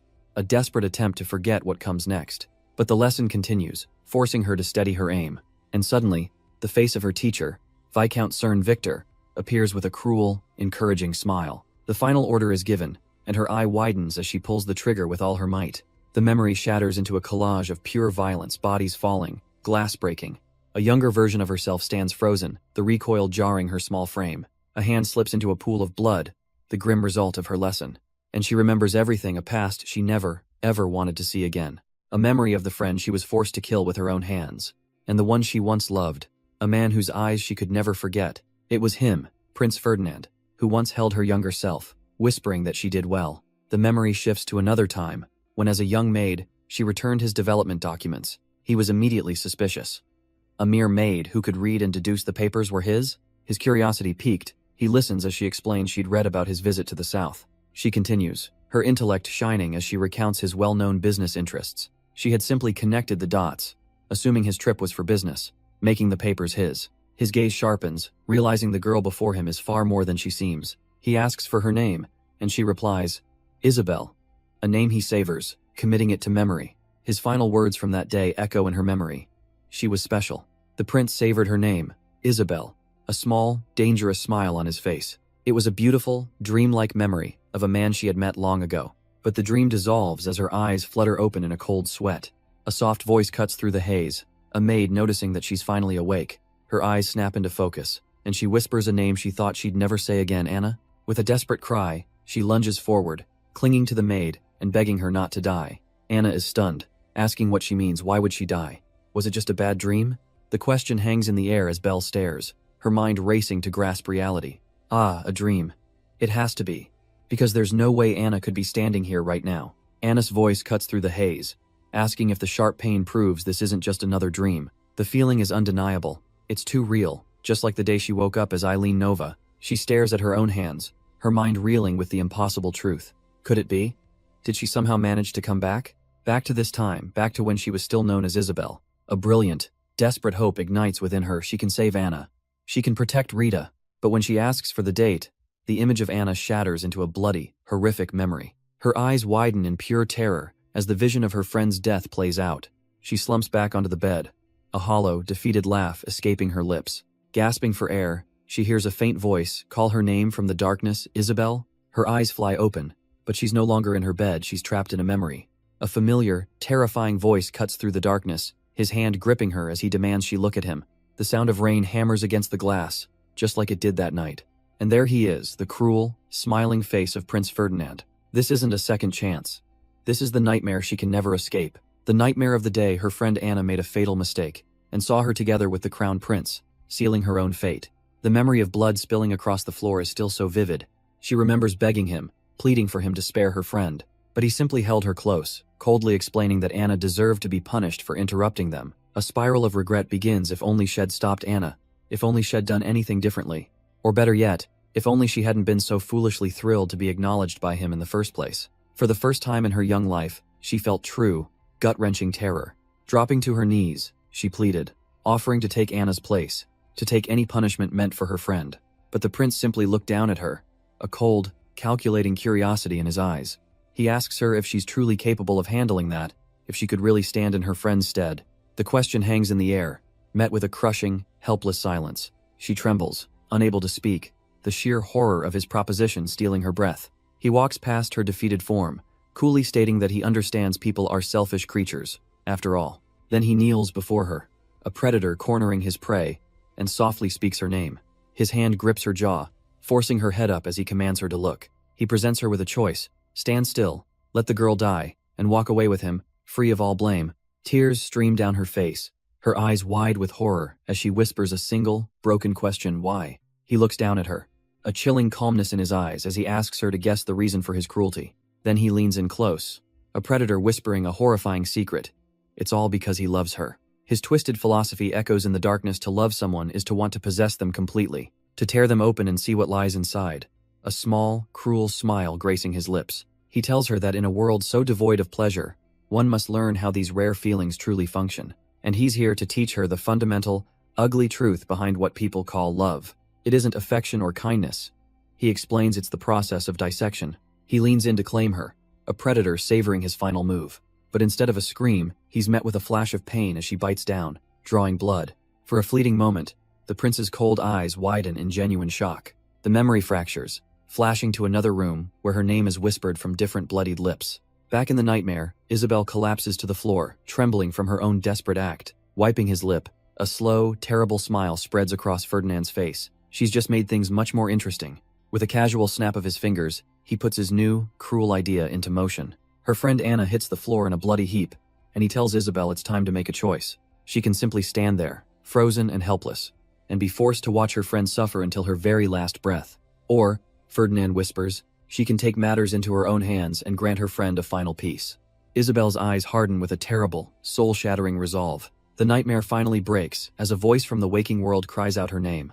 She's no longer Isabel, but herself again, lying bandaged and unconscious in a soft bed. Beside her, Count Lepellis is overwhelmed with guilt, admitting he knows nothing of her true suffering. His gloved hand trembles beside hers, a silent testament to his helplessness. Memories flash through his mind every time their paths have crossed, every moment he was a shadow in her life. His hand tightens into a fist, frustration and regret warring within him. Head bowed, he just begs her, pleads with her to please, just keep living. Elsewhere, the Countess calmly sips her tea and asks how Belle is doing now. The Countess receives the solemn news. Margarita still hasn't regained consciousness. But Count Lepellis isn't here for small talk. His expression hardens as he gets to the real reason for his visit. He leans forward, reminding her that they are now partners in this dangerous game. As proof of his progress, he slides forward a piece of paper containing a lock of hair supposedly from the deceased Marie Tria. His gaze sharpens, wanting to know if she met with the Undertaker as planned. The Countess confirms it, revealing she spoke with the woman just before she died. Her mind flashes back to the Undertaker's grim report from that day. The body, she was told, reeked of medicinal herbs, a crude attempt to mask another smell. Lepellis connects the dots, his voice low as he concludes it had to be poison. She agrees to analyze the sample, then smoothly pivots, asking about another person he was supposed to be protecting. With cold certainty, Lepellis finally answers what happened to the person she was protecting. The woman was found dead, discarded in the cellar of an inn she was staying at. He reveals the devastating truth. The letters were fakes, and the woman she guarded was merely an imposter. The Countess reels, her mind racing this brutal, messy outcome wasn't part of the plan. But the memory shatters, as a voice from the waking world cries out that she's finally awake. The dream evaporates, and the first thing she sees are the frantic faces of the Countess and Lepellis rushing toward her. Margarita slowly comes to, her eyes dazed and struggling to separate the nightmare from reality. The Countess is at her side in an instant, her voice laced with concern as she checks for any injuries. She manages a weak reply, assuring the Countess that she's fine, her own worry now turning to her mistress. But before she can say more, Lepellis's gloved hand reaches down, his touch grounding her back in the present. His touch sends a jolt through her, flashing a sinister smile from a half-forgotten memory. But Count Lepellis's voice cuts through the haze, calling her Belle as he holds her steady. Her gaze is distant, still lost somewhere between the nightmare and the waking world. His confession echoes in her mind, a memory of him saying he loved her, now feeling more like a threat. She manages to push his hand away, weakly insisting that she's fine despite the turmoil. Her first coherent question slices through the tension. How long was she unconscious? The answer is a gut punch. 10 days. And her mind immediately leaps to Anna's impending trial. The Countess quickly explains that Lepellis managed to get it postponed for her sake. But the relief is fleeting. There are only 3 days left until the final judgment. With a new sense of urgency, Margarita looks at them both, ready to reveal what she's learned. She drops the bombshell, revealing the name of the true mastermind behind Anna's poisoning. It was none other than His Highness, the Crown Prince himself. But that's not all. There's something else she needs to tell them. She explains that when her long nightmare finally ended, the last piece of the puzzle fell into place. Standing before them, weak but resolute, she lays out the accusation that hangs in the air. The Countess and Lepellis are frozen in shock, unable to process the sheer gravity of her words. Diana stammers, needing to confirm she means that Prince Ferdinand, and demanding to know what proof she has. Margarita begins to connect the dots, her logic sharp and clear. She points out that the poisoning and the Undertaker incident were both elaborate traps set for the Countess. And then, her gaze shifts, turning her attention directly to Sir Ian. She reminds Sir Ian how he personally stationed the Third Prince's elite soldiers at the Undertaker's home. A bloody memory flashes by those same elite soldiers, wiped out to the last man. With a steady gaze, she states that only 4 people in the Empire could have done something like that. She lays out the list of suspects, the absolute peak of power, from Marquis and Duke, to the Crown Prince and the Emperor. Then, with cold logic, She begins to dismantle the list, eliminating each one based on their motives and methods. This process of elimination leaves only one logical conclusion, one man standing, and so, she delivers the final verdict. Crown Prince Ferdinand is the most likely culprit. The Countess clenches her bandaged hands, the theory making a terrifying amount of sense. But why would he target her? Margarita explains it was a test, a direct response to the Countess digging into the case. A chill runs down Diana's spine as she realizes the truth the prince knew she was investigating all along. The Countess, reeling from the revelation, asks what kind of test this was supposed to be. Margarita turns the question back on her, asking Diana to think about how she learned of the case in the first place. Was it truly a coincidence, born from simple jealousy towards the Count's late wife? Or was there a clearer purpose, with a powerful figure watching her every move from the shadows? She explains that if Diana's motive was weak, the poisoning attempt would have scared her off for good. But she didn't stop. The Countess realizes with horror that the entire incident was just bait. Margarita confirms the Undertaker survived the attack. They were still breathing when she got there. And because they survived, they were able to pass on one final, crucial piece of evidence. She unfolds the paper, revealing a lock of Marie Tria's hair. With this last piece in hand, Margarita's conviction hardens. If it was him, this is exactly his style. A man like that wouldn't want her dead so soon, had want her to survive for his own amusement. He'd be watching with rapt attention to see what she planned to do with the evidence he let her find. Count Lepellis, however, brings them back to reality, sweating as he notes that suspicion alone isn't enough to accuse anyone. Margarita agrees, her expression grim. Dragging a man of his stature into court would be impossible. Her eyes suddenly sharpen with a dangerous glint, unless he were still just Count Grey. She explains that a man as meticulous as the Crown Prince would never let any evidence point back to himself. He'd have a plan ready, a perfect scapegoat to pin everything on the Count the second things went wrong. So, Margarita proposes they beat him to the punch, turning his own game right back at him. They'll use Marie Tria and the poisoning to paint Count Grey as a man who habitually murders his wives. The Countess is left utterly speechless, horrified by the sheer audacity of the plan. Count Lepellis leans in, already sensing she has a strategy, and asks if she has a plan. Margarita confirms she does, but it hinges on one critical condition.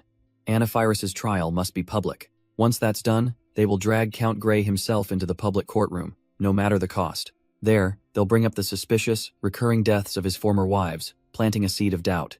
The public will start to remember the whispers about Countess Diana's death 10 years ago, and begin to wonder if maybe, just maybe, it wasn't the maid who was the real killer. The plan is set.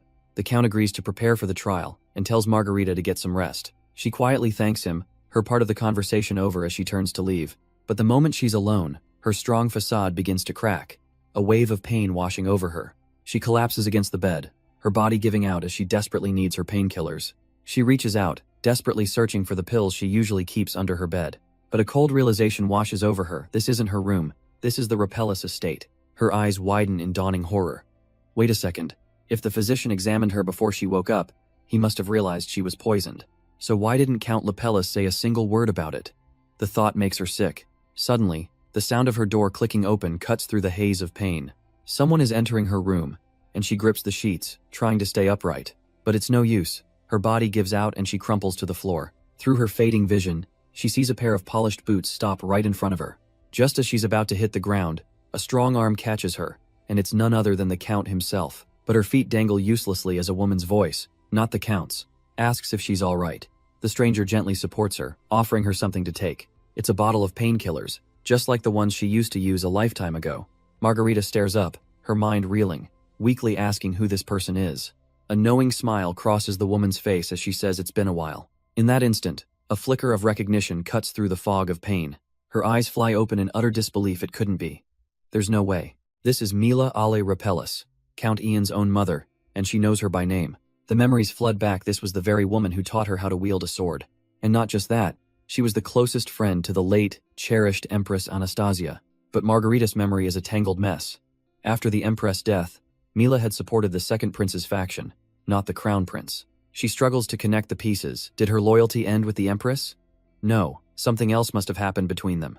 Yet, both strands of speculation converge into one undeniable truth. Every single year, without fail, Mila visited the Empress's grave, a silent testament to her unwavering devotion. Back in the present, Mila gently mentions she's heard about the memory loss, asking Margarita to call her by her first name again, just like old times. As she pours a familiar tea, the warmth and care feel almost overwhelming for the weakened Margarita. But then Mila's expression shifts, her kind demeanor replaced by a sudden, piercing intensity. With chilling calm, she leans in and asks a devastatingly direct question. How long does Margarita have left to live? The sudden shift leaves Margarita completely frozen. The brief moment of comfort utterly shattered. She can only stare back, speechless, caught completely off guard by the brutal inquiry. Mila reveals she knows everything the physician told her. Margarita was poisoned, a secret she's clearly kept from Ian. She gently places her hand over Margarita's, assuring her that this secret is safe with her. With a disarming smile, she reminds Margarita that she's always thought of her as her own child, calling her by her old alias, Eileen. The unexpected warmth leaves Margarita stunned, her defenses crumbling. Looking down, she finally admits the grim truth. She probably has about 10 months left to live.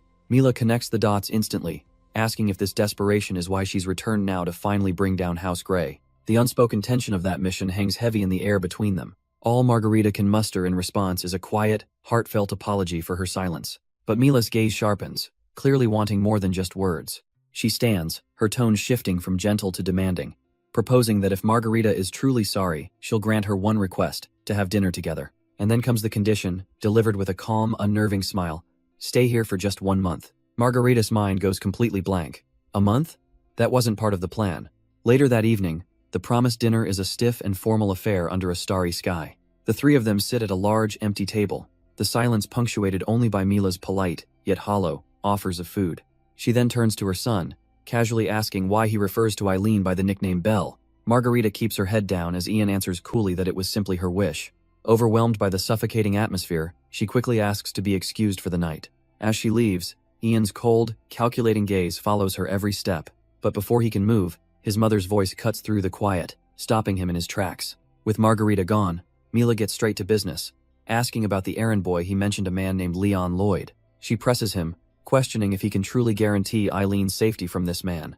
Ian just swirls his wine, calmly stating that there's no need to worry at all, because as it turns out, that errand boy, Leon, is hanging upside down from her balcony. He frantically demands to know why she moved here, of all places. Right before he sees her standing there, Margarita stares back, her voice like ice, acknowledging the maid who returned from hell.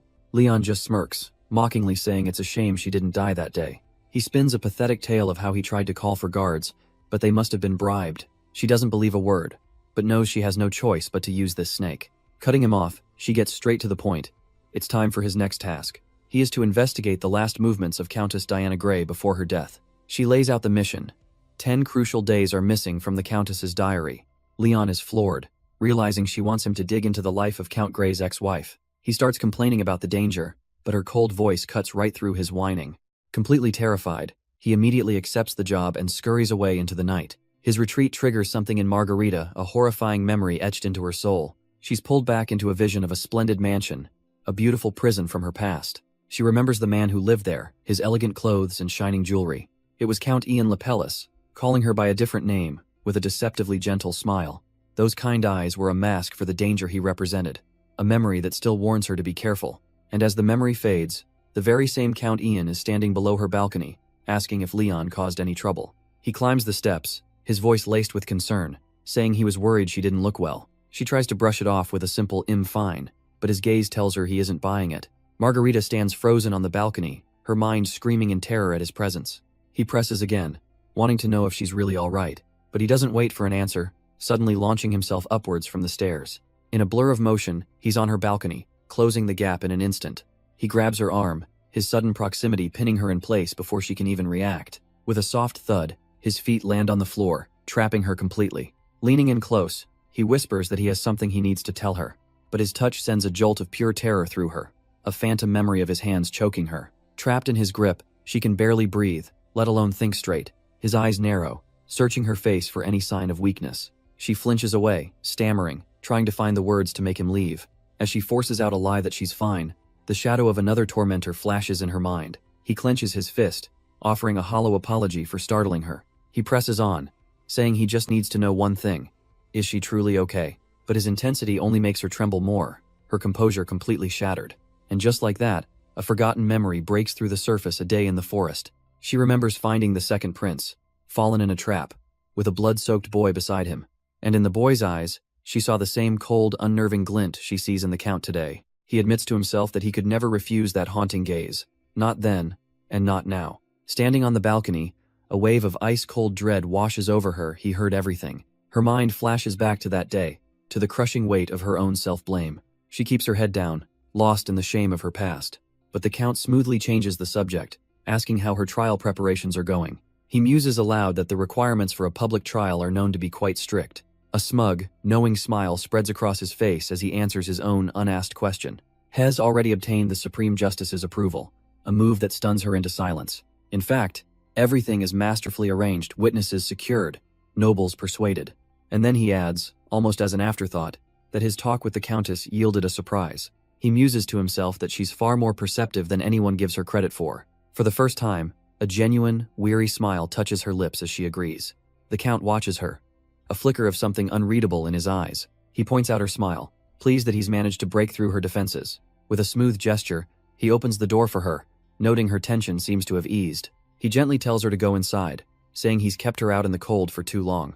Promising to see her tomorrow, he turns to leave, but she leans against him in exhaustion. His gaze sharpens for a moment, his mind constantly calculating. From the doorway, she takes one last look back at him, but he follows right behind, stepping into her room and calling her name, Belle. He tells her she can just listen from where she is, sensing her need for distance. He promises not to move from the doorway, trying to convince her she has nothing to fear from him. With a quiet intensity, he vows to find out who hurt her himself, so she won't have to say a word. His hand hangs in the air, a silent, uncertain gesture. All he asks, he pleads, is for a chance to understand her. With a soft click, he closes the door, finally giving her the space she wanted. But on the other side, he leans against the wood, wrestling with a question he can't answer. Why? Why is she trying to go to such lengths, to endure everything alone? She stares back through the glass, completely baffled by his strange, desperate concern. He admits that he doesn't really know either, a confession that only deepens her confusion. And then, with a startling softness, Count Lepellis admits he's feeling a certain fondness, a fondness directed entirely at her. The words hit her like a physical blow, a sudden, sharp realization dawning in her eyes. Her mind flashes back to another time, another plot centered around a public trial. A flustered man named Leon Lloyd questions her, asking why she's seeking his approval. But this version of her, a cool and calculating woman with dark hair, simply smirks back at him. She reminds him of her authority, casually pouring a drink while mentioning her time as a proxy Supreme Justice. He resists, exasperated, asking what else she could possibly be trying to make him do. Leaning closer, she offers him the one thing he can't refuse, a chance for revenge on his father. And in an instant, his composure shatters, his eyes widening with the terrifying weight of her proposal. She clarifies her offer, a chance to overturn the very case that built his family's honor, the Countess Diana murder case. Leon collapses in disbelief, muttering that it's impossible, but she coolly assures him she wouldn't have offered if it was. Leaning forward, her voice low and steady, she asks if he's willing to at least hear her plan, but the pressure sends him spiraling into a traumatic memory of his father's cruel voice, mocking his very bloodline. He stammers that he's not mentally prepared, but she cuts through his panic with a single, sharp word. Grabbing his collar, she tells him he'll never be prepared, that his hesitation will make him miss every chance he gets. As she speaks, she drops a cigar into his wine, asking if he can truly say he won't regret this. The object sinks into the red liquid, a silent, swirling ultimatum. He's trembling now, hand to his face, caught in a vortex of fear and a desperate desire for revenge. As she watches, his mind screams in denial, a feeble protest against the terrifying path she's laid before him. And with that, his resistance shatters, asking her the one question she's been waiting for. What does he need to do? The scene flashes back to a younger, more eager Viscount Cern, slamming a document onto a desk, proudly announcing he's brought the signatures. He stretches, ecstatic, asking Count Ian if this means he can finally rest now that the job is done. He even brags about finding the jeweler connected to the ruby ring, though he notes the man mysteriously closed shop right after the deal. Ian, however, looks pensive, apologizing to Cern before he even makes his next request. He needs the Viscount to continue investigating the casino and the ring, deflating Cern's celebratory mood in an instant. But Cern agrees, and with his help, all the conditions required to hold the public trial were finally met. A few days later, a massive crowd gathers at the courthouse, buzzing with anticipation for the main event. The day of the trial has arrived, and through the jeering mob, Anna is carried towards her fate. The crowd callously places bets, wondering aloud how long it will take for the execution to be over. Amidst the crowd, young Leon Lloyd tries to get a better view, asking the people in front to kindly move. But he's startled as a figure suddenly appears right before him, stepping into the open space. This mysterious man strides confidently towards the guards holding a defeated-looking Anna. He flashes a smug, condescending grin, greeting the imperial officials with dripping contempt. With a theatrical salute, He declares himself Baron Leberk, here to act as Anna's lawyer. The name shocks the court. William Leberk, the infamous noble known only for wasting his life away. Margarita, watching from her seat, knew him only by that reputation. But she also knew the truth. Behind the facade was a bona fide genius who graduated at the top of his class. She's completely baffled. Why on earth would a man like him appear at this trial? Before she can find an answer, chaos erupts as the guards around the courthouse suddenly collapse. While Margarita wonders what Leberk is doing, Count Ian coolly orders the investigator to proceed. The witness claims he saw Anna's face when the wind blew her hat, an excuse so pathetic it's laughable. The investigator then presents the prosecution's star evidence, threatening letters supposedly sent by Anna. He paints a gruesome picture, claiming she smeared them with blood and sent animal corpses. But the memory tells a different story, one of Anna being forced, her hand shaking as she wrote. She was threatened, warned that if she didn't comply, everything she held dear would be destroyed by Count Grey's command. The investigator, completely oblivious, holds up the tainted letter as proof of guilt. It was all part of a larger, sinister plot to eliminate Margarita, the new countess. Back in the present, Mila senses her student's turmoil, placing a reassuring hand on her shoulder. And as if on cue, William Leberk rises, ready to address the honorable judge and tear their flimsy case apart. The judge leans forward, declaring that it's time for the court to finally turn its eyes toward the truth. And William immediately drops a bombshell, accusing Count Grey of systematically murdering his wives. It's a horrifying truth, one that makes even the conniving Count Ian crack a smug, satisfied smile. To prove his point, William tells the court they must recall a tragedy from 10 years ago. He points out that the judge's own father ruled a personal maid as the culprit, leaving the investigator utterly bewildered. The judge lowers his head, a flicker of pain in his eyes as he realizes which case is being brought to light. But the investigator, completely oblivious, slams his hand down in outrage. He demands to know the meaning of digging up a case that's been closed for a decade. This outburst earns him a furious roar from the judge, who orders him to shut his mouth. William smirks, his plan working perfectly, as he prepares to discuss the tragedy that befell the judge's own niece. He offers his deepest, most insincere condolences, leaving the investigator reeling from the revelation.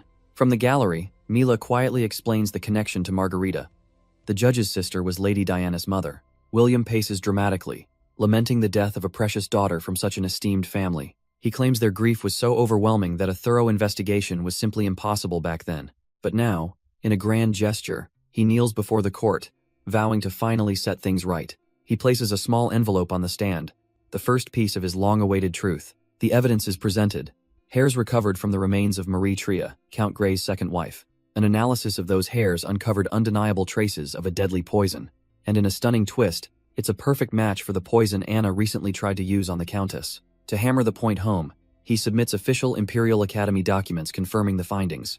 The judge reels, the horrifying accusation echoing in his mind. William declares that after killing 2 wives, Count Grey had moved on to his third. He formally petitions the court to reopen the case and summon the Count immediately. The judge is utterly frozen, the full weight of the scandal paralyzing him. And from the crowd, Margarita watches her intricate plan fall perfectly into place. The entire affair now hangs on one question. Can a noble simply get away with murder? Does their status truly put them above the law? One man in the audience can't stand the silence, demanding to know why the judge is hesitating. He slams his fist, declaring that this time, the truth will not be buried. Suddenly, the courtroom explodes, the crowd's murmurs turning into a roar for justice. The judge hesitates, caught between justice for the dead and the danger of angering a powerful family. But before he can waver, another noble's voice cuts through the silence, capturing everyone's attention. Count Ian Lapella steps forward, his expression severe as he poses a question to the entire court. He asks them to consider what truly defines a noble. Is it tradition, wealth, or honor? No, he declares, his voice echoing with authority. The foundation of nobility is decency. Therefore, he proclaims, a man who has abandoned righteousness is no longer a noble, and the court shouldn't hesitate. Hidden in the crowd, Margarita watches with quiet satisfaction as her puppets dance on their strings. The judge's mind is made. His gavel rises, ready to bring down the weight of the law. With a final, decisive strike, he orders a 1-month recess for a thorough investigation into Count Jeremy Grey. Instantly, the news spreads like wildfire, with headlines screaming that the quiet count is now an indicted wife-killer. The news of the trial sends shockwaves through the night, and a man's voice desperately calls for Margarita. An agitated noble bursts into a room, demanding to know what in the world is going on. Margarita, in her elegant disguise, calmly informs him that she was at the trial, watching the proceedings. The man immediately panics, fearing she suspects him, but she cuts him off, feigning her own distress. She was only there, she claims, because she wouldn't feel safe until the offender was punished. Falling for it completely, he grabs her wrist, promising that everything is fine now and he's not going anywhere. But beneath her act of a frightened woman, her eyes flash with cold, sharp intent. He's a pawn, and nothing more. The fool is already celebrating, suggesting they throw a huge party to show everyone how close they are. At the same time, another story is being crafted for the public, a biography and loving memory of Diana Gray. And back in her own study, the real Margarita reads the paper, watching all the pieces of her plan fall into place. This article feels different from the usual trash. Her eyes narrow, wondering who the contributor could possibly be. The name Aiden Dunois catches her eye. Perhaps it was someone who actually knew them. Just then, a knock at her door interrupts her thoughts, and she quietly invites the person in. Count Ian Lapellis peeks inside with a smug grin, checking on how his dear Belle is doing. But his eyes widen in genuine surprise. He steps into a room absolutely buried in papers, shocked she's reading through all of this.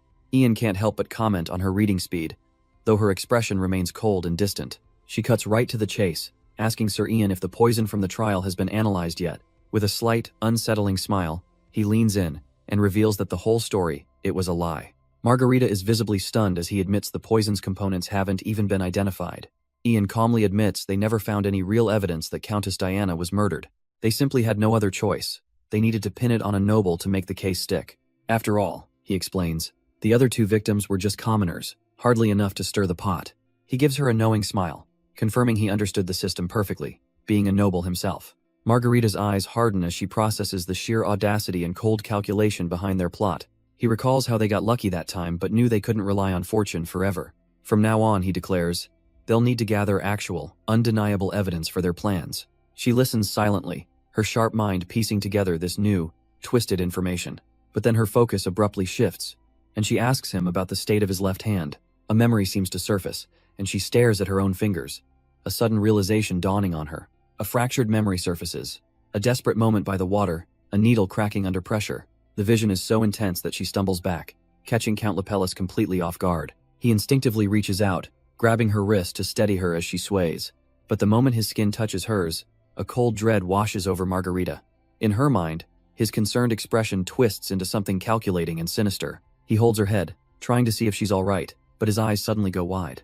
Her disguise has faltered, revealing the fiery red hair he thought was long gone. He immediately pulls away, stammering an apology for being so forward. She tries to brush it off, taking a seat, but the air is now thick with unspoken questions.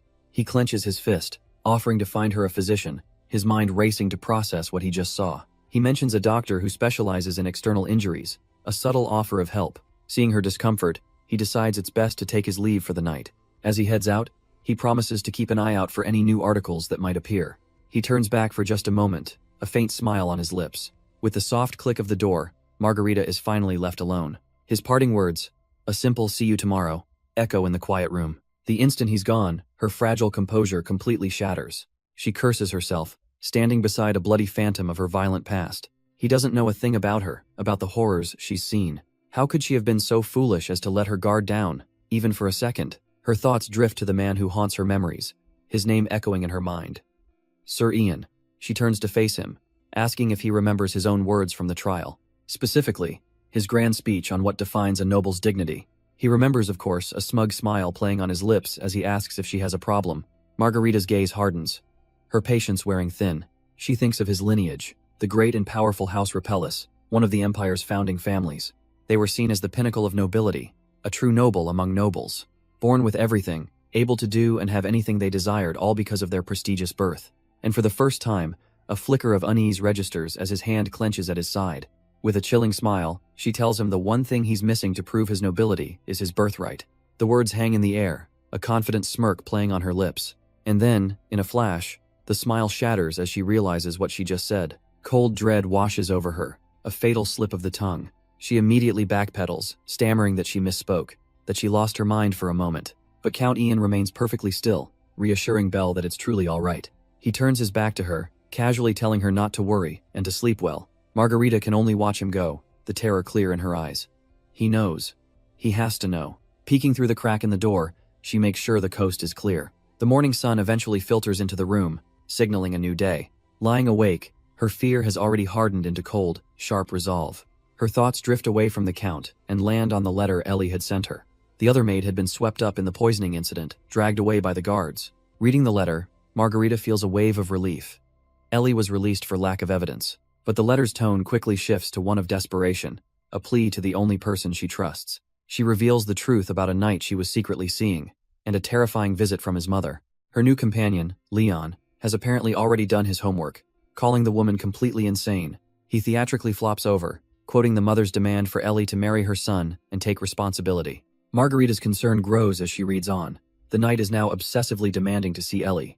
Leon pauses his dramatics, a sly, thoughtful look crossing his face. He then cheerfully offers the most straightforward solution he can think of. Should he just kill them? Leon casually dismisses her concern, saying the maid brought this on herself and should just deal with it. Margarita stares back, her expression completely flat. She's not amused. He presses on, a smirk in his eyes, daring her to say he's wrong. Her gaze hardens. She's heard enough of his nonsense. So she asks him coldly, what exactly did Ellie do to deserve this? He just scoffs in response. But instead of arguing, Margarita suddenly bursts into a chilling, almost manic laugh. She sets the letter down, her voice low and dangerous, asking if he's pretending not to know something. Rising to her feet, she wonders aloud if maybe he's the one with the guilty conscience. Then, a blade appears in her hand as she repeats the question, her patience clearly gone.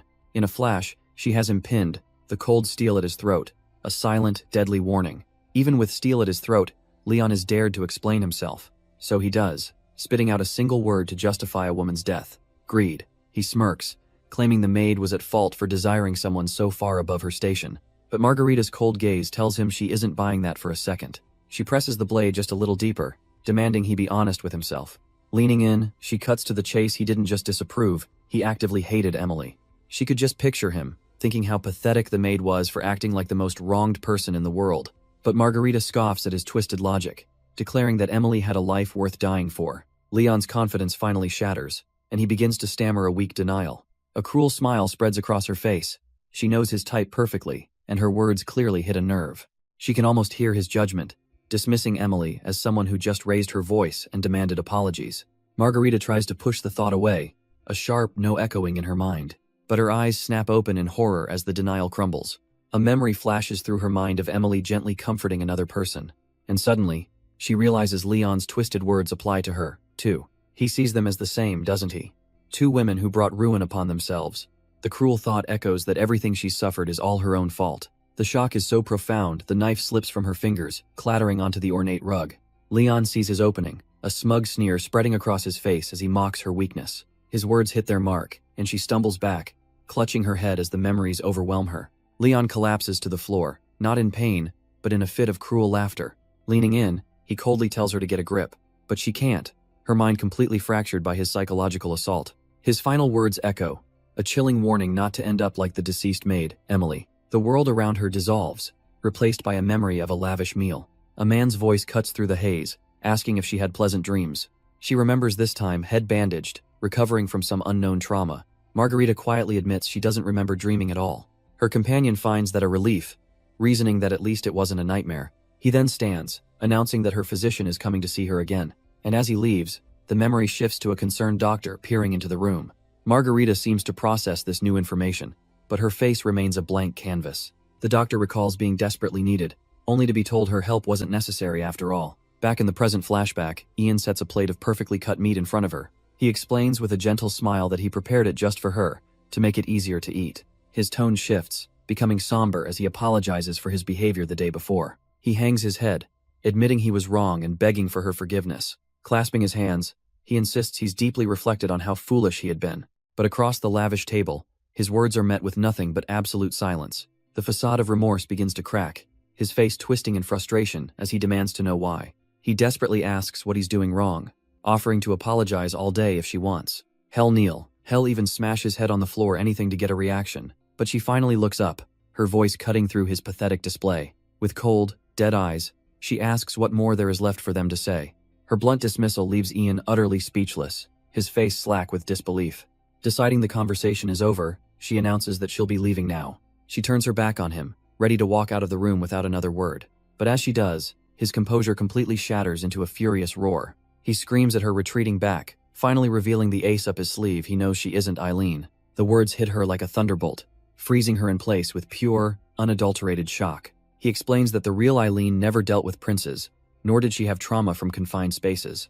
Ian stammers, struggling to articulate the rest of his fractured thoughts. And in that moment, she understands. He knew she was an imposter. But a wave of relief washes over her. He doesn't know she's Margarita. Her real identity is safe. He reaches out desperately, pleading with her to stop, saying she reminds him of a benefactor he once knew. As he steps closer, his voice cracks with emotion. He confesses that he just couldn't stand by and let her die. He begs for a chance to understand her, but she just turns back, her expression unreadable. A cold, calculating smile touches her lips as she decides to flip the script. Fine, she says. Then let her ask him something, special investigator. Does he know what threats Ellie is facing? The Count is completely flustered, stammering that he doesn't understand her meaning. She takes a step forward, coolly informing him that his ignorance is exactly why he can't comprehend her world. Her hand reaches out, a gesture that completely flips the script on him. She cups his face, her voice dangerously soft as she tells him he knows nothing at all. He's frozen, a bead of sweat forming as he processes her sudden dominance. He grabs her hand, desperately vowing to learn if that's the problem, but she tells him it won't matter. Frustrated, he begs her to tell him what he needs to do to understand. A cold, calculating gleam fills her eyes as an idea sparks. Before he can react, she leans in and presses her lips against his. The investigator's eyes fly open, his mind blank with pure, unadulterated shock. He's completely lost in the moment, his mind going blank as she holds him. The entire room seems to fade away, her calculated move leaving him utterly disarmed. But then something changes, a sharp, sudden bite that shatters the illusion. He's choking, grabbing at his throat as an invisible force constricts his airway. He stumbles back, coughing violently, his body and mind reeling from the brutal attack. Still gasping, he desperately says if this is some twisted game she wants, he'll play along. But she just smiles, a chilling glint in her eyes as she delivers her true intent. He should be reborn. A vicious curse spills from her lips that he be born low and live his next life rolling in the dirt. That he should dig through trash cans for scraps while dreaming of the feasts he once knew. And after all that, to be left starving, begging on the streets only to be kicked aside. She condemns him to live and die carrying a stain that will never, ever disappear. The curse finally breaks through his confusion, and Ian's face hardens with resolve. He lunges forward, but she's already recoiling, her own face twisted in pain. He thinks she's mistaken, that maybe this is just some misplaced pity or longing for her mother. But Margarita stumbles away, desperately trying to escape the room. The memories are flooding back of him, pushing her away simply because of her birth. She sees him again, offering the poison, telling her to just be reborn. Collapsing onto her bed, she's consumed by regret she shouldn't have said that. Just then, a voice calls out her alias, Belle, cutting through her sobs. The person on the other side of the door pleads with her, begging her to open up. Ian leans against the ornate door, telling her it's fine. She doesn't have to open it, just listen. Inside, Margarita hears him confess that while he can't be reborn, his feelings for her are sincere. He admits that at first, he was projecting the memory of a past benefactor onto her, but not anymore. Then, through the heavy wood, comes the one thing she never expected to hear. A simple, direct confession that he likes her. Ian waits, his expression tense, hanging on whatever sound might come from within. But all he would hear, if he could, is her silent, desperate denial. Her mind is screaming at him he doesn't know anything. He doesn't even know who she really is. Tears stream down her face as she begs him to just stop. A sudden thud from inside the room makes Ian jolt, and he calls out her name in alarm. Outside, his composure shatters, and he begs her to just open the door. Hearing her collapse, he screams for guards to bring the master key, his mind racing with the worst possibilities. From the floor, Margarita's eyes widen as she hears the frantic attempts to get inside. She sees the door handle jiggle violently, knowing they're about to break through. Ian can only watch in frustration as the lock finally gives way, the door broken. Meanwhile, she feels herself sinking into an abyss of panic, her thoughts, a chaotic storm of fear and exhaustion. Overwhelmed, she gives up, deciding to just let everything go silent. The door flies open, and Ian rushes to her side, gently lifting her from the cold floor. As he holds her close, the only thing she can hear is the steady, calming sound of his heart. He looks down at her, his frantic terror replaced by a deep, unwavering concern. In the haze of her semi-consciousness, a single, desperate thought surfaces. If he ever found out who she really was, would she still be allowed to feel this way for him? The next morning, she wakes to find Ian gone, with only a small photograph left for her. A maid explains he had to leave but promised he would be back before the trial. Margarita examines the photo, a strange sense of familiarity pricking at her memory. And then it hits her a jolt of pure ice. It's the train station where she escaped the inspectors. Her mind races, trying to connect the impossible dots. His promise to find out her true identity echoes in her head, now sounding less like a vow and more like a threat. At that very moment, Ian returns to the mansion, his first question being for the maid about her condition. The maid reports back to Mila, explaining that Margarita wasn't upset with her at all. So Mila turns to her son, Ian, demanding to know if he was the one who made her cry. He denies it, but his expression is heavy as he admits he heard her sobbing uncontrollably. The name Eileen hangs in the air, Mila's mind racing with this troubling new information. Ian's words haunt her head, never seen someone look so utterly and completely broken. Mila's thoughts drift back through the years, remembering the strong girl she had raised like her own daughter. But the Eileen she's seen recently, she's different, seemingly traumatized by noble men like Ian. A dark, grim understanding begins to form behind Mila's sharp eyes. It's as if the girl she's known for a decade is being consumed by a fragile, broken stranger. This girl has become a completely different person, a stranger haunted by shadows. Mila's mind races with an impossible question. If this isn't Eileen, then who is she? But her dark thoughts are suddenly shattered by a bright voice calling her name. For a fleeting moment, a hint of a smile appears on Mila's face. Eileen says she almost mistook her for someone else, her voice echoing in the grand hall. She looks up at Mila, a flicker of uncertainty in her eyes. Then, looking away in shame, she apologizes for causing a scene the day before. Mila takes a deliberate step forward, descending the stairs with purpose. Before Eileen can finish, Mila's hands cup her face, startling the young girl into silence. Instead of words, Mila simply pulls the stunned girl into a firm, unexpected embrace. Eileen's eyes widen, confused, as her master whispers that it's fine. The older woman holds her close, a strange sense of peace on her face as she tells her it's all right. Later, that brief moment of comfort has transformed into a look of cold, hard resolve. She remembers the girl finally breaking down, clinging to her with a desperate grip. Now, in the library, Mila's hand rests upon a formidable stack of books. Eileen can only stare at the intimidating pile and ask what they are. The answer is blunt: law books. Her new mission, Mila declares, is to read every single one of them. A sharp, knowing smile spreads across Mila's face as she challenges her with a new name, Belle. And so, a week passed in a blur of dense legal texts, with no time for Belle to process her grief. Elsewhere, Mila sits alone in the quiet darkness, her formidable strength seemingly drained away. She whispers to an empty room, lamenting that they can no longer pick snowdrops. Her mind drifts back to a fierce vow made to her young son, a promise to always be with him. In the present, she finally relents to the memory, whispering that it looks like he's won.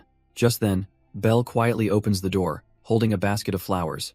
It's a simple, unexpected offering of beauty. A faint smile crosses her lips, as she wonders if this is some kind of return gift. But her expression shifts when she spots a small envelope, nestled among the petals. She carefully unfolds the letter, her only connection to her collaborator since that day. The news inside is grim. He had to postpone his investigation into Countess Diana Gray. Every last trace of the woman had been completely, unnaturally erased from existence. So he pivoted, instead searching for the one person who wrote a memoir in her name. The note was simple.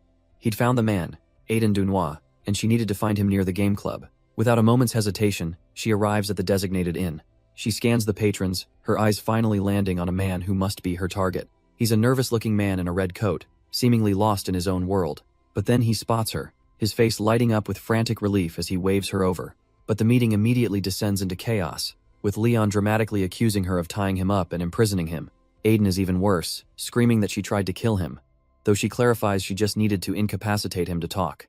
Hez completely hysterical, pointing out that being secretly followed for days isn't exactly a calming experience. Cutting through the noise, Margarita finally gets a word in, insisting they're not here to harm him, they need his help. She goes straight for the heart of the matter, asking about his connection to Countess Diana Gray, and his panic instantly freezes. He tries to shut her down, denying everything and telling them to get out, but she's not letting him off that easily. She brings up the article he wrote, pointing out how incredibly detailed it was for someone who claims to know nothing. With unwavering certainty, she accuses him of knowing the full, ugly truth behind the Countess's death. And just like that, the frantic mask slips away, revealing a cold, calculating man who knows far more than he's letting on.